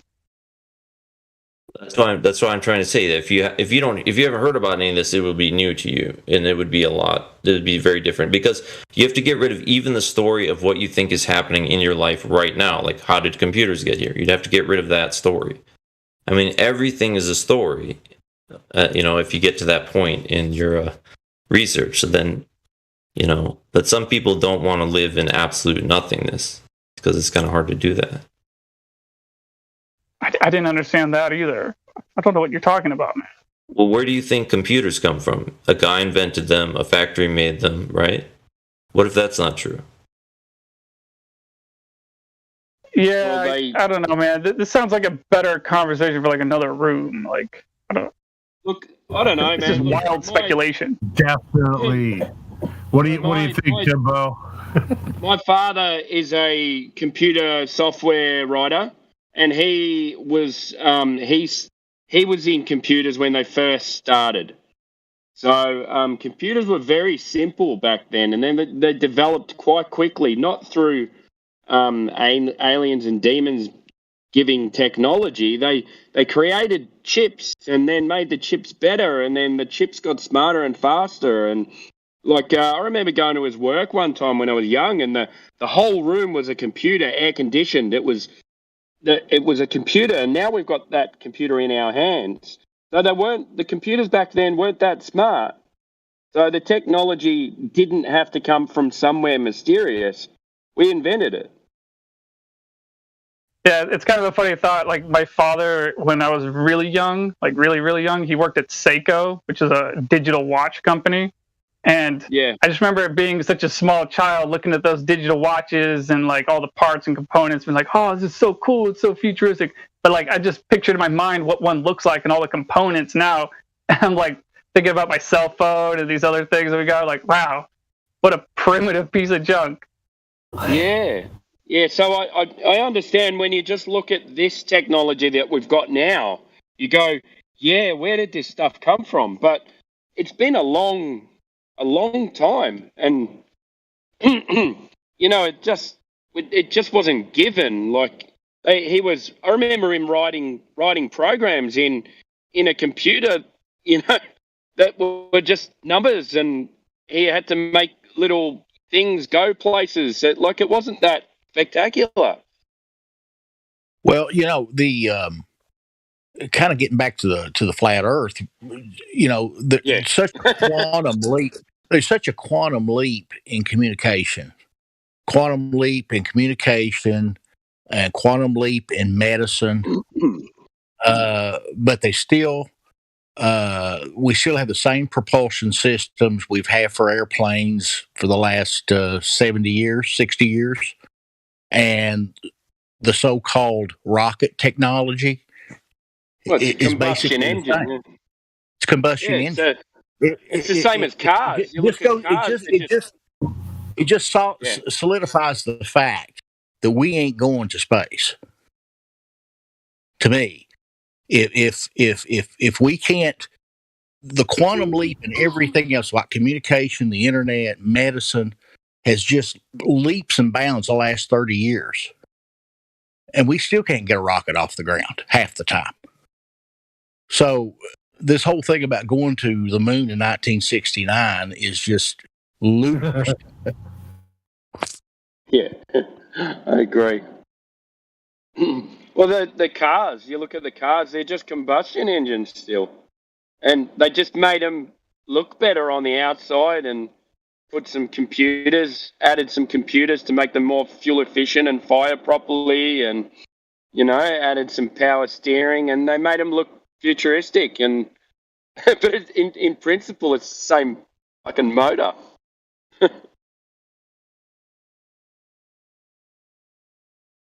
Yeah.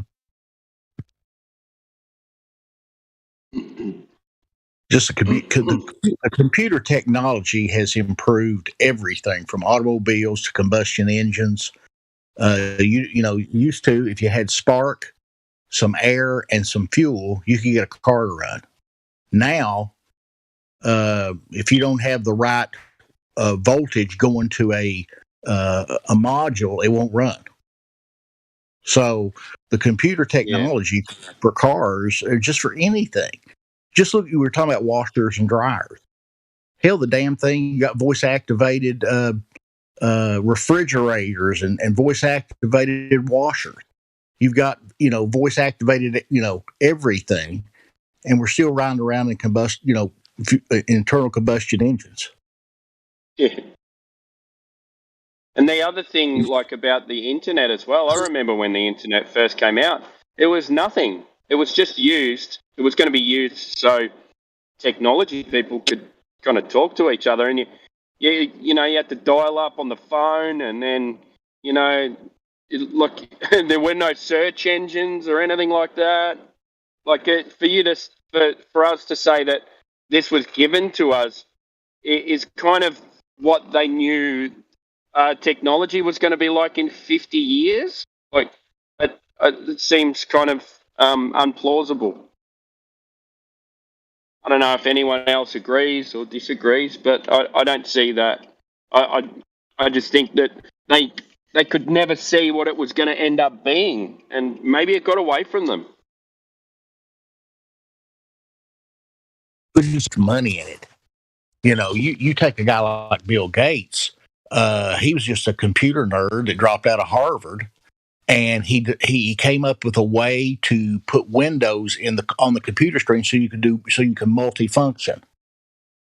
Like you can pop up a window for one thing and then have something running, multiple screens or windows running at the same time, and it made him a multi-billionaire.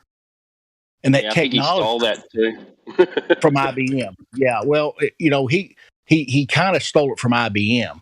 He kind of took it and went on, but he's the one that perfected it, and then it all and the advancement of the microchip with Intel making them smaller and can get more computing power. Can get smaller with more computing power. It's just a quantum leap that, like you said, I think it just went so fast, and there was people saw there was so much money in it, and the money, you didn't see the stock market get.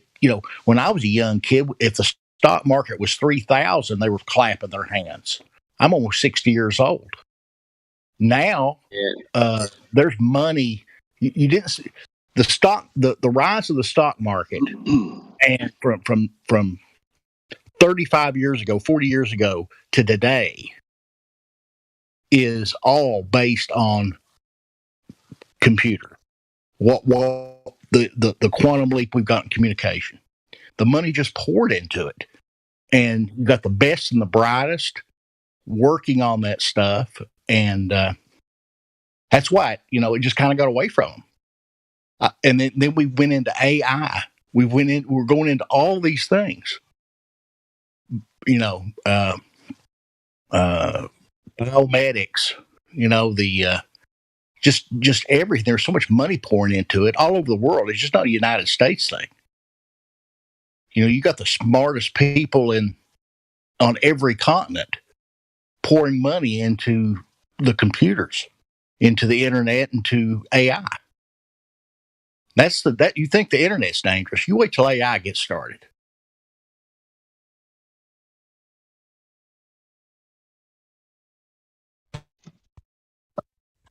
I'll fear it once it does get started. I haven't seen it get started yet. Yeah, because it's still being programmed by humans.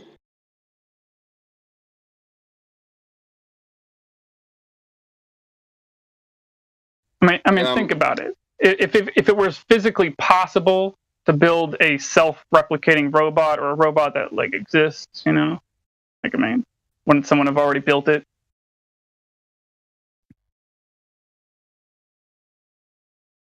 Maybe that wasn't really thought through all the way, but whatever. Never mind.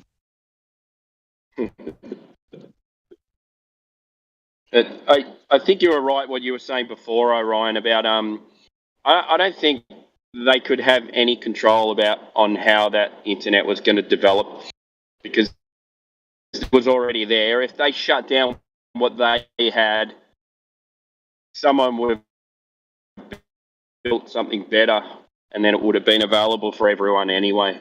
So you can't. I don't think you can suppress technology like that.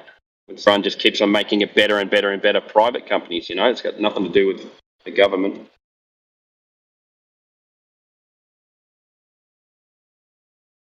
And I think they've used it to, you know, we can't even get a photo of the Earth. It's all CGI. It's all put together from computer model. You know, you can't, you know, all this technology, nobody can get a damn picture of the moon, a real picture of the moon, or a real picture of the Earth. You know, after we can't get any real pictures from Narnia either, can we? No, no. We've got all this technology, but we can't get a single real photograph from Narnia. Gosh, what is with us these days? We've got better pictures of Bigfoot. Yeah, we've got, you know, all these military, you know, we got the Navy, we got the Marines, we've got the Army, we've got the Space Force. But we can't find Bigfoot and put him in a cage. Yep.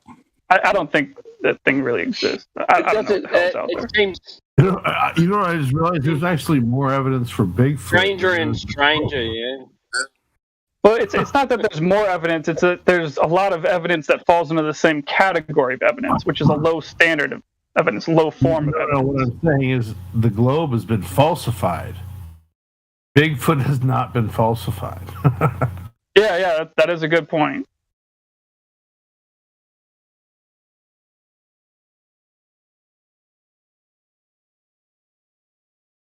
If you do some reading, there is so much, really of the world, the continents that the continents that we know, that is really basically unexplored. Canada, all those places, and just in Canada, in Russia, the Far East.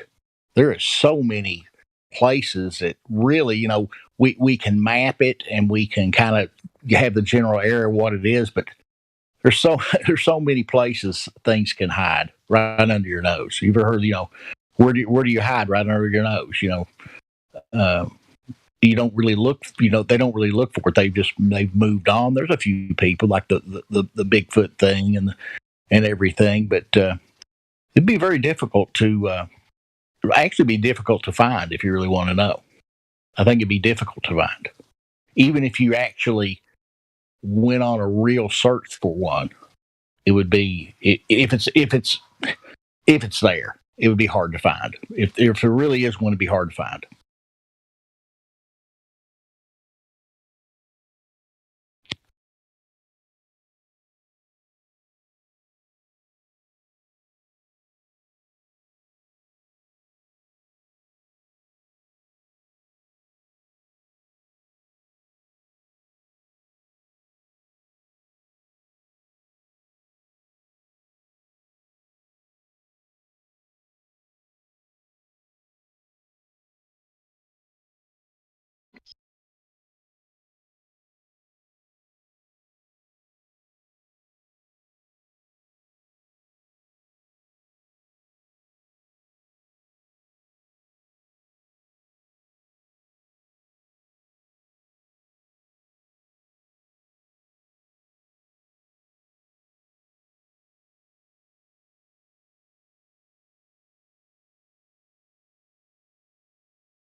someone new in here. My dog.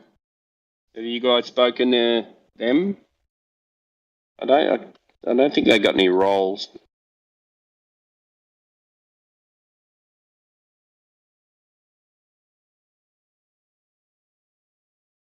Mic's open. My dog.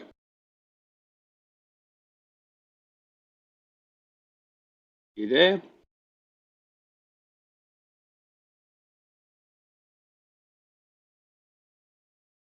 No. Okay.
Hey, you want to buy a letter R?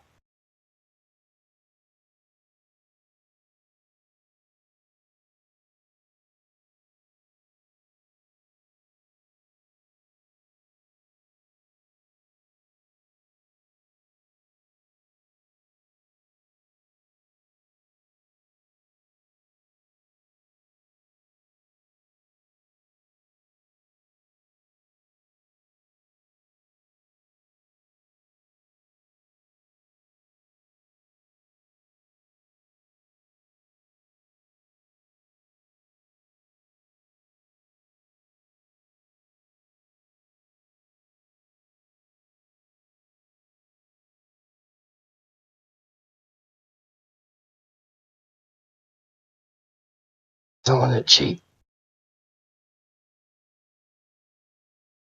$39.59.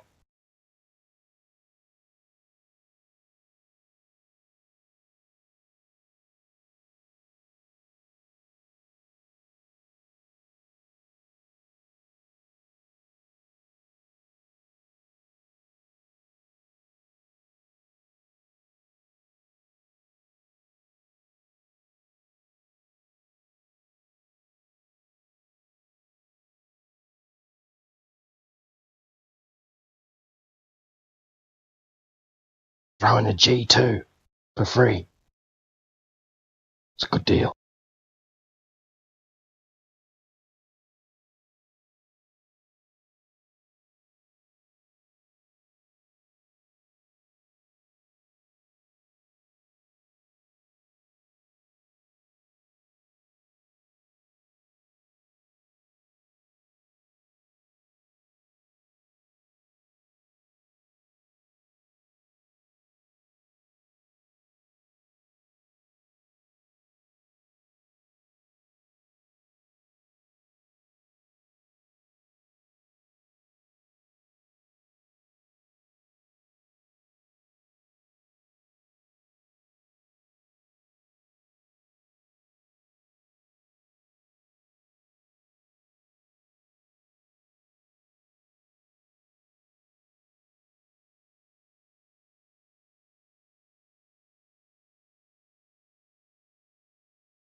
Yo, it's only Monday.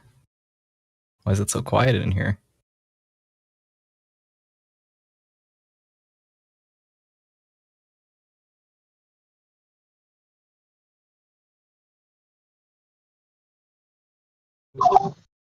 I have no clue, dude. Yeah, what the hell? It's like I usually come in here, there's people fighting, and it's like free entertainment, but I know. Yeah, like I don't have my free entertainment anymore. It's late. It was all popping off earlier. Like right now, it's midnight where I'm at. So you're on the East Coast? Central. Central, nice. Oh, that's right. They're like 3 hours ahead. 4. But yeah. So I guess 12:20 right now. But it was hopping off earlier. People were going nuts from like 4 p.m. to like 9 p.m. and then it started dying down. Nice. I was entertained for a little while. I do get upset though, dude. Like, just like you being a globe earther and me being a flat earther, we can actually have a mutual agreement probably on this, that neither side gives the other side a chance to talk. Like, yeah, it is kind of a problem. Sometimes you gotta let people and then say, okay, now, and you wait until that person's done asking everything that they have to. Take notes or put it in the voice chat. All retype out all the questions or whatever, and then send it out, and then answer them one by one. What I don't understand what's so hard about that. It's not that hard. I think you and I could easily have a mutual discussion on things, and I don't know. I just don't understand why people gotta like get so bent out of shape, like immediately jump onto a subject. Let them finish the thing. Like, either I'm gonna bury myself into my own pit, or you're gonna bury yourself into your own. You know what I mean? Yeah. But anyway. Yeah. I'm trying to provide some entertainment. Yeah, something. Trying to get somebody else to bite. But yeah. Anyway. Some random people will probably join in soon and spark a whole nother conversation. Yeah, I might get one or two before everybody heads off to bed.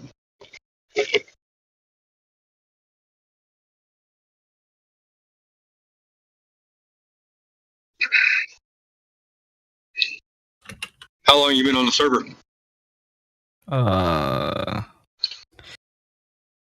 Probably late 2016. Wow.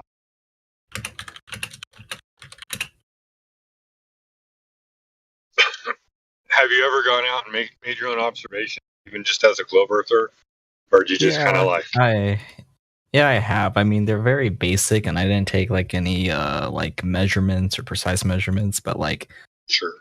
But like I never really focused on before something like appearing like obstructed over the horizon. So I grabbed my camera, went to the beach because I live next to a port, and I just watched a big cargo ship leave my view. Sure. That's pretty much. But what about like a cove, like being able to see across the cove, get on one end of a cove and look across the other end? You said across a what? A cove? Like a cove or an inlet? Like somewhere where you can measure from one land to another land distance. I'll give you an example where I live at. I live in Texas.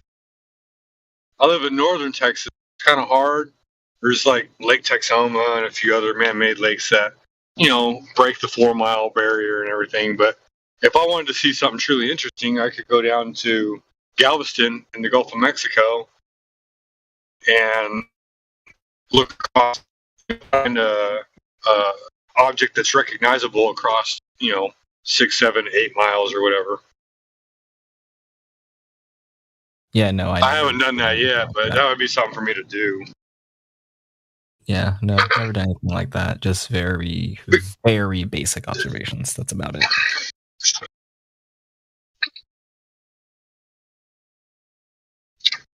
No problem. No problem. I'm just curious. You know, you've been here for a while, so I'm assuming that at some point you kind of like got curious and decided to go take a look. Yeah, I was a lot more like,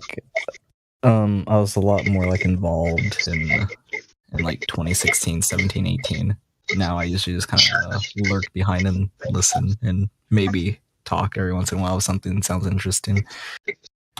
Or in this case, I mean, if no one's talking, then I guess I'll talk. Right. All right. Anything better? I agree. I'm the same way a lot of times. Sometimes I jump in. One thing I have learned though, a lot of people don't understand like basic geometric terminology. Like they don't know what an adjacent is, or they don't know what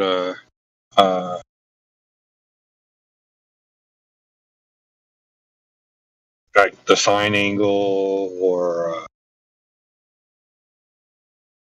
just basic measurements. You know, arc, radius, diameter. That amazes me. How people don't know the difference between a radius and a diameter, or how do you find a diameter with a radius? Yeah, because like if you have one number, then you can find the others. If you know where to put everything. Yes. Yes. It just amazes me.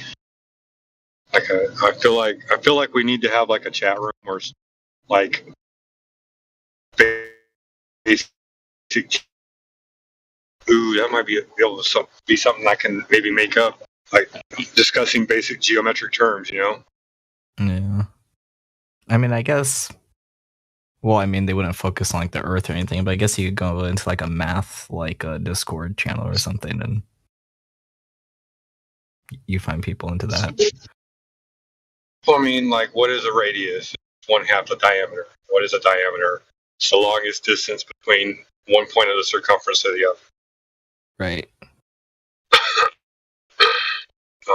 What is an arc? It's the perimeter, or it's a partial perimeter or partial circumference,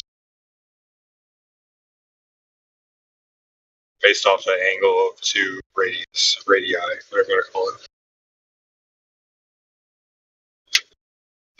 Just basic geometric terms. So when people come in and talk, they know what they're talking about, because people get lost just off of basic geometry. Yeah. It's pretty basic. There's not much to learn. It's not too difficult. It's not.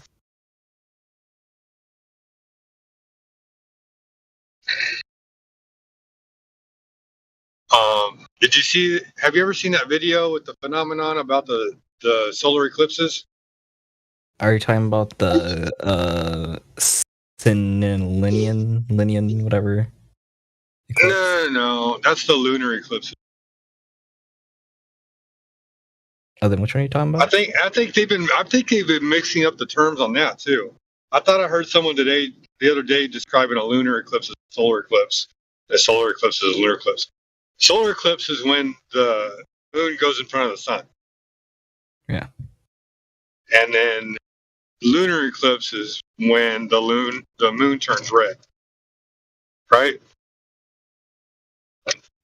It's supposed to be a full moon, but it happened. There's nodes about it too, right? You know about the nodes, right? I remember hearing something about the nodes. I remember that being said at some point. They're like partial eclipses or whatever, where like, you know, like that's the whatever that word was that you said. I don't know how to pronounce it. Oh, like that one like rare eclipse or I guess it's not an eclipse, where you can see the moon or you can see a planet and something else at the same time. No, it has to do with when the moon is partially obstructed but it's still red, and the partial obstruction is on the opposite side, where like it's on the side that's rising up, And so the side that's down is lit. Like it's I'll show you in the chat. Are you in the chat right now? Yeah, live stream. Because I was posting some of my videos. I actually took my own picture the other night, and I was like, that is so weird that happened.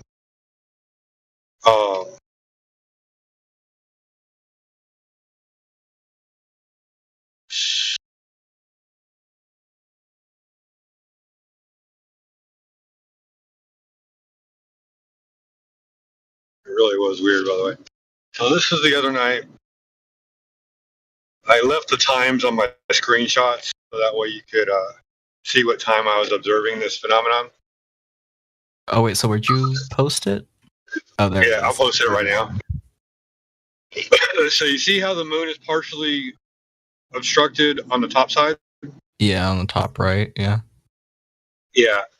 Well, the sun set like 5 hours prior to that.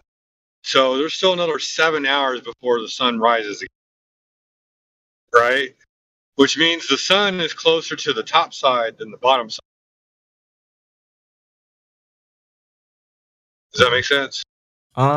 Sort of, kind of. It's really hard for me to get a grasp on like where are all these planets at a time and where they should rise and how things should act. Well, the time that I took this picture, it was 11:36 my time, Dallas time. Okay.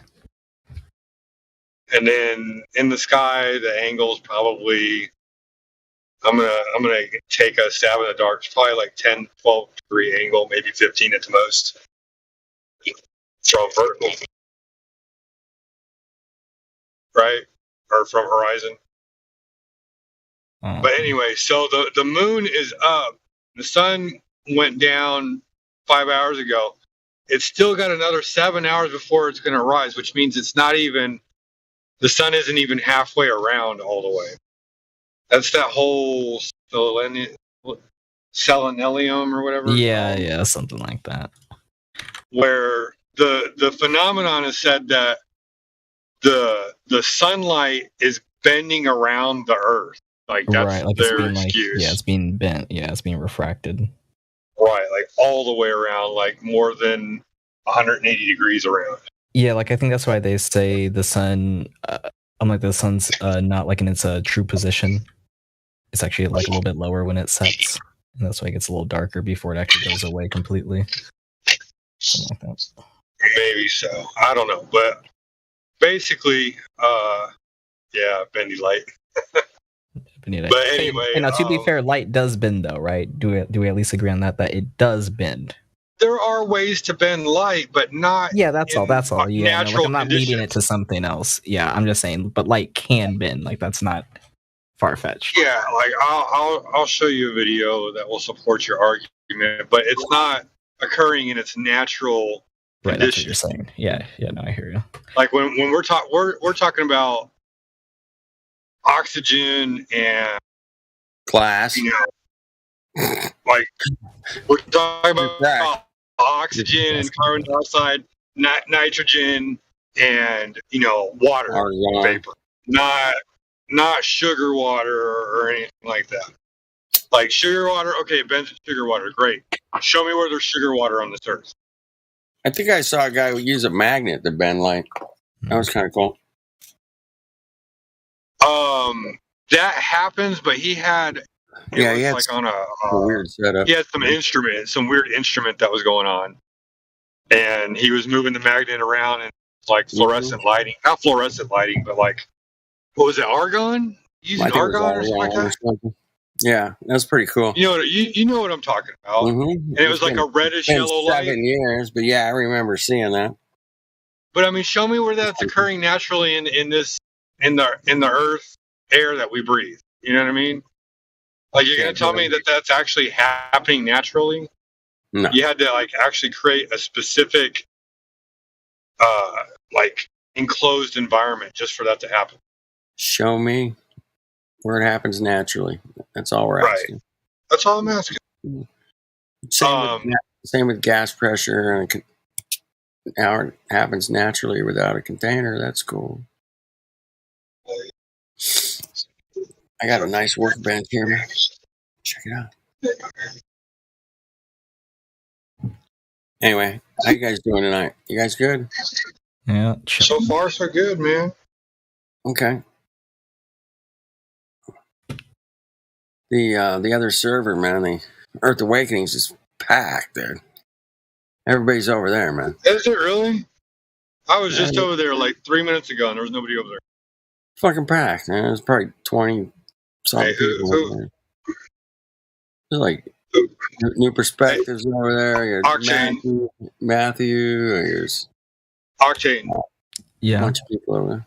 Hey, dude, here's a video to help support your argument.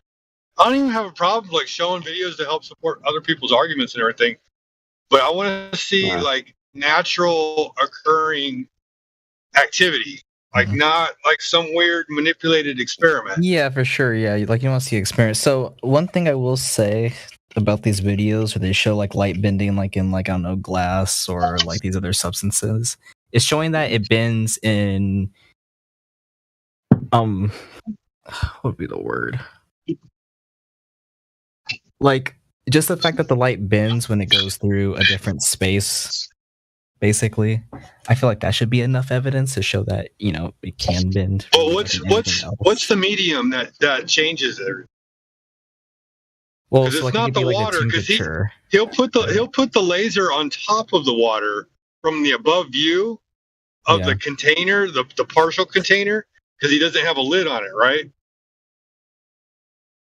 But what's he putting the laser through? It's going through a glass medium first. Mm-hmm. Yeah, medium. Which is a solid. Yeah, but it shows light bends in a medium.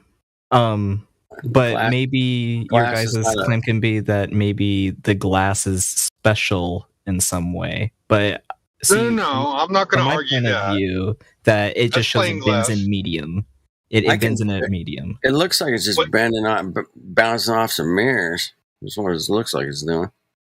But it's going through this glass acting like a mirror, first, and then it hits the bottom, the top of the water, it bends right, but it deflects back off of it. I'm cool with the experiment. Experiment's cool as shit.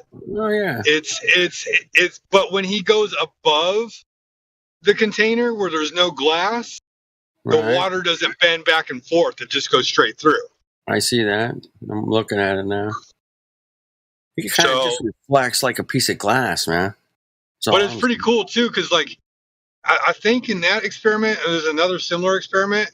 He does a thing where he like adds more sodium or whatever, and the laser bends. But I mean, we're talking like a shit ton of salinity. It's not it's not naturally occurring. It's just not. There's a top on the thing. It's just acting like a mirror. No, there's no top. That's the water. Oh, it's hitting the bottom of the water. It's hitting the bottom layer. It's acting like a mirror is what it's doing. Right. And it's really cool. I'm like, oh, that's pretty cool. But when he takes the laser over the top edge of the container, it doesn't bounce back and forth inside the container. Like the water can't be the medium. The glass initiates the deflections. Yeah, it's pretty cool. Pretty cool experiment. But you're not going to see that when you shine a laser over a body of water. That's just not natural, dude. Shine me a. So laser. One thing I will say is, go ahead. So then what's happening on days when like we look at something and we can't see it, and then on days, now we can see it. Well, there's more shit in the air. It's thicker air, dude. It's a higher density. Right, so that means it is. Have you ever been out when it's foggy? It's not refracting. It's obstruction. It's a. So you're saying visible obstruction. Okay, so you're saying there's so much like stuff in the way that we can't see it, and then on some days it's more clear. It's no different than being in the water. It's no different than being in the water. Dude, if you had a whole bunch of lights inside of water, you could see for a long distance. But if you start taking those lights away, your vision's going to be limited based off of like how much shit's in the water. So I think a good test would be to choose a day where you have like high visibility. So like, let's say you choose a day where the visibility is like 20 miles. Okay, well, let's see. Can we see something at 20 miles, or does it appear obstructed? Because now we have the weather people saying we should be able to see this far, and now we could do a test and see. Okay, so I think that would be a good test, just to make sure the visibility is far enough to allow you to see the objects we're talking about. What state do you live in? What I'm state in California. So Damn. Well, you kind of know what it's like with the dust storms. You live in Southern California? So we have. I live in Southern like California. a lot of. Yeah, like we have a lot of. You live in Southern? You live in Southern California? Clouds and like fog and stuff in the morning. Yeah, we get. Have you ever gone to the top of the hills? How the marine layer comes in. Yeah, we have a lot of rain there. So, like, I understand what you guys are saying. You get all the Santa Ana winds, blows all the smog out to Catalina, and then. Well, have you ever gone to the top of the hills in Los Angeles and looked down and seen like a layer of dust where it's all orangish looking and everything? Yeah, I've been right next to a mountain, and I can't even know it was there. It was so damn fucking. I mean, just the more shit that's in the air, the more particles in the air, the more dense it's going to be. The more you're not going to be able to see, because everything has to come through that pathway to your lens. Right. Yeah, it has to pass through it. Yeah. No, I 100% hear you. So that's why I think a good test, and maybe I'll try to do it. Like, maybe I'll choose a day when the weather service says, "Oh, we have visibility." Like, we have visibility 20 plus miles, and then I'll choose an object. That's your best observations for clarity is going to be after a really nice rainstorm. Yeah, and the sun comes out. We never get rain here, though. So we will. It's going to happen. It's going to happen in January or February or March. Oh, dude. We get rain. Yeah, we're hoping now. We'll get rain for a couple days here or there. Yeah, one of these days. You ever been out to the El Mirage? Where's that? It's a dry lake bed in Adelanto. Where? The dry lake bed in Adelanto, the El Mirage. No, never heard of it. Oh, man. Do you know where Adelanto is? I have no idea. Where's that? I have no clue where this place is. Is this in California? Dude, the dry lake bed is where they set the land speed record. That's the... Oh, that place? That's wait. Salt Flats in Utah. It's the El Mirage, dude. It's a flat, dry lake bed where they do like a bunch of drag racing every week. If you ever saw Fast and Furious, the first one, obviously you probably have. We all have. Yeah. Remember when they were racing out there in the desert? And that guy that was like autistic, and he bet his car on the race and he lost, and then he drove off. Mm-hmm. Y'all remember that scene? Mm-hmm. That's the El Mirage. All right. Okay. You remember in Lethal Weapon 1 when they were doing the limousine? It's scene? so long ago, dude. I know, right? And Mel Gibson was being the sniper out there in the desert. Yeah, that's the El Mirage. All right. We've had a bunch of flat earthers go out there and do some laser tests and some light tests. And it's going to be hard. Particles going to interfere with the dust. There's a lot of particles and a lot of wind and blows the dust. You know, it's difficult. But they got some observations at like 20-something miles, 26 or something. I'm not sure how long that thing is. It's really long, though. It's really long. It's like, yeah, I don't know. I'm not sure either, man. I could look it up. But I mean, like, also when you're doing a visibility test, like I live here in Texas, and every once in a while we'll get a fog that rolls in. And I mean, when your visibility is only 50 feet, it's like, why is your visibility only 50 feet? Well, there's fog. There's a higher density in the air. Yeah. Or when you look up at the clouds at night, you're trying to see a lunar eclipse, but the clouds in the sky or whatever. It is what it is. Bonneville Salt Flats, man. 12 miles long. Oh, you're roboting. Robo.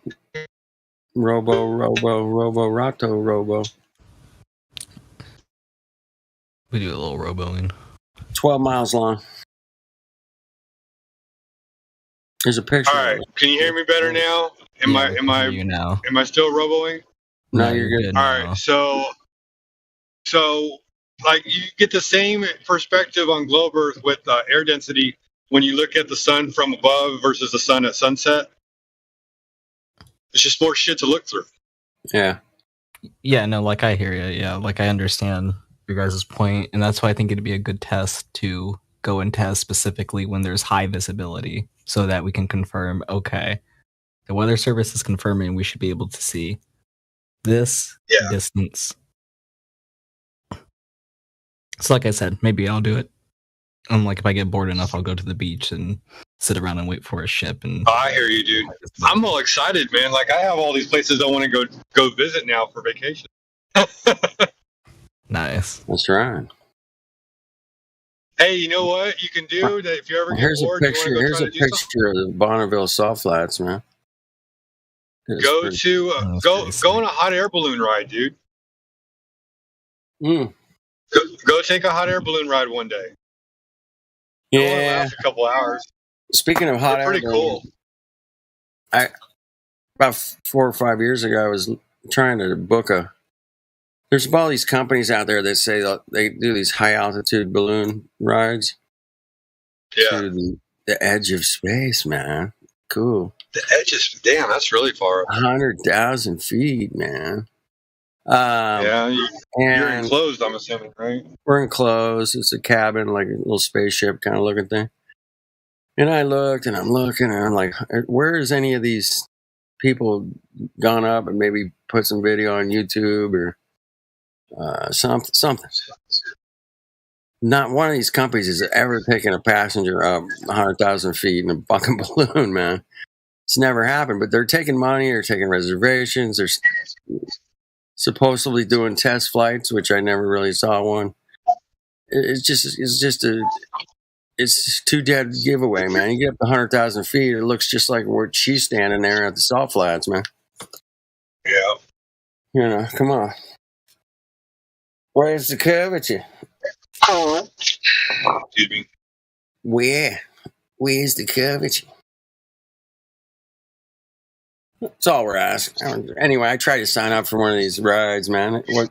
But I wanted to verify that they were actually doing them first before I put any money down.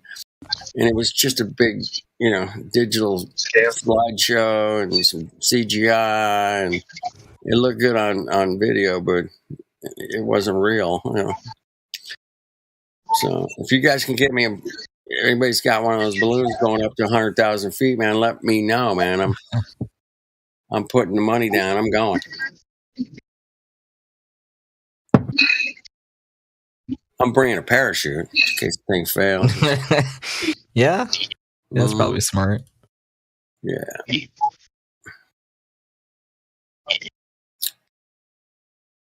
Cool. Anyway, that Salt Flats picture, man, you see how there's a little bit of water? And it reflects the mountains in the back there. Mm-hmm. And then you see other people standing out there in between the reflections. That's pretty cool, man. Yeah, that's pretty cool. One thing I hear, and I don't know if you guys say it, but I hear that, like, there's no way the Earth can be a globe because we have, like, a reflection. I don't really understand that because, to my knowledge, curved things can reflect too. Maybe they're saying it should be like distorted, is what they're saying. You look at the shape of, if you do have a curved surface that's like a glass or whatever, water, if it is curved at the different surfaces, it makes a different kind of line. The light, it distorts it. Right. So like the image like distorted. Yeah, what you're saying, right? I can't explain it very well. I'm struggling here a little bit, but it fuzzes out really fast. It does. Penumbras. Yeah, it gets a different kind of reflection than if it was flat. I've just seen some people doing different observations of light behaving that way on different surfaces. It's cool, man. Because I heard I heard somebody say like, "Oh, there should be like no reflections or something." I'm like, "Huh, that doesn't sound right." They probably mean something else than say no reflections. Like, pretty sure you're gonna say that. You just say it's a lot more shape. It's a different shape observation of the light you're seeing. It disperses. It dulls as it gets further. You can out. actually, it's really weird. Yeah, the light kind of takes the shape of the surface that it's reflecting off of. You see, there's straight line, flat, or. Anyway, yeah, I hear it. That's really dig into that. That's a good question. Gizmo. Crunchy microphone, man. Crunchy mic. Crunchy mic. Crunchy microphone. Crunchy. That's better. Let's say hi to English Flat Dragon. What's up, man? Okay, we got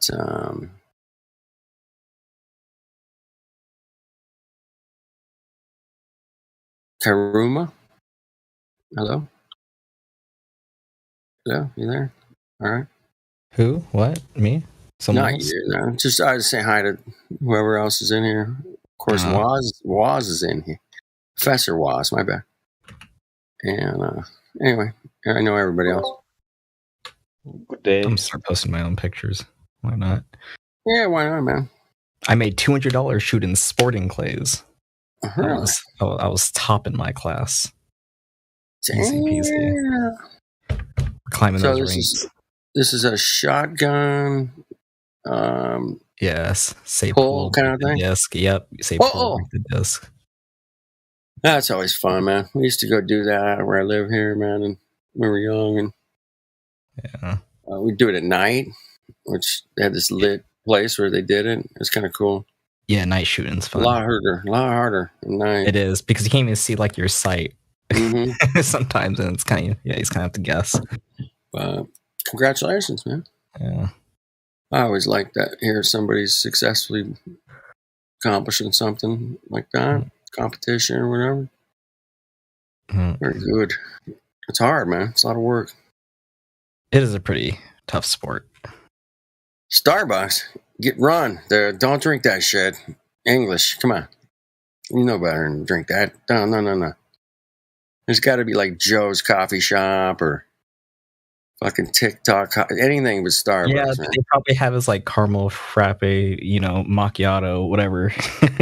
It's probably some special drink he gets. Right. English. You don't want to drink that shit. You gotta change your taste buds, man. Something. But there's some great coffee houses that are small. Don't get me started on detoxing. Yeah, I gotta detox some shit too. But no, I'm not even gonna get into it. No, I'm gonna say it. Your liver already does that. Okay, your liver is literally detoxing, literally you 24/7. I just drink distilled water for a while, man. Clean out anything. Okay. Don't drink it. Just drink a shitload of that. It pulls all the heavy metals out of your body. It's cool. Good stuff. It's gonna pull the vitamins and other shit too, but you gotta replenish those. Get the heavy metals out. Get those metals out. Well, some metals good, right? Yeah, but the heavy ones, you don't want too much of that. Hey, but it makes you stronger, right? It causes fluid shifts. Look. It makes you more magnetic. From a medical standpoint, you gotta be real careful with it. You can't overdose on it. It'll cause a major fluid shift in your body. And if you don't do it properly, you can fuck yourself up really bad. But yes, you have metals in your body. You got magnesium, potassium, sodium, calcium, and several other minerals. Aluminum, magnesium. No, not really aluminum. Magnesium, calcium, potassium, and sodium are really important for neurological function. Without them, your body can really get screwed up. Yeah, I mean. Some other metals that your body uses, zinc, iron. Yeah, good stuff, man. What else? I mean, basically, just work out, Try not to eat shit selenium. food. Drink a lot of water. You're good. Yeah, I know, right? Yeah, eat real food as much as you can. Don't don't be lazy ass. Get outside and go hiking, walking, whatever. Oh yeah, because the sun's important too. You need vitamin D. A lot of people don't get that. Get out in the sun, man. Get out in the sun. I love the sun, man. I mean, I love being out in the sun. I don't love the sun, but summer's over, man. I'm so bummed out. One big one people forget about is iodine. Body needs iodine. That's why if you're gonna have salt, use iodized salt.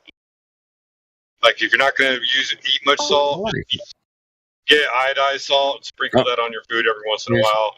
Take care of your thyroid. All right. He took off. He had to go. I get it, man. Sometimes I just have. I gotta go. I'll see. My wife needs me or something. I gotta go. So I wasn't able to listen a whole lot today, but they were talking about fuck all pendulum. Fuck all pendulum. Fuck all pendulum. Fuck all pendulum. I call it. The thing. Like, first of all, you set it in motion. Something has to keep it in motion, dude. Like, you have an air density that eventually is going to slow it down to when it stops. If any Mongo ever comes in here and tries to say that thing's an accurate experiment of rotation, man, they're gonna get buried. There's rope. The rope is twine. The twine is twisted. Dude, there's magnets in the fucking thing, for fuck's sake. There's magnets. The magnets are, manipulating the course of it. Dude, the whole thing is screwed up. Total scam. What a scam. There's only, by the way, there's only one company builds them all, by the way. If they're gonna do a proper experiment of it, then they need to do it at the North Pole or South Pole. Yeah, they don't have them there because it's a dead giveaway. Where else? We're not fucking spam. We're not roboting. We're not roboting. We are roboting. Am I roboting? Oh, you're back. You're back. I am. You're back. Put your aluminum foil tin hat on again. It'll help. No, I don't want to get radiated. It's supposed to protect against radiation, isn't it? Damn. I don't know. Anyway.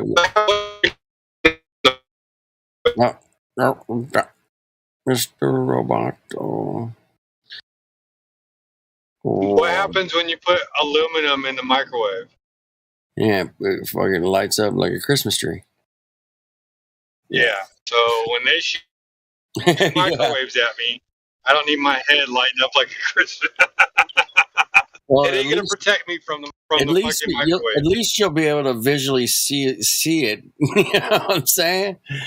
You're like, oh shit, we're getting radiated, man. This ain't good. Like, oh shit, they're microwaving me. We need to run. Anyway, what was that?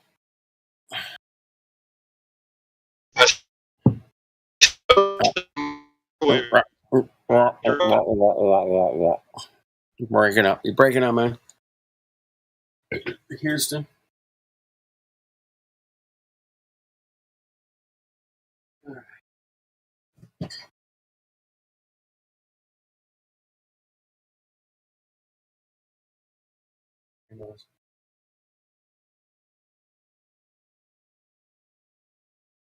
Well,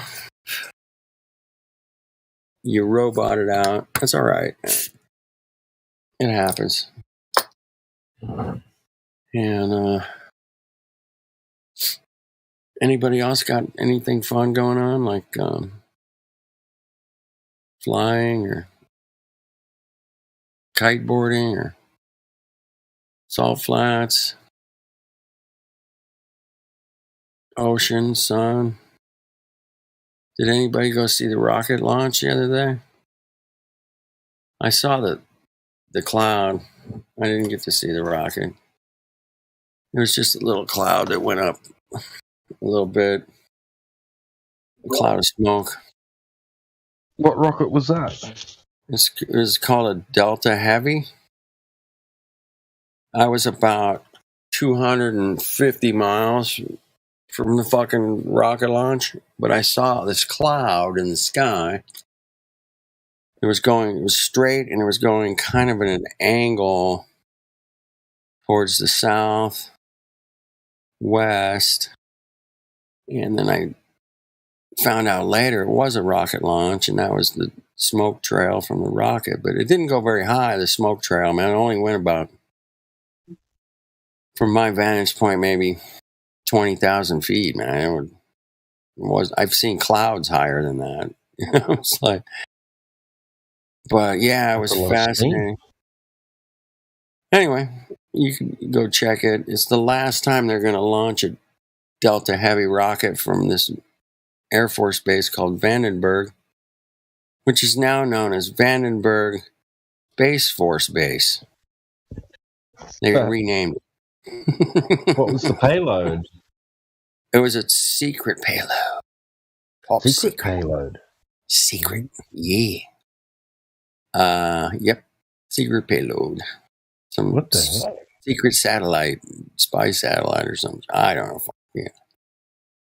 Anyway, that was the last one, but I didn't get to really see it. I didn't even know it was going off. I kind of, what the hell is that? And then one of the guys I was with looked it up and says, yeah, that was a Delta Heavy rocket. Anyway, it's a,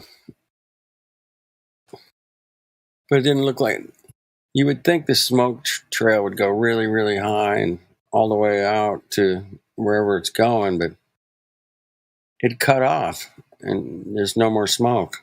So I think, I don't think they're going to space, man. I don't think they're really going. I don't think they're going.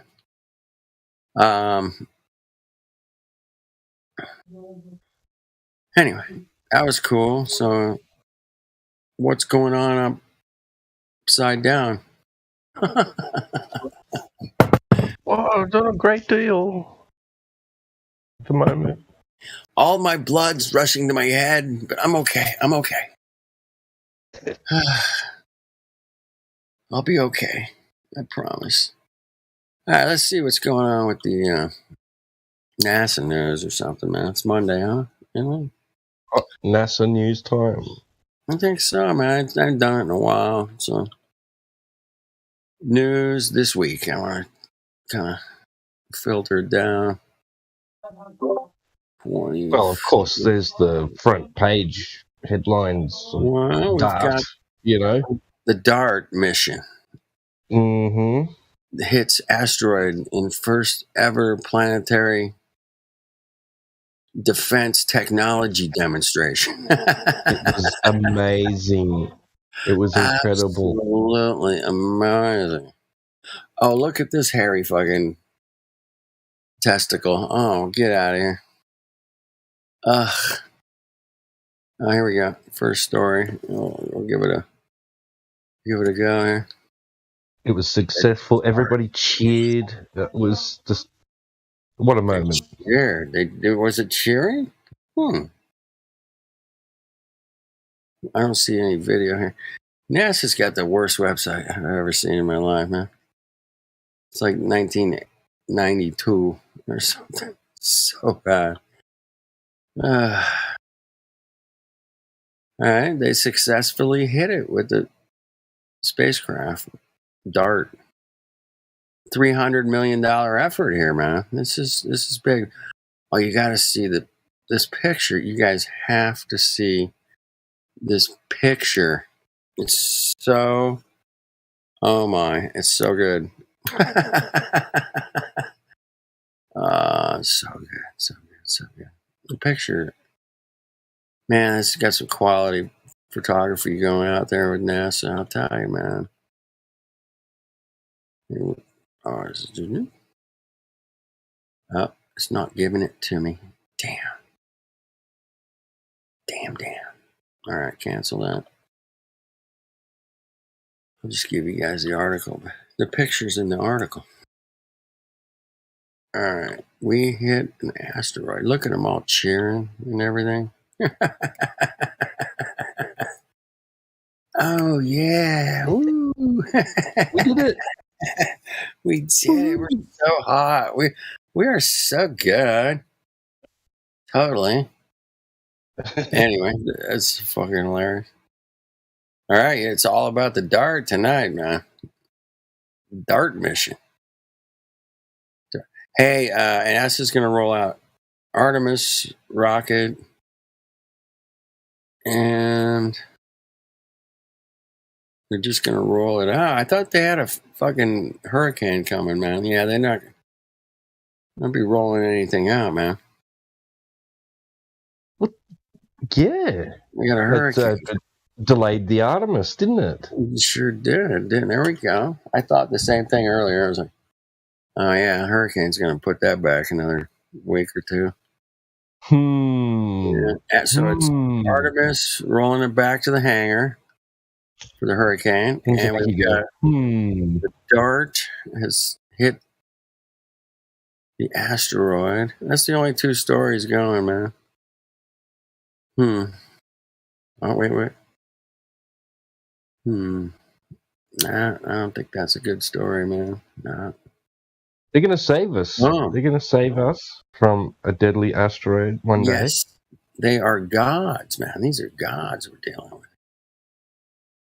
People they can stop the heavens. All right, I'm going to watch the video. Here we go. Oh, we got a picture. It's going, zooming in. It's zooming in. It's zooming in. It's getting closer. We're getting closer. We're zooming in. And the people are putting their hands on their hips and they're looking, and they're waiting, and it's zooming in. And it's zooming in. And it looks like, and I don't even know what it looks like. And it's zooming in. Oh, it stopped. Oh, it's getting closer. Oh, here it comes. And the people are jumping up and down. And it's really, really close to and it's a rock with a bunch of other rocks. And they're clapping. And they've clapped. And then, and the screen goes dead. And they're still clapping. Oh, no, they're still clapping. A dead screen. Yeah, we hit it. And people running around with cameras are all shaking each other's hands. There's hugging, double hugging, crying. Yeah. They are so excited. So excited. Whew, okay. That was it for the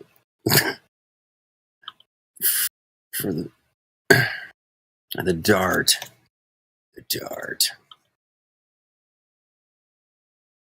Yeah, they got it. The bullseye. They totally nailed it.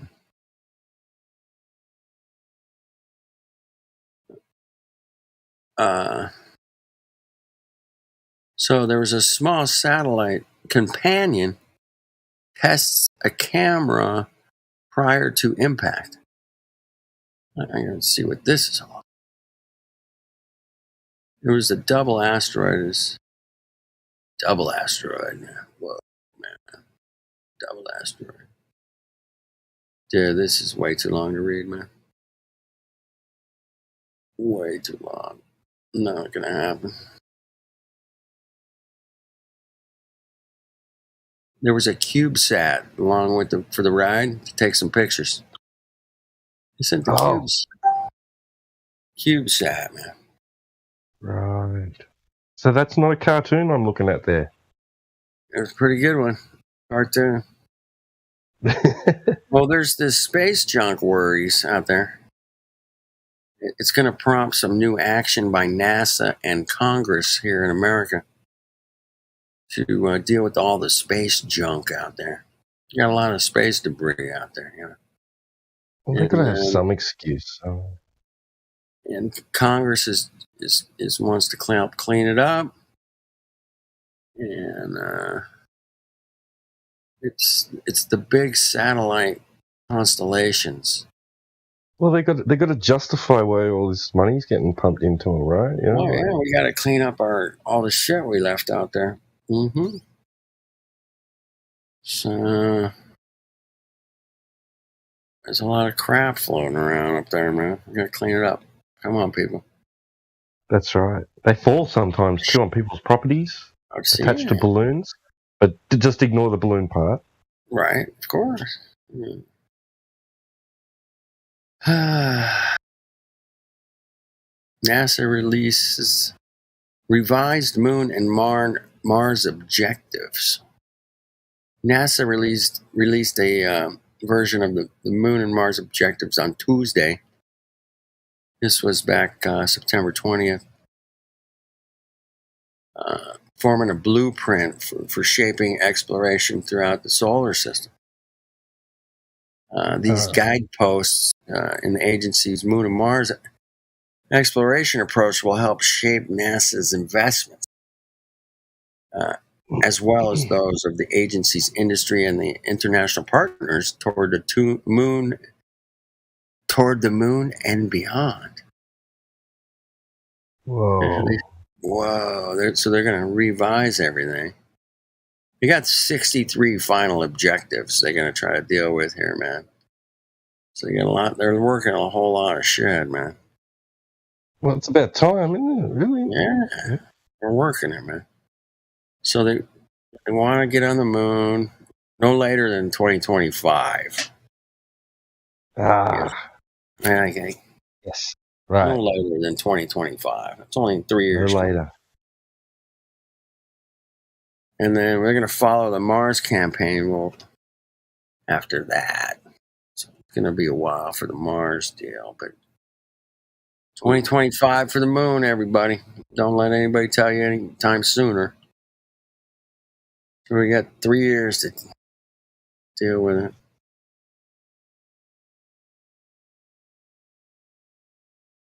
Okay. The DART is just taking up all the news, man. The DART. Yeah. Damn. Major headlines. Yep. It's everywhere. Jupiter's moon's going to get a little flyby from Juno. Going to get a little flyby from Juno. Aren't we having some Jupiter event or something? Mm-hmm.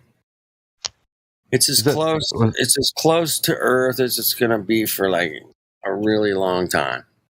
And you need to go check it out, man, because it's really close. Right. Right. And it won't be this close ever again in your lifetime. And so that's it. Close.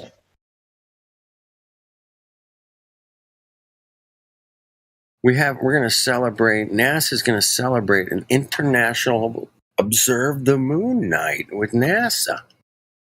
What? I gotta check this out.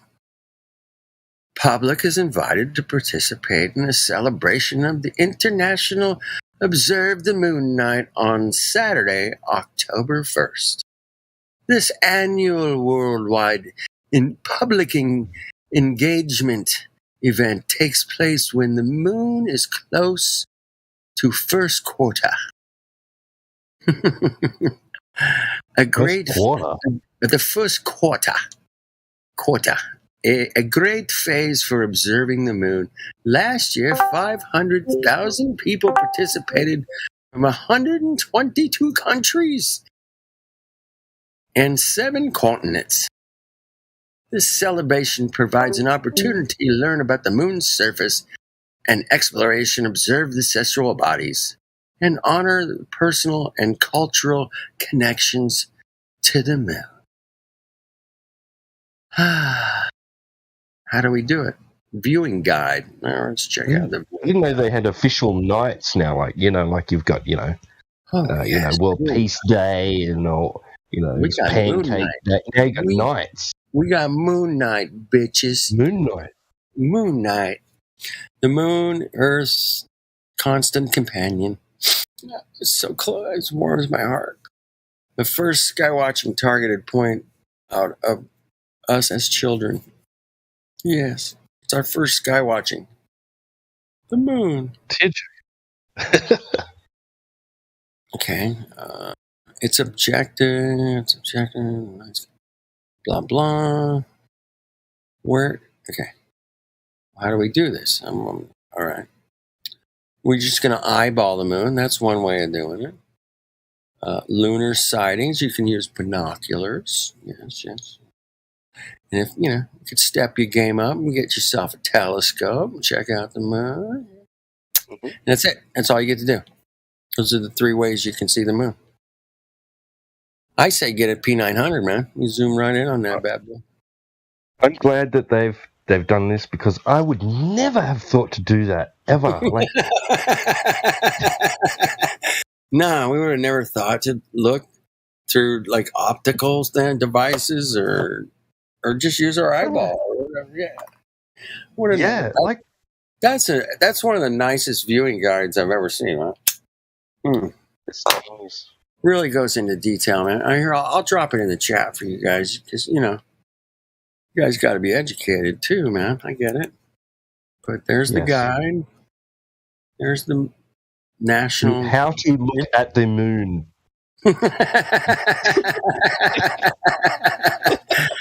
It's so crazy, right?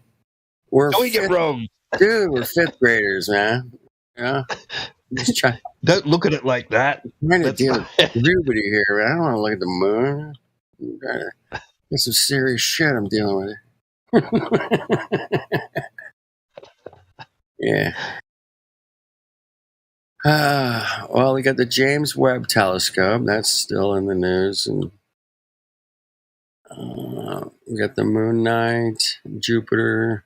It's really, really close. Since 1963, it's as closest. It's never been closer.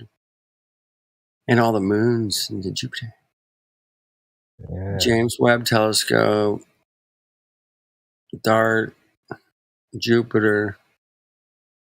Man, it's getting thin out here, man. I think they're on summer break, man. They'll be back. They don't have like we're pretty sure we got another Earth next to 4 million of them that are all exactly like Earth, but we'll it's only 240 million light years away. It's I get it.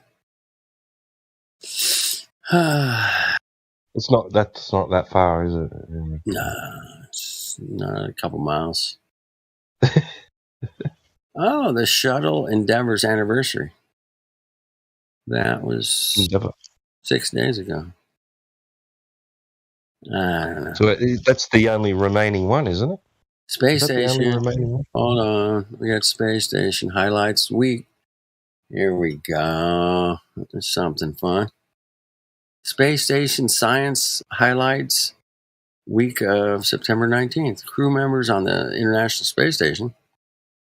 September 19th tested automation of spacecraft maintenance and repair functions, as well as demonstrated one of 2 technologies of controlling small spacecraft and robots. Wow. So they did the automated spacecraft maintenance. They did the guiding robots. And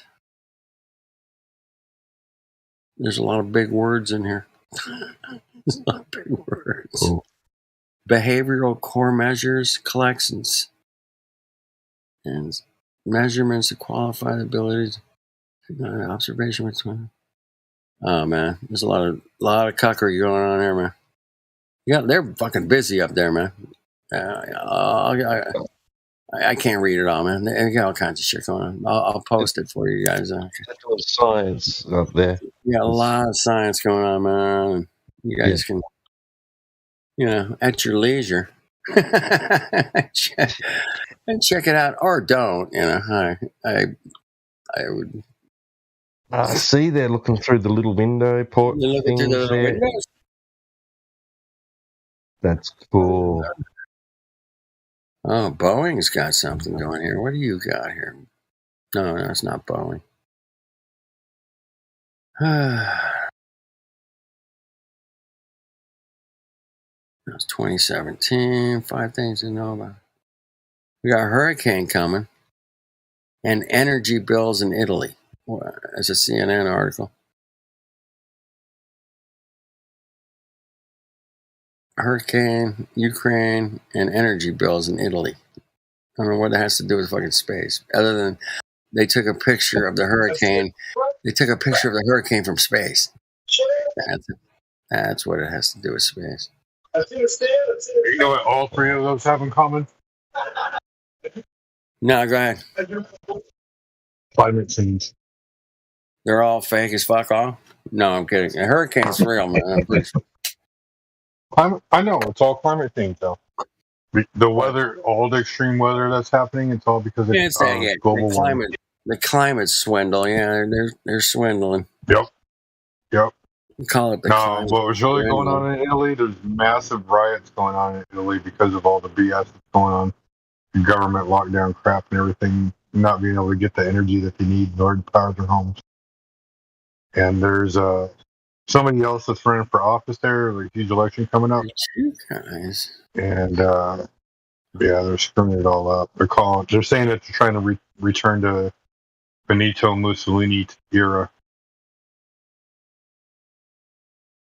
Wait for it. Hold on, I'm getting there. NASA has a little program. NASA's got a little airplane. Let's see here.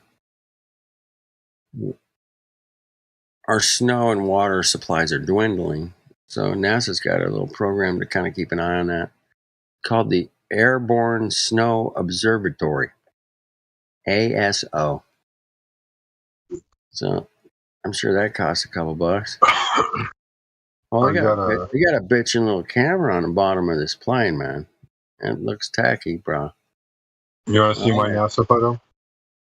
This is some high-tech fucking camera on this airplane, man. It's definitely some good science going on here. I can't see which photo. This one right here.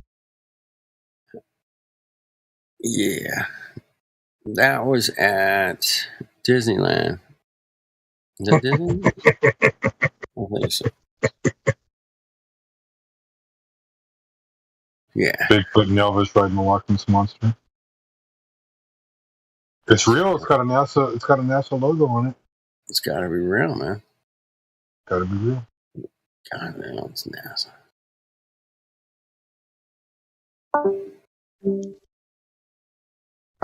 Yep. That is proof. Yep. It's proof, dude. Why would they lie? Why would they lie? We got some new stuff here going, boys and girls. Check it out. NASA's working to get the supersonic X-59 airplane to new altitudes, man. They're still trying to get higher, man. But Bill Nye says that we've never left lower orbit. No, I'm going to get this thing up there a little high. It doesn't say how high. That's so many memes. I wish I could drop right now. This is like 40,000 feet. That's not that high. Come on. You can do better. Come on now. There's been really good Mars weather. I don't know if you guys knew that. Been some really good Mars weather. It helps save the power on the InSight lander. That's funny. I'm going to post this one. I want you guys to look at this picture of this Mars lander thing, right? Us flat earthers, we pay attention to shit. And I don't know. I think it was about a year and a half ago. It was a bunch of us, I don't know where we were. I'm probably on Discord. It might have been here. It might have been somewhere. I don't know. Well, we were all pissed off that that the solar panels are like, that thing's been up there 12 years and the solar panels look like they just came off the fucking factory floor, right? And we're like, well, there's no dust up there. There's no dust, right? And I'm like, wait. You're supposed to be like wind, shit, all kinds of crap there, right? And I'm like, there's no dust. ever since we mentioned it, all the pictures of the rovers are all got a bunch of dust on them.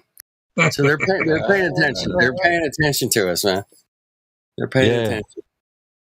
Details, see? Mm-hmm. Details.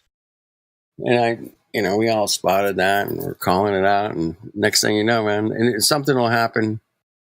I might mention something tonight about, 3-4 months or a year from now, they'll be, oh shit, that we already talked about that shit. They could have just made out like it has a little arm that comes out and with a vacuum hose on it and cleans itself off. Yeah, they don't though. That's the thing. Man. We went through all the specs, man. Like, thank God. That'd be way cooler. It's little dust buster, man. Right. Yeah. Well, we got a new crew going to the space station. They're going to be there 6 months. This is back on the 21st. And they're going to arrive. 3 new crew members. They're going to be. How are they getting there by Sophia?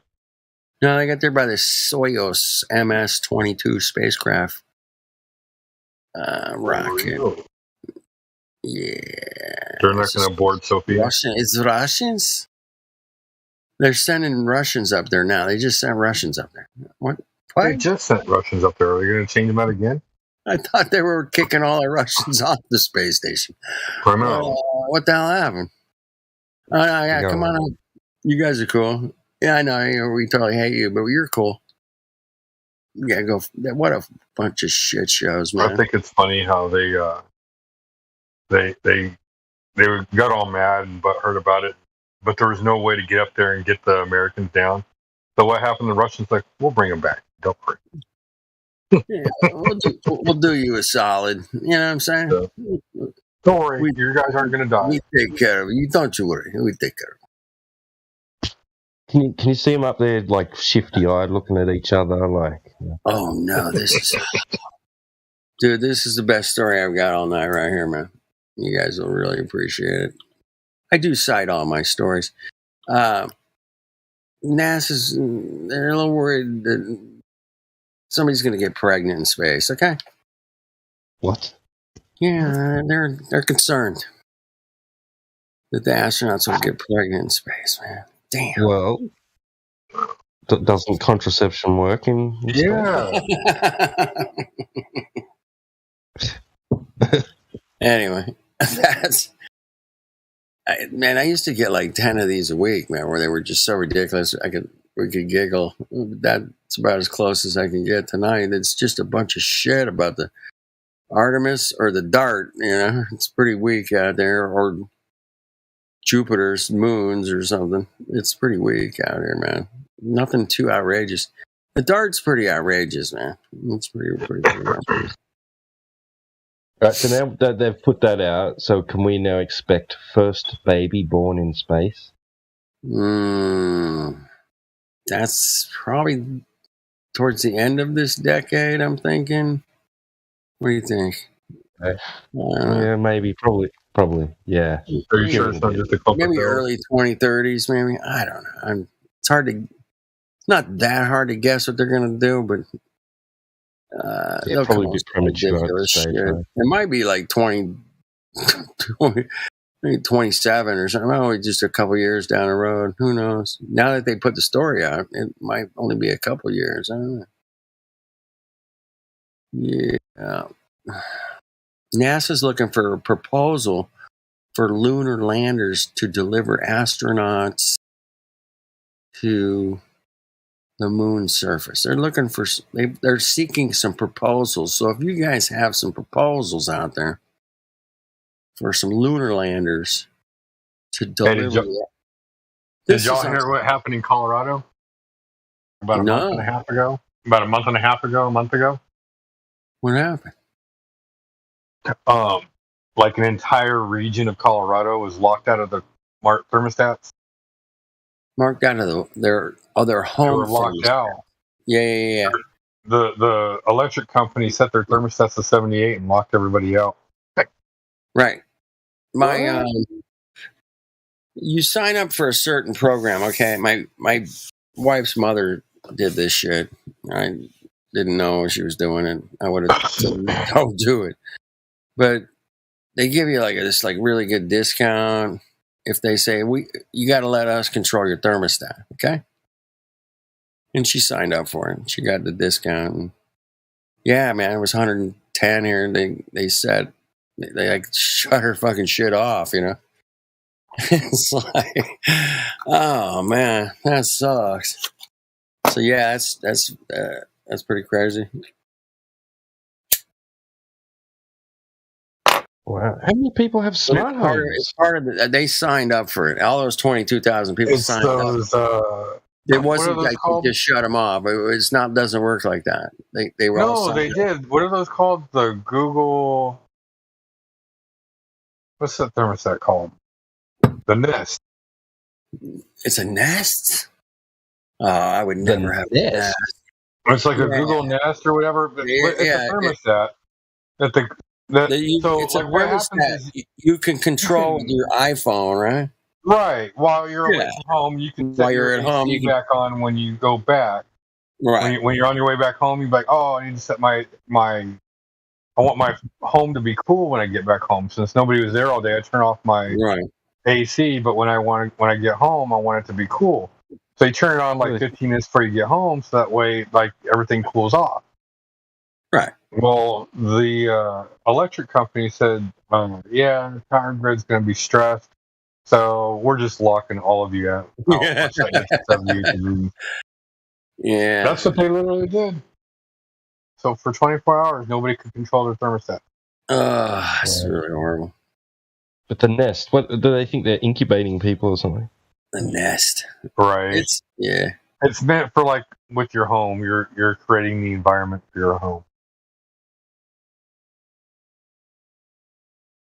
It's the Google Chrome Nest. Controls your entire. It's just a thermostat. You control it through Bluetooth and Wi-Fi. Get Alexa to control it, all that shit.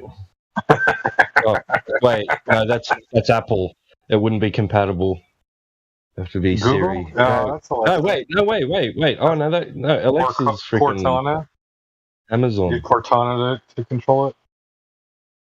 Right. Yeah, that's it. Siri is Alexa, or Siri is Apple. Yeah. But yeah, that was a pretty interesting article that I read one day. Well, Jupiter's only 367 million miles away. It's really close. But you can see it, dude. You can literally see it. You can see it, man. 367 miles. You got really good eyes, I'll tell you. I mean, there's no vanishing point or nothing. Right. It's just a straight eye right into your eyeball. Pretty cool. All right, and I can't find anything else to laugh about. I mean, it's all laughable. They're working out the leak in the Artemis rocket. We got the dart hit the asteroid. Everybody's happy. They're all totally getting wrecked tonight. They're out there partying their asses off. There's like at the bar. They're going to close the bar. Yeah, it's going to be great. Oh, wow. What the hell is that? What? Some Tartarian stuff going on in the text chat. Oh, the Tartare. Ooh. There's a window at ground level. And to the window. At the ground level. To the wall. That's logical. It makes sense, right? Yeah, man. When it rains, just goes down in there and gets everything wet. I think that's a perfect idea. Yeah. Brilliant. If it snows, it just covers the whole window and melts, and then it totally gets your basement all moldy and shit. Yeah, great idea. Did they slope that down into their house? just slopes right towards the window. That's the funny one. And the water's sloping towards the window here. No, you don't? All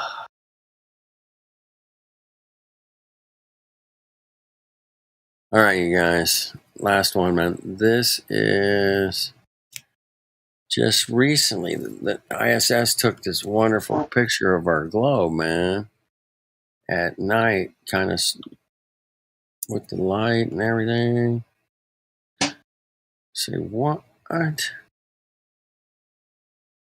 Look at that curvature, man. Dude, awesome. How high up is that? 250 miles. 250 miles up, and you finally get to see a curvature. Yeah. Wait. Which one's the horizon? Well, I don't know if it's the top. I think it's that yellow line. That gray line that separates the blue and the yellow? Yeah, that gray one. The dark gray one. I think that's it. All right, because the reason why I asked... It's a good question. Is because I'm willing to bet that line between the black and the yellow, fucking straight. Oh yeah. I'm about to run a line over it right now just to fucking prove it. All right, I got me a nice straight line here. All right, dude. Yeah, it's totally straight. Fuck. Forget it. Funny, dude. It's funny. That's why I go through the NASA news, I don't know, once a month or something. I just kind of laugh at the stupid shit they put out. I usually do it late, like tonight, like late. NASA. Well, we've got a picture of it. What? They got audio of the meteor. Wait.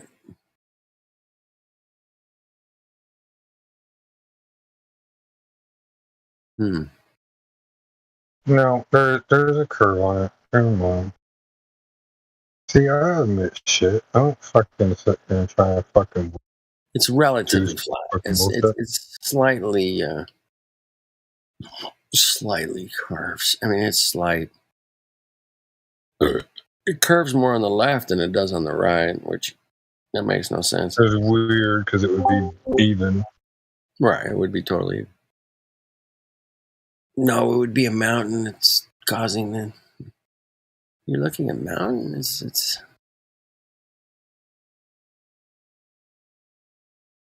What?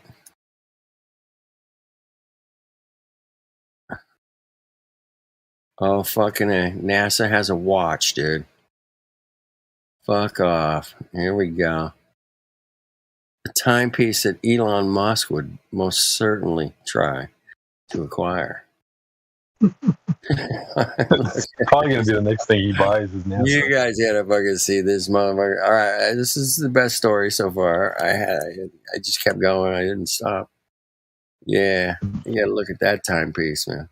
Oh yeah, beautiful. Right. I gotta give NASA. It's a flat Earth under the face, too. You fucking. Are you kidding me? They're fucking shitting in our faces here now, boys and girls. They're fucking with us. Look at that shit.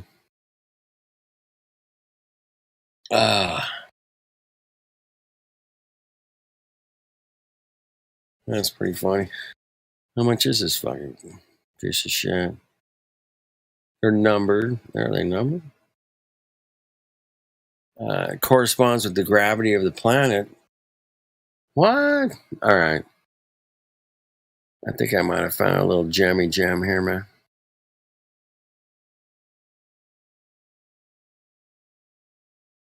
Okay.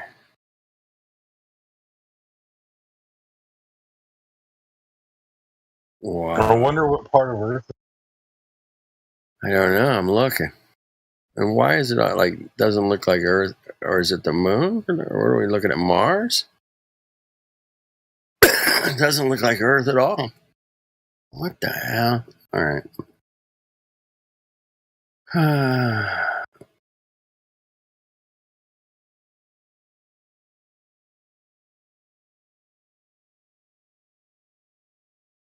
It's the red 3.721 watch. It's a celebration of Mars. That's what it is. That's the Mars service. I get it. Thanks. I thought it was going to help us here on Earth, dude. I don't need a fucking Mars watch, fuckheads. I need a... and it's kind of fucking ugly looking. Please. What about the flat Earth, man? They're kind of messing with us on that, man. I don't like it.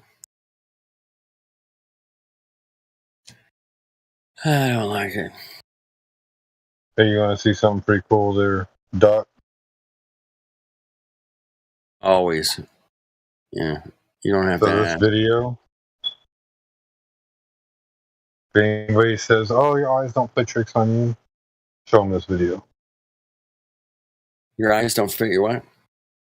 When somebody says, "Oh, your eyes don't play tricks on you," you see what you see. Show them this video. I love those. Yeah, I love those, man. Yeah, those are so cool. About curvature.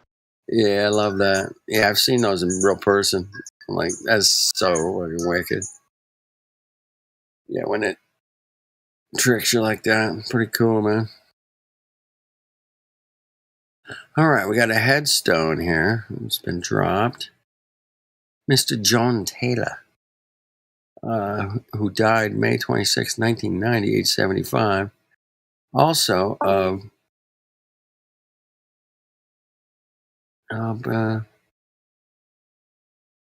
who is that? I don't know these people, man. Brother of the above. Got the Jewish, or not the Jewish, but the what star is that? The headstone. Just a remembrance. Thomas Henry. I know that name, Thomas Henry.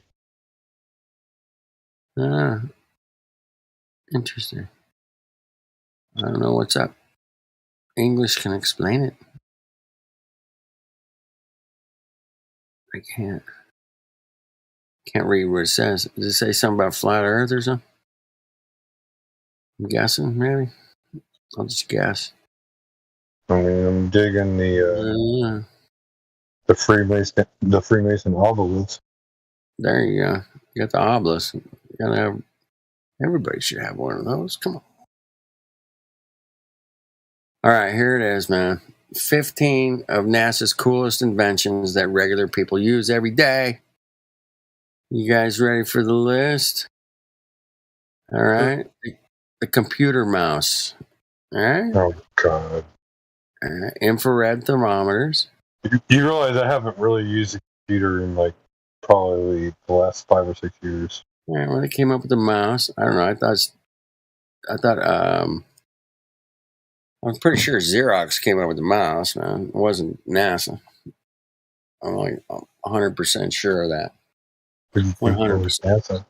Xerox invented that. Efficient swimsuits for like professional swimmers or whatever. Cell phone cameras. NASA says they came up. Oh, yeah, there was that one at that Mike Tyson fight, dude. You remember that? Oh, yes, I do remember. It was a nice white phone, too, man. I remember that. Like a white iPhone. Right. Yeah. Mm-hmm. I'm pretty sure it was like an iPhone 8 or iPhone X, because that shit was like... All right. NASA. Wicked on spot, dude. Hold on. First of all, the headline said, this is where us flat earthers are very into details. The 15 of NASA's coolest inventions that regular people use. Okay, that's the headline, right? Regular. Memory foam. They did memory foam. Okay, infrared thermometers. Okay. Cool swimsuits. Yeah, that's nice. Cell phone cameras. Okay. Self-driving cars. NASA came up with that? And not regular people don't use self-driving cars. So that busts their headline straight away. LASIK surgery. Thank you, NASA. Scratch-resistant lenses for your eyeglasses. The air traffic control system. NASA, thank you. Grooved pavement. Next time you drive over grooved pavement, man, give NASA a shout out, okay? The foil blankets. You guys know the foil blankets? Thank you. Yeah, it's the same shit they used on Apollo 11, wasn't it? Right. Nike Air shoes. Thank you, NASA. Better baby formula. Thank you. Cordless vacuums. Oh, yeah. Thank you, NASA. Anyway, that was it. Top 15. I didn't even mention Velcro. What the hell? I know, dude. We all know NASA invented that shit. Hey, come on. They left Velcro on? Maybe they didn't know. They forgot about it. They're fucking Velcro, man. Anyway, funny stories. All right, Hilton Hotels is designing suites for NASA. And they're going to put these hotel suites out in space, man. You guys know about this, right? And everybody's going to space soon. Yeah, soon. We're working on it.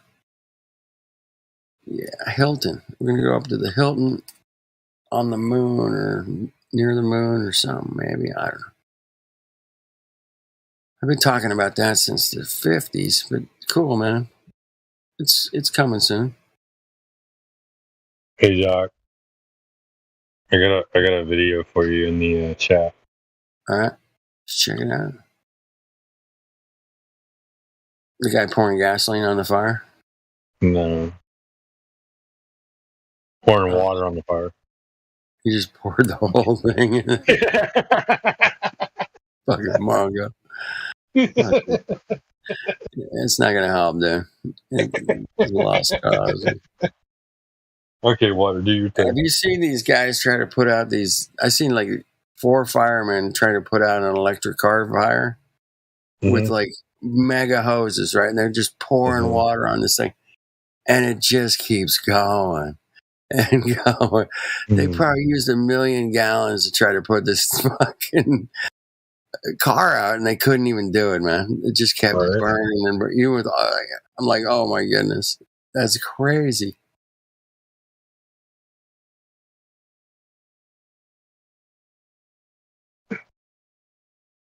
So they're hyping up the first woman on the moon, man. They really want to get that first woman on the moon, man. It's important. I know. They need someone to worship. She's Jewish. I'm just saying. It's in the article. I'm gonna cite this one so you guys don't. It's out of the Jerusalem Post, man. Come on. Cool. It comes out of the Jerusalem Post. Everything that comes out of there is just. There she is. There's her pretty face. No. Oh, fuck off me. Fuck me. This is the reason I do this shit. This is out of the Sun publication, but we've got a new island in the Pacific Ocean, man. I am China discovered a new island in the middle of the Pacific Ocean. It's this volcano that erupted. It's making new land. It's making some new land.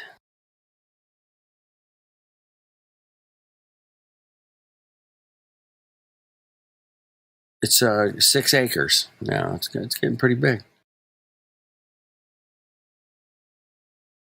Yep. Wow. That's cool. All right. NASA's busy, man. They got a lot of stuff they're working on, man. Fucking busy Mongos. there was a power outage in Puerto Rico, and NASA had to take a picture of it. It's not a very good one. Not a very good. All right, we're running thin here, man. Newland, darts, Jupiter. There you go. Mars. There's a new meme for you there in the chat. Numa.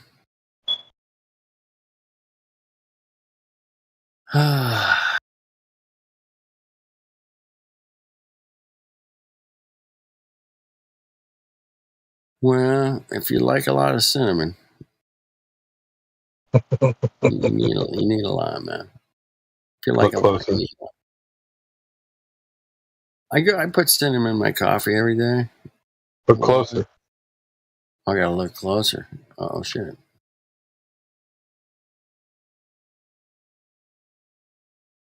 Those are joints.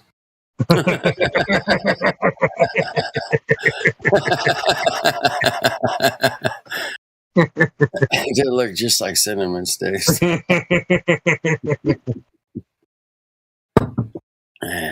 we go. Once upon a rover. Once upon a rover on Mars. There you go. There's another meme for you.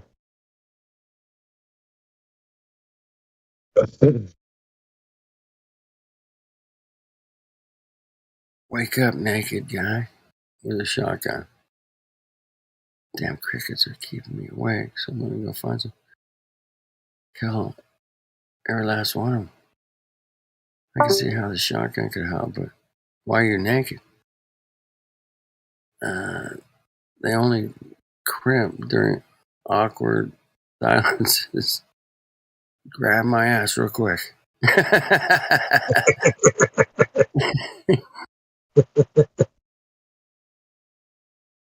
Come on, that was good. That's pretty funny. I noticed something this summer, man. I didn't hear very many crickets, man. I used to be able to tell the temperature by the speed at which the crickets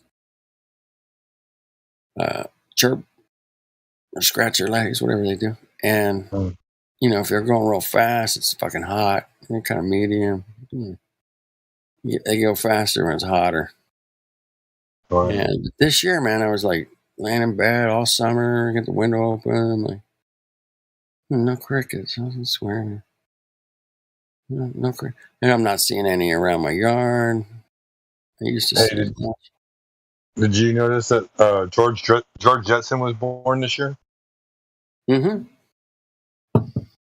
Yeah, I heard that about last week, I think. Yeah. Meet George Jetson. His boy Elroy.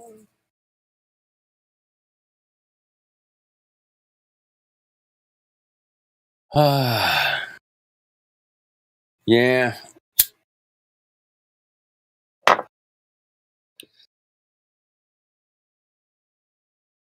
Yeah. Flying cars, man. That's the coolest thing with the Jetsons. They had the push button food. That was cool. We have some of that. There's so many memes I want to drop, but I know I get in trouble. Yeah. No. Keep it on Earth. Everything's on Earth. Ain't that something, man? Everything, even the sun and the moon, man, it's all on Earth. It's all pointed towards Earth. It's all under the dome. It's all heading right towards us with all its beautiful, cool energies and shit. Beautiful place we live, damn it. All right, nobody's checking in, nobody's checking out. Everybody's chilling. We got the presidents in the house. Cool.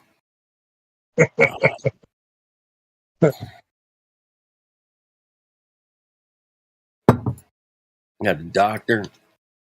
All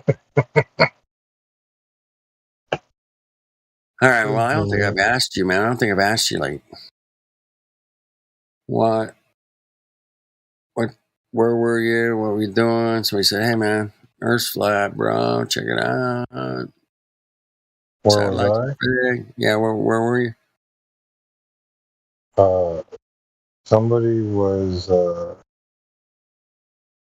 Somebody told to me, I was in the middle of doing research and I just kind of like bypassed like my entire. Once I came to Jesus and I started learning about God, Bible, started focusing on Him. When I read Revelation was the last book that I read when I was rereading the Bible for the very first time. Yeah. Letting the Holy Spirit guide me through it. And at the very end, I'm reading through the Bible, and like the very first chapter of Revelation, chapter 1, verse 7, says that, "And all eyes will see the coming of the Son of Man on cloud." And it's like, how is the whole world going to see all of this at the same time? If it's a ball. Right. And it just didn't make sense to me, but I bypassed it. I thought maybe this is like a spiritual view or something like that. Like we're all like caught out of whatever, and everybody sees everything from their own perspective all at the same time. Right. And I was down with that. I was cool with that. Never thought about it from a different perspective or anything. I was just going by what I was always taught, never questioned. So then I'm doing research. I'm getting more and more. This is like 15 years plus later. I'm doing more research, and I come into as I'm reading, I start learning about Enoch, and like my spirituality is getting bigger and everything like that. And as I'm reading Enoch, I'm also reading about like the Egyptian gods, the Hindu gods, the Greek gods, the Roman gods, the Zoroastrians, the list just keeps going on and on. The Norse gods, and as I'm reading all these stories on them, I'm like, they're all the same stories. They just have different names. The gods have different names, right? And so, like, it starts to fall into place that like maybe like these fallen angels, they keep screwing up. So when they move to a different location, they have to change their name so they don't get caught. It's just that's tying all together in my own thought and head. I'm like, all these stories were true. Like everything we were told was a myth is true. And then and I was talking to somebody about it, like, yeah, and what about flat Earth? And it just clicked instantly. I was like, no fucking way, dude. Mm-hmm. Like, that's true too. Didn't click instantly with me, but like Genesis all of a sudden made sense, and then all of a sudden I'm like, Revelation 1:7 makes sense. Like, it's true. Everything's true. Nothing for me. It was like God's told us from the beginning. He's even said it in Scripture in Isaiah 40:22. Have I not showed you from the beginning? Have I not told you from the beginning? I sit above the circle of the earth. It's true. It's all true. It's all true, man.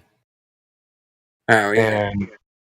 But how big the earth is, I don't even know, dude. Like, honestly, there's probably a giant ice barrier reef out there, and there's probably a whole lot more further out.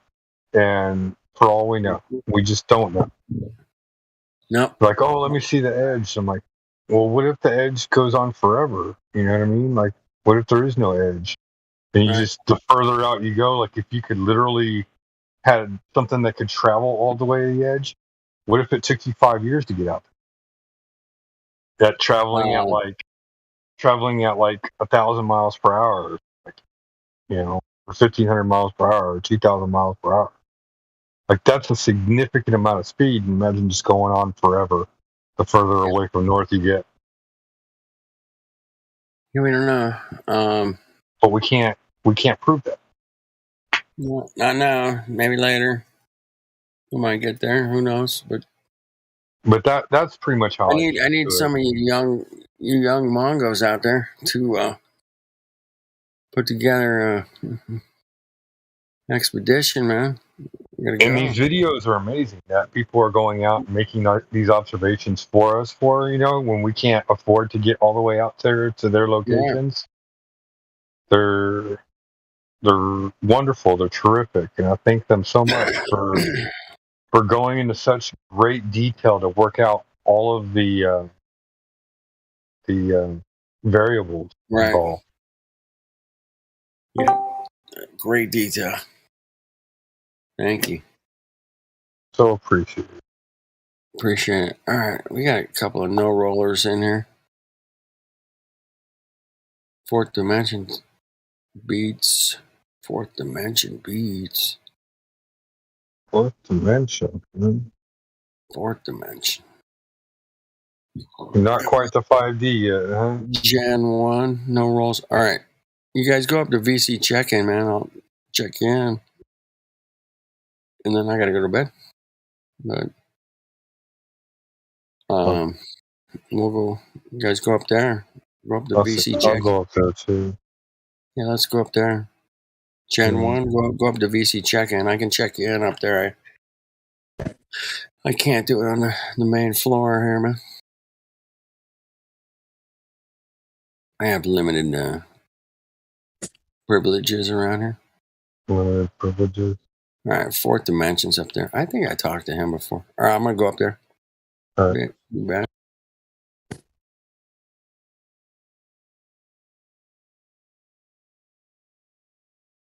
I'll find that. Probably just go up to parts.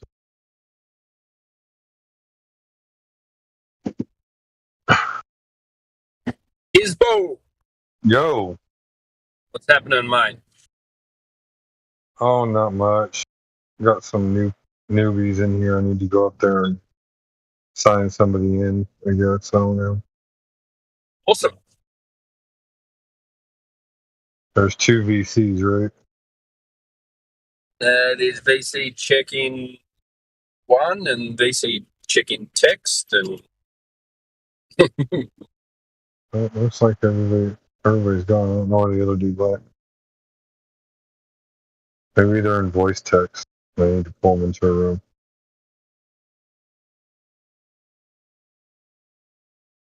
I'll wait for you guys to get back then. Well, I'm not quite sure if I'm going up there or not. I didn't see a tag saying that I need to go up there, you know what I mean? Like, they're supposed to tag us, like, gold or whatever. Mod ping, gold ping. Someone was really nice and gave me a super roll, dude. I don't even know what it is. Gold? Am I gold? No, I'm not gold. I'm silver. I feel honored. Someone gave me silver. I'm struggling to hear you a bit, mate. Bit muffled. My bad, dude. Can you hear me now? Yeah, much better. A little bit better. Someone was nice enough to give me silver. I'm like, I know. I'm like, dude, what's up with this? Did I do something? Where's my cookie? Right? It's about being real, you know. Oh yeah. Over on Battle Mod server, I'm gold, dude. I was like, wow, y'all are too nice. I've never been over there. You never been over there? He used to be on here, didn't he? He comes on here every once in a while. He goes over there just because it's a little more relaxed in his environment. He was a moderator here, wasn't he? He was one of the founders. Yeah, that's right. Yeah. What's his server called? Flat Earth Reality. flat Earth reality. Can you shoot me Can you send me a link in the PM? Mm-hmm. All right, I checked in Fourth Dimension Beats. I talked to him the other night. What's up, y'all? Hey, dude. What's up? How you doing, man? All right, man. How are you? I'm good. Yeah, I actually had a question, like, cause like I believe, like, not believe. He said y'all don't like that word, but like I lean onto the understanding that the Earth is like flat, like, but I feel like Earth is unique out of all the other like bodies in the sky. But like, what I'm saying is, I was looking in a telescope the one day and I seen like it was a planet with rings around it. I'm pretty sure it was Saturn. But like, how do you guys explain like Saturn and like all the other planets though? Like, do you guys think those are flat too, or? Because I think they are lights in the sky, dude. Word. So the problem is that you can't prove that they're planets. So yeah. Right. we don't really know what they are. I don't know if you want to add. You want to go into that, dude, or? Certainly. Yeah, I can touch on that for a minute. I'm going to hang with you guys for maybe 20 more minutes, but what we observe, again, I think I told you that in the live stream. We're really into reality around here. What we can observe in reality, not what we see on TV or. We can go out and look at these beautiful lights in the sky, man, and they do exactly what the globe predicts they do. But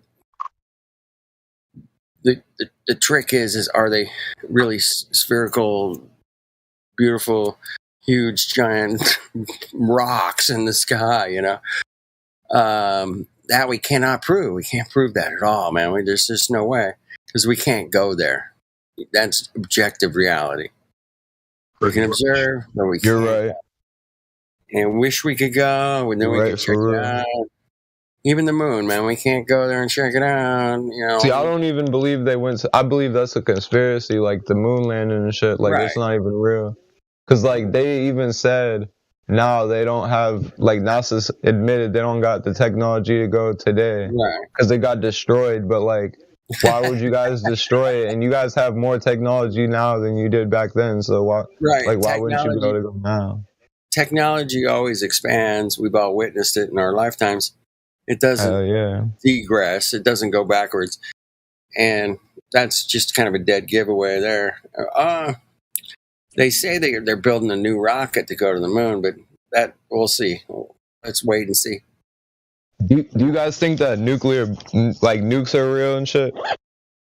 I personally do not. I checked out that you can have some really big bombs, no doubt, man. I've seen that's pretty good evidence of that, but yeah, they even admitted that like Hiroshima wasn't even a nuke and shit. It wasn't. It was an atomic hydrogen bomb. What they did with Hiroshima, like it wasn't. That's how I said. Yeah, they admitted it wasn't. Yeah, it was. They firebombed that thing for like months and months and months. And a lot of the structures there are made of wood, and it just burned out. If you look at like Hiroshima, like the day after, all the roads are clear and there's no debris in the roads and shit. Yeah. It's like, well, wait a minute, wouldn't it just be shit everywhere? And but no, there's roads and for real. But can they have heavy duty radiation? Yeah, I believe that's a thing, man. No doubt about it. But splitting atoms, I don't think that's happening. Yeah, I was actually gonna say the radiation is, if they wanted to like make it seem like that, that's from like the cell phone towers and shit. Like, yeah, it wouldn't even be from a bomb. It would be from like, the 5G towers or something before it was. And they have even higher weapons than those. I mean, I've seen where they got some pretty heavy duty radar weapons that can They just pull up with a tank with this thing on top of it, man, and it's like a big giant microwave, man. It'll just fucking cook you from the inside out, by the way. Just so like can I add something in there? Or, so with how you were asking about the other planets, for you to say the other planets, you have to believe that Earth is a planet as well. So, and then No. I'm talking about. I said other bodies. That's what I said. I didn't say planets. I said Earth is. I believe Earth is a plane. You said. So, what do you think about space then? What's your idea on, how they talk about the vacuum of space and planets floating around in space, and stars? What's your opinion on that? Do you have an opinion or? I mean, like, not really. I see, like, things that look like planets, I guess you could say, but, like you said, they're probably lights. I don't know. Because, I mean, do you guys believe, like, in the Bible, like, the chariots and all that? I don't know about. Everyone's got a different view, I suppose, on religion, or the Bible. Yeah. Everyone's got their own story, I suppose. But we got a Bible. Even the Bible says. Even the Bible says Earth is flat, like it's a plane. Not sure it quite says exactly that.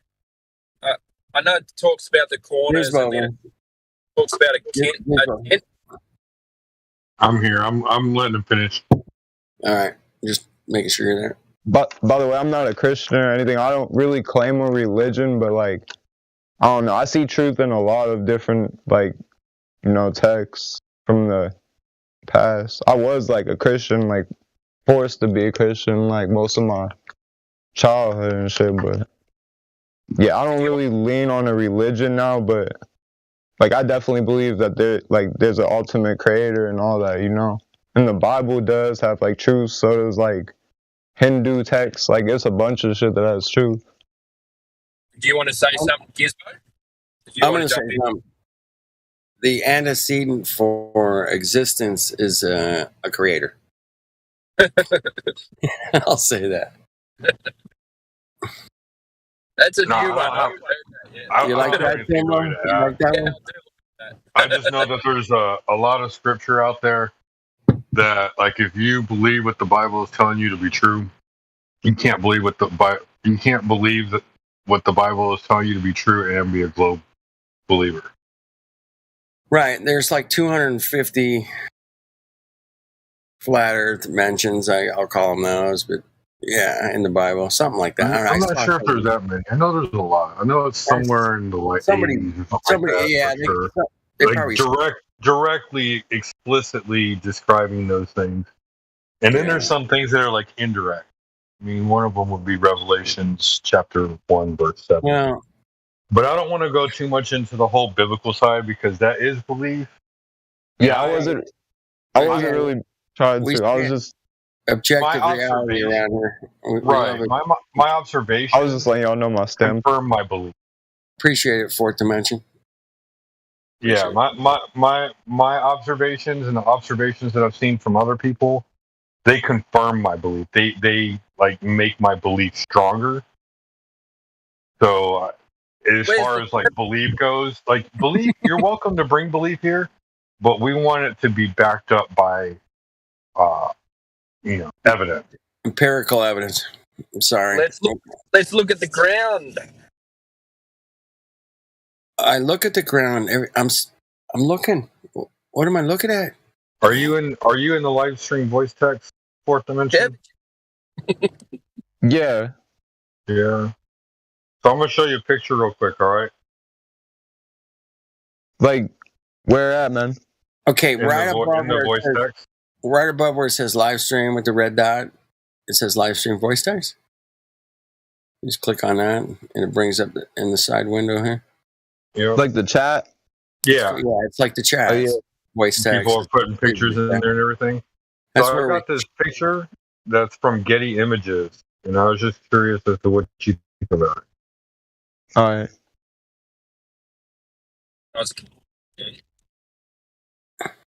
It's a pretty picture. It is a pretty picture. Gizmo dropping pretty pictures. Pretty. I think it's pretty. I don't see no picture though. The blue Yeah, we would. sky, The blue water and the blue sky. Yeah, we were talking about Jizbo. I can't stop saying Jizbo. I'm on a phone, so like that's my fault, man. I'll own it. I'll own that. No, I know. So if you click on the three little bars in the top left corner, fourth dimension. Yeah. You click on the three bars in the top left corner, it brings the side menu up. Yeah. And on that side menu, you'll see like a sound looking icon.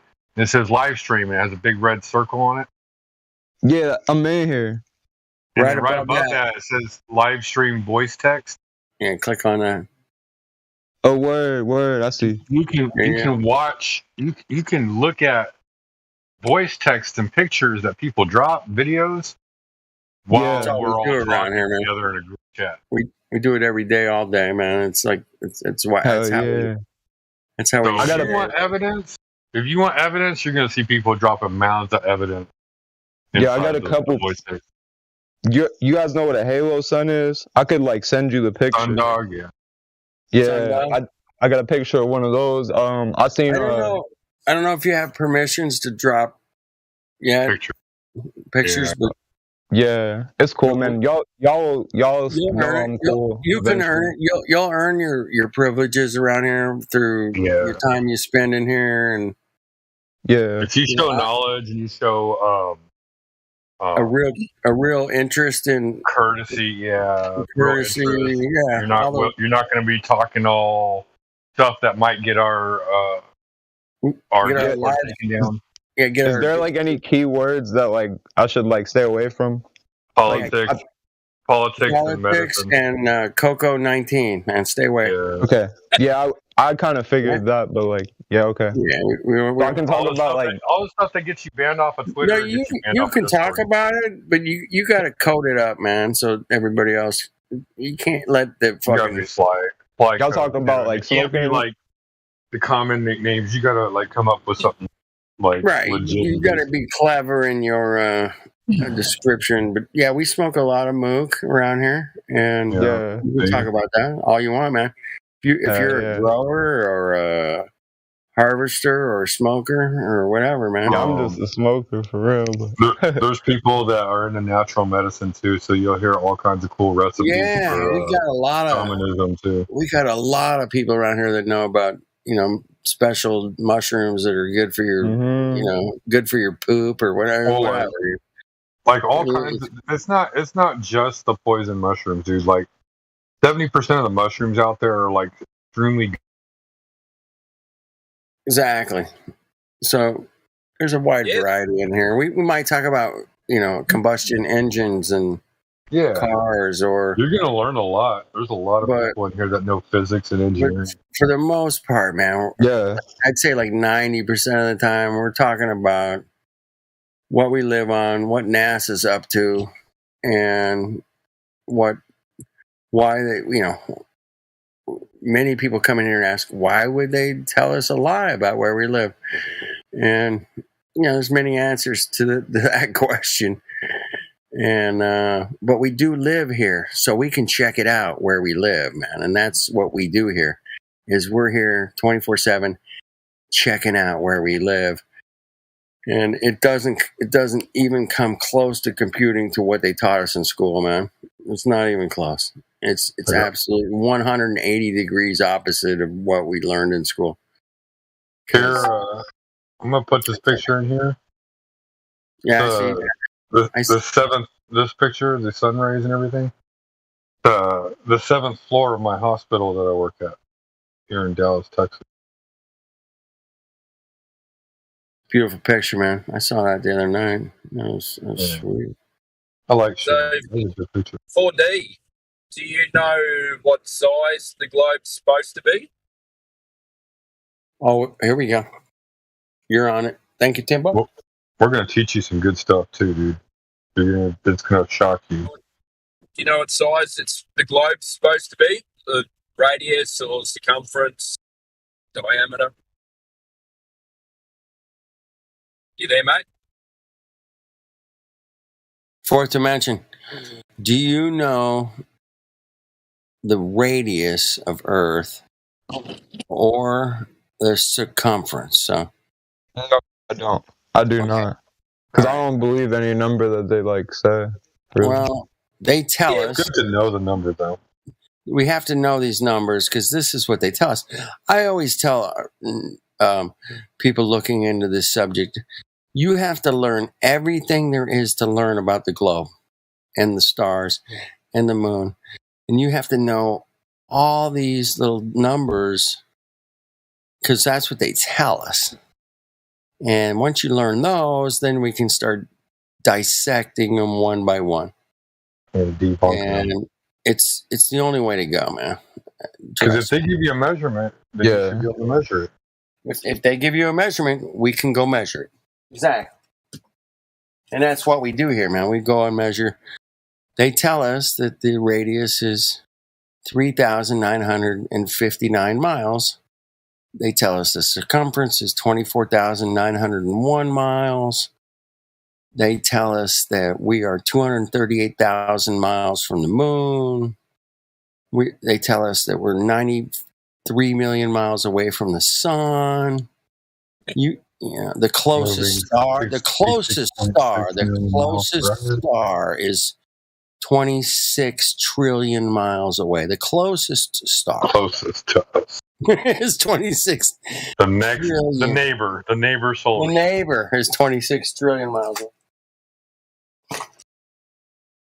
And we can see them all.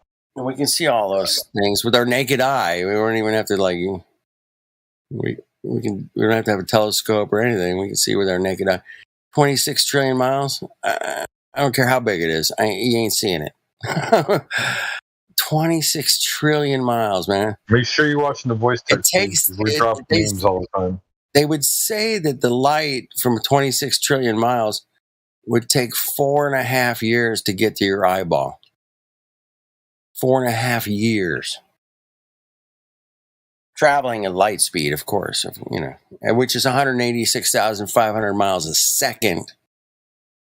186,500 miles a second. It takes 4.5 years for that. The closest starlight to get to my eyeball. 4.5 years. Really? Okay. Useless fact. That sounds really good. Did you know that the Great Pyramid of Giza is at the northern latitude? That's the same speed of light. What? The same for speed of light. Say what? Yeah. Here, I did not know. I can find the meme on it. Yeah. If you look up the grid coordinates for the Great Pyramid of Giza, it's at 29 degrees north, 0.929 or something like that. And then if you look up the speed of light, it's meters per second. It's the same thing, 2.9 billion meters per second or something like that. It's really, really weird. Interesting. I'll have to check that out. They might as well just say that light's instantaneous, at that speed, it's just ridiculous. It is. Light just becomes ridiculous. Right, but then it would be less believable in their paradigm. Yeah, true. Yeah. How can something be instantaneous when you're 36 trillion light years away?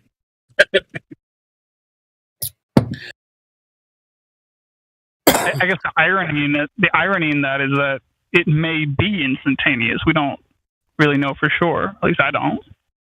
Well, it's so fast that it might as well be. And did they actually measure it? How do they measure that? With lasers? Stopwatch. Stopwatch. Stopwatch. It's I think they bounce it off a mirror and they measure to the mirror and the return rate. But if it's going that fast, wouldn't there be some type of error with the timing system? Like, seriously, can we build something that's going to detect something going that fast? No. I don't believe we can. No. I got some homework. Hey, I put the numbers up in the chat. I appreciate it. Look at the speed of light, and then look at the northern latitude number. That's pretty interesting. So 4D, they give us those numbers of the radius and everything like that, and so what that gives us is a curve rate. So over a certain amount of distance, it curves a certain amount. The best way to see that is obviously at water level, because they say, well, we know water is flat because it says water level. Yeah, you ever pour water into a cup? Does it curve? Yeah, we never experienced anything else. It's flat. Fish so tank. what they say is it hugs itself around this ball and creates a curve. That curve is 8 inches per mile squared. So you square the mile because it's not going down in a slope. So the first mile is 8. The second mile is like 32 inches. Third mile, it's getting into the feet at this point. So 3 miles, what is it? 9 times 8, 72. 72 inches. That's what, 6 feet? But at 100 miles, it's almost 7,000 feet. So if you ever looked across an ocean, you can see left to right, maybe 20, 30, 40 miles. There should be some kind of detectable bending of the water left to right. You know, the globies say no, but in real reality, with observable reality, it should curve left to right if you're on a fucking ball. But I've been out in the ocean seeing 50 miles left, 50 miles right. There's no 7,000 foot hump of water in my face, you know. And you can do a Google search, and there's a Google search out there. There's curvature calculators online that you can use. Yeah, that's a little heavy for him at this point, but yeah, we got calculators that will figure out how far we can see on Earth. In case you don't want to go there. If we're on a ball. If you want to know if I'm a 6 foot tall person and you can see standing at the ocean, it's like 3 miles. It starts to curve. That's it, man. It's like, okay, where's the curvature at? Why do I see that island way back there at 22 miles? I'm not. There's even pilots that will tell you that the Earth is like flat for shit crazy. Mm-hmm. That's right, dude. We got like a dozen, maybe 20 pilots where people have gone into the cockpit and go, "Hey, man, what are you guys flying over? Flat or is it curve?" And they're all, "Oh, dude, it's totally flat, man. We just set the flat thing, and we got gyroscope flat, guaranteed." And they'll admit that they fly over a flat stationary plane, but so does NASA, and so does Boeing, and Northrop Grumman, and every space agency. All the shit they build, even in their own dimensions, they're like, nope, it's a flat stationary plane. Thanks. Keep that in mind when you're designing this new gyroscope thing or whatever. It's flat and stationary. Thanks. I'm glad you're onto that. The pilots. The pilots is a big thing, man, in my book. They know it. And we've had so many over the years that have been pilots, commercial, military. They've all come out and said, "Hey, man, everything they taught me about flying around the globe was zero." They said, you get the plane up, you fly it straight, that's it. If you push the thing If you push the stick forward, the houses get smaller. If you pull it back, they get big. Or wait, it's opposite or whatever. Ask a pilot when he's flying long distance if he ever dips the nose. You have to dip it. The physics. This is where I just kind of put my fucking cement shoes on this one, man. Is the physics of flying around a ball are demonstrably guaranteed to be the fact of reality that you would have to, without a doubt, dip your nose around the ball. If not, you're going to fly off into outer space, okay? That's a fact. Or you're going to fucking crash. Or you're going to fucking crash, Neil. Neil, where are you, brother? I never get to talk to you, man. What's up? And most of the... What's up, man? I'm looking for fucking Shitsit. Where is that son of a bitch? Dude, how are you, brother, man? I hear you. Are you the same Neil from FED, man? Yeah. Ah, good to talk to you, man. I've listened to you a million times. I love you, brother. I just wanted to say I love your input on all the topics. It's amazing, brother. I'm the everyday man there. You got to hear the comments Nathan gets. Dude, it's off the charts, the comments and everything. Yeah, I'll come in there one day, man. I promise. But it's you guys do a great job over there, just talking about Earth, man. Fuck it. You guys are pros, man. You guys are pros talking about Earth. Now we got the measurements. We got the celestial navigation. You guys are done deal. It's a fucking done fucking deal. Fuck off. Fuck off. Everybody just fuck off, okay? It's done. It's been done for 5 years, man. But yeah, there's some newcomers, right? They're not hip. It's good to talk to you, Neil. Yeah, we just got this civil war. We just got this civil war going on. I don't think some people are flat earthers. This shit's gonna be resolved. That shit was wrong what Jaron did to fucking Nathan. I don't give a shit what you say. Neil, when I'm with you and somebody says something about you, I'm spilling blood for you, buddy. Neil, I've been through 5 civil wars, okay, with this shit. I swear to God. Baby. And this is just another one. That's it. Buckle up, grab your balls, scratch them, whatever you got to do. But you'll be fine. You'll be fine at the end. Relax. Hey, what's that globe Earth model that says that solar eclipses are based off of a flat Earth model? Well, solar eclipses are based off a flat Earth model. Hold on. What model is that it's called? I mean the starts with an S. Selenilian. No. I know what you're talking about. It's just slipped my mind.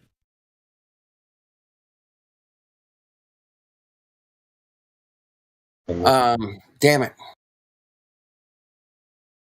All right, somebody look that shit up, man. What do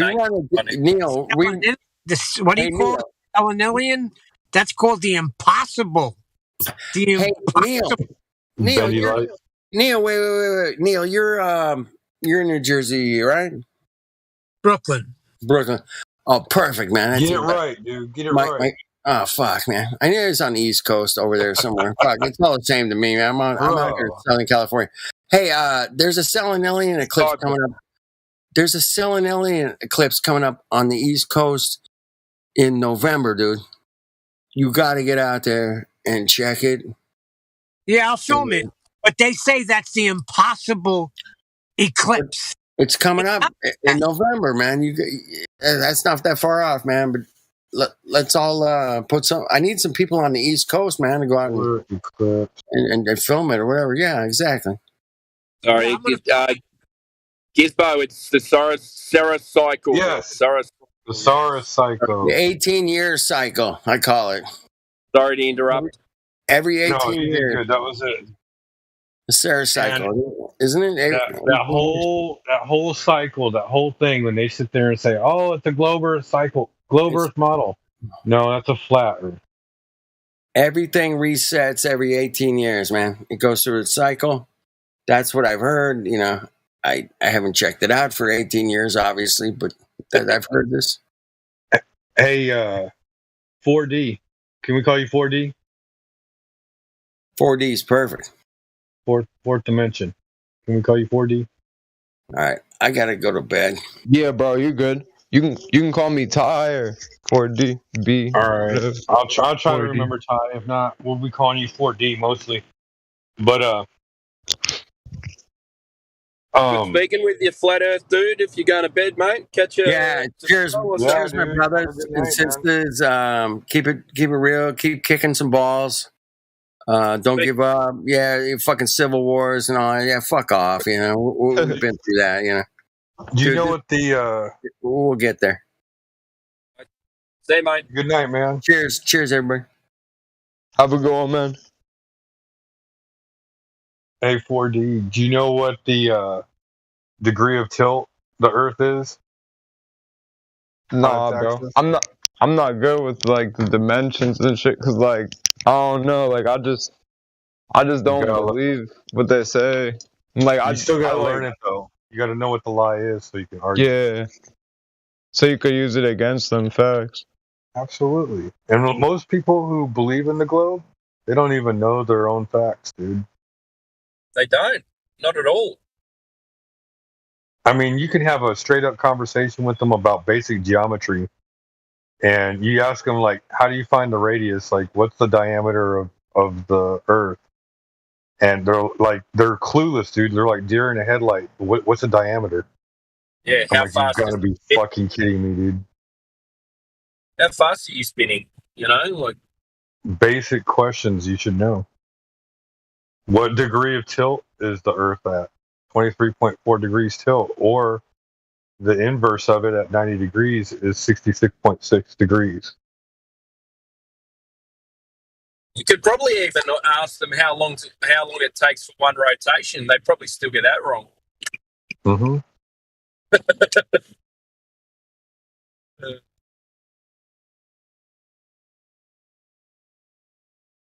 Y'all know when I say rotation, are you talking about one elliptical rotation or one spin? Just a spin, mate. Yeah, spin, you know, 24 hours. Yeah. 24 hours, yeah. A lot of them, a lot of people find that hard to even work out. Like I find that amazing. Yeah, well, I mean, you figure if it takes 24 hours to spin, then you can pretty much guess at how what the circumference of the Earth is. If you got 24 time zones. Well, if it's spinning at 1,000, it's near 1,000. It's just over, isn't it? 1,030 at the equator, so almost 25,000 kilometers, 25,000 miles. Sorry. Yeah. 40,000 kilometers. What? Yeah, that's right. Yeah. But what were you going to say, 4D? Did you have a question you were going to ask? Oh no, I was just gonna say like I was gonna also add like if you look at the streams and the pictures from NASA, like they all are computer generated. Like they didn't even try to make it look real. Like I could like make like a fucking AI art that looks more realistic than that shit. Like it's crazy. Oh yeah. Yeah, for sure. Well, why put any effort into it when everybody believes what you're saying anyway? Like it looks like an Xbox 360 game or something. Like that shit's crazy, bro. Did you know there was a creator of the globe Earth picture? No, I wouldn't doubt it though. But I just learned something the other day too. You guys said like flat Earth was taught in schools until like the 60s or something. Like you said on the stream on YouTube like the other day. I'm not sure if I confirm that though. Yeah, like is that? I'm like, damn, I didn't know that. 100%. I don't know who said it, but someone mentioned it. They said like until the 60s, like, flat Earth was, like, taught. It's true. Even through the 50s. Yeah. You're going a bit muffled again, Gizbo. Sorry. No, you're all right. It's just hard to hear. But yeah, you look at so that NASA stuff. So all the pictures, so-called pictures we get from space of Earth, of planets, of stars, all this silly stuff. You know, like they've actually admitted there's not one real photo. They did say that there was a real photo, but that was and then they backtracked on that one. Did they claim the blue marble was real to start with, or was it the picture that they supposedly took on the way to the moon? Which one was the one they claimed was real? Do you remember, Gizbo?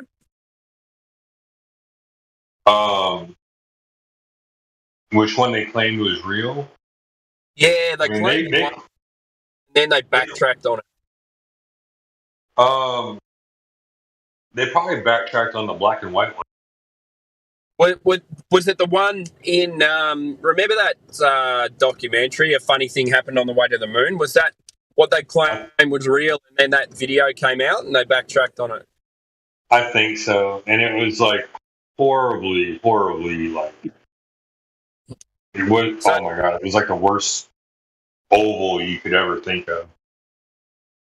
Yeah, so there's not one photo of Earth from space.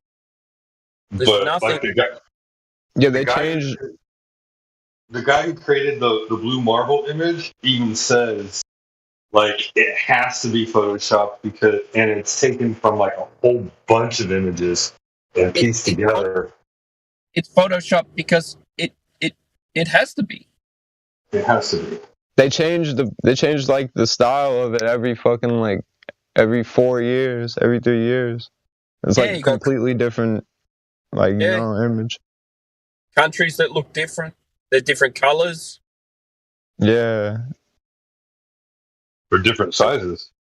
Which is weird too. Like, if you go up, if you see those high altitude balloons, there's like a thick layer of cloud. Yeah. Like, why is there no thick layer of cloud? And you can't see, even if there's not a thick layer of cloud, like, you can't see any definition of the ground below. Like, everything just looks like a blue haze. So, how do you get into space? And would you be able to see through that blue haze and actually see continents and countries? Yeah. Really, yeah. You just, if you could actually go, you'd just see a blue haze. A blue haze with white clouds everywhere. That upper atmospheric cloud everywhere. Yeah. Not just. I wish I could find this video. There's a video out there that this guy produced. If I ever find it again, I'm gonna download it and save it forever because it was the best explanation ever.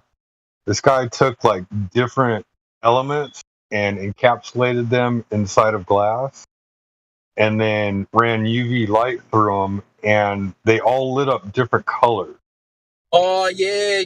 I've seen that. It explains that it goes red, orange, purple. And that there's a difference between daylight and sunlight. Yeah. It was all the gases in the atmosphere that were different.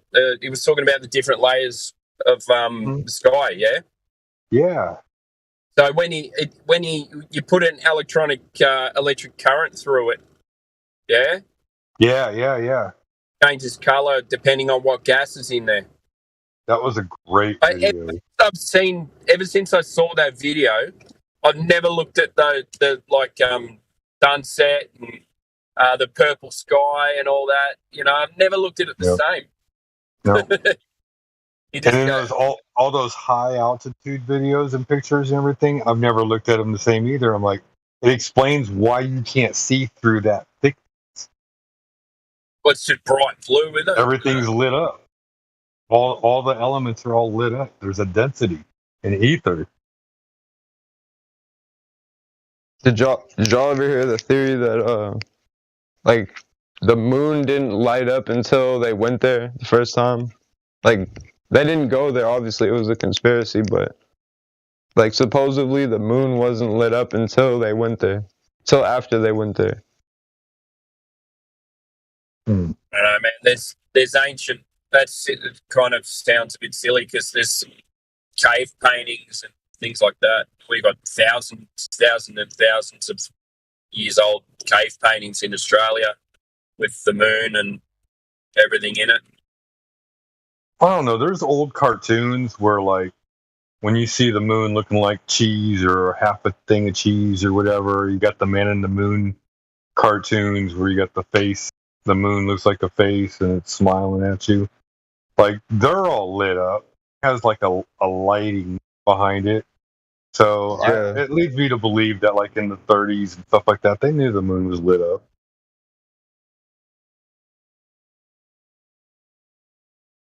Yeah, because it's all there's As far as going there, though, the first time or whatever, like, but they say God created the lights in the skies.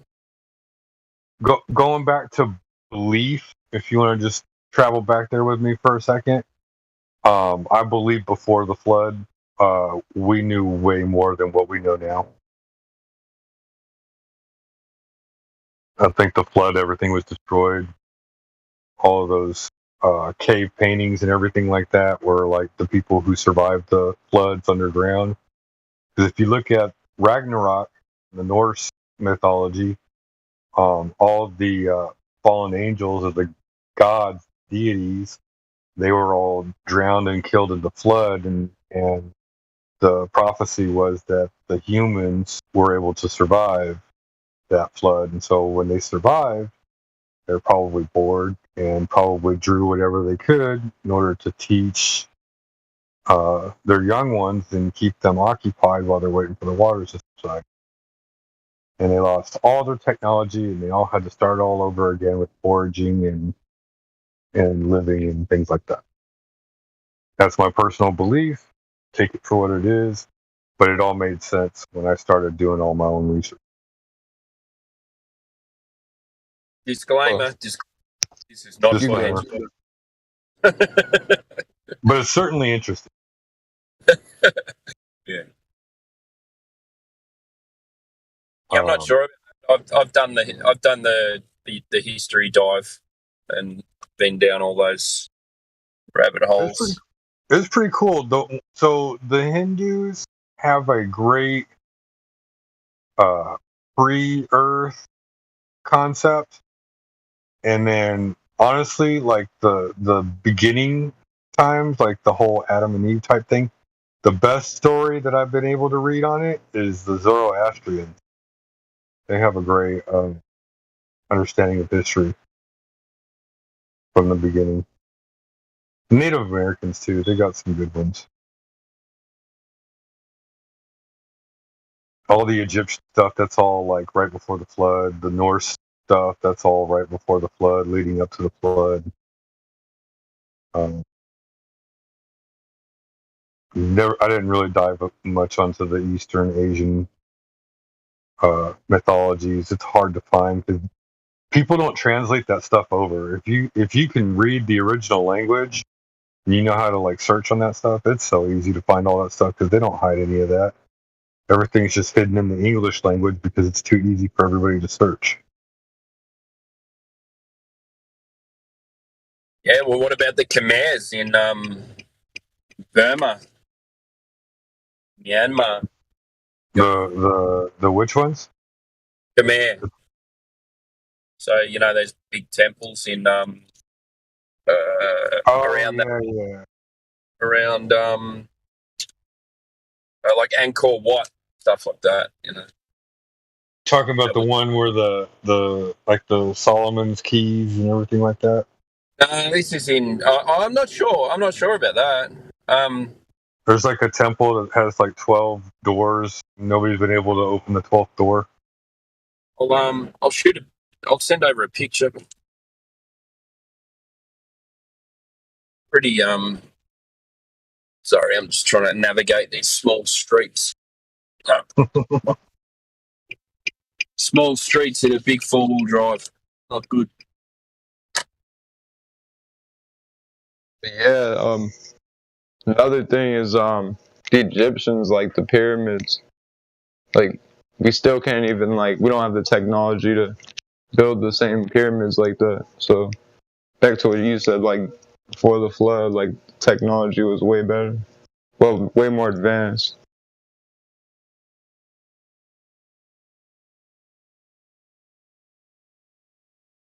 Yeah.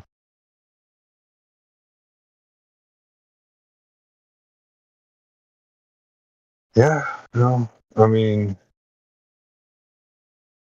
like Erewhon put out some pretty cool, like theoretical videos that kind of give you an idea of what things might have been before the current history that we know now.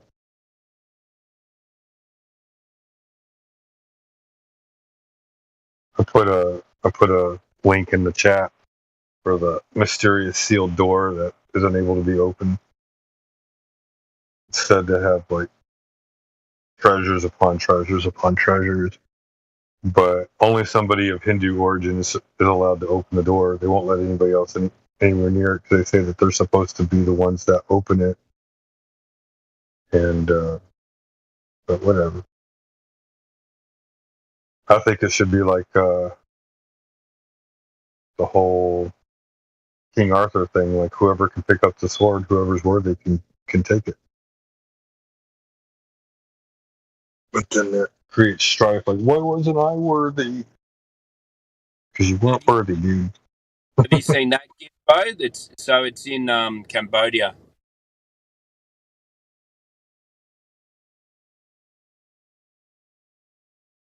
What's the deal on that one? So that's Angkor Wat in Cambodia. So it's on a big like a big block, and it's got all these water bits of water, but I think it's on one of the solstice or something like that. The sun rises in the middle temple and comes directly up through this hole and shines all the way down this passageway. No. And they put it down to this kind of civilization called the Khmer, which you don't hear much about. But I haven't got a date for that. But I would say it would have been built before that with all the other stuff, because it's so intricate. Like, if you look into it and go into images, everything's built so well, And then there's, everyone just disappears.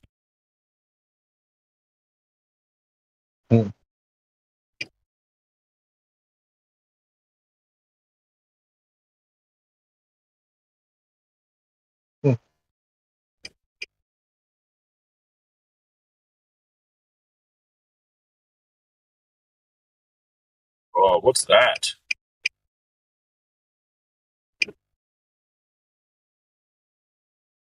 What's that? Temple Padmana Baswan.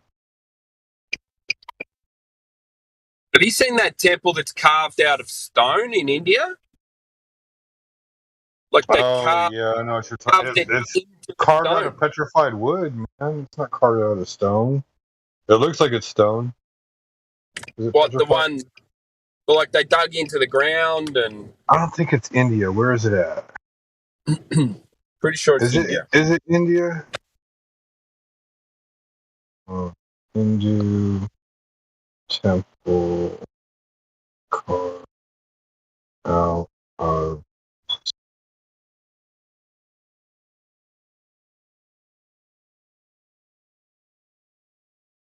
talking about Kalaisa temple.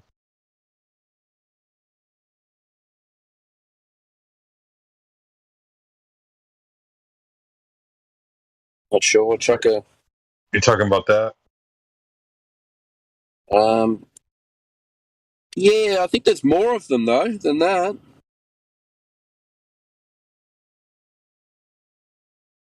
Yeah, that could be it. But I think that I'm pretty sure there's more like that as well. And that's just like in Jordan there.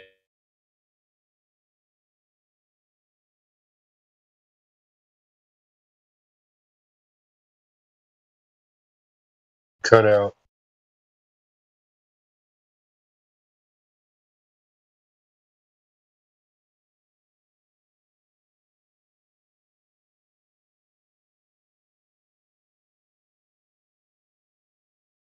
Years. He cut out. Like the last 60 seconds were cut out. Oh, really? Yeah. Yeah, like, you know, like where's the technology for this? Right. Like, did they? For the precision instruments. You know, they can't have done it by hand. It's ridiculous. You know, look at Petra, places like that.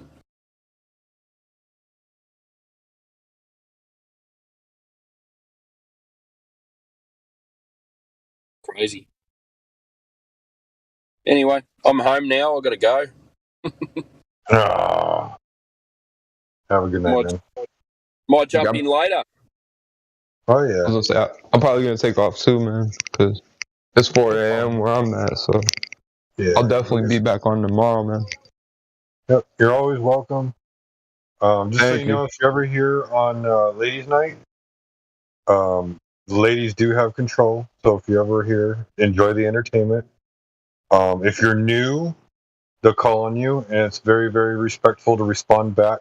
Let them say what they have to say and answer their questions politely. And if they like you, they'll continue to call on you. And if not, they will literally shove your face in your own poop and make you sniff it. For sure, man. But it's so entertaining. I love Ladies' Night if you're ever here. All right, man. Have a good night. All right, man. Thank you for accepting me to the Discord and shit, man. Yeah. See you tomorrow, man. Later, man.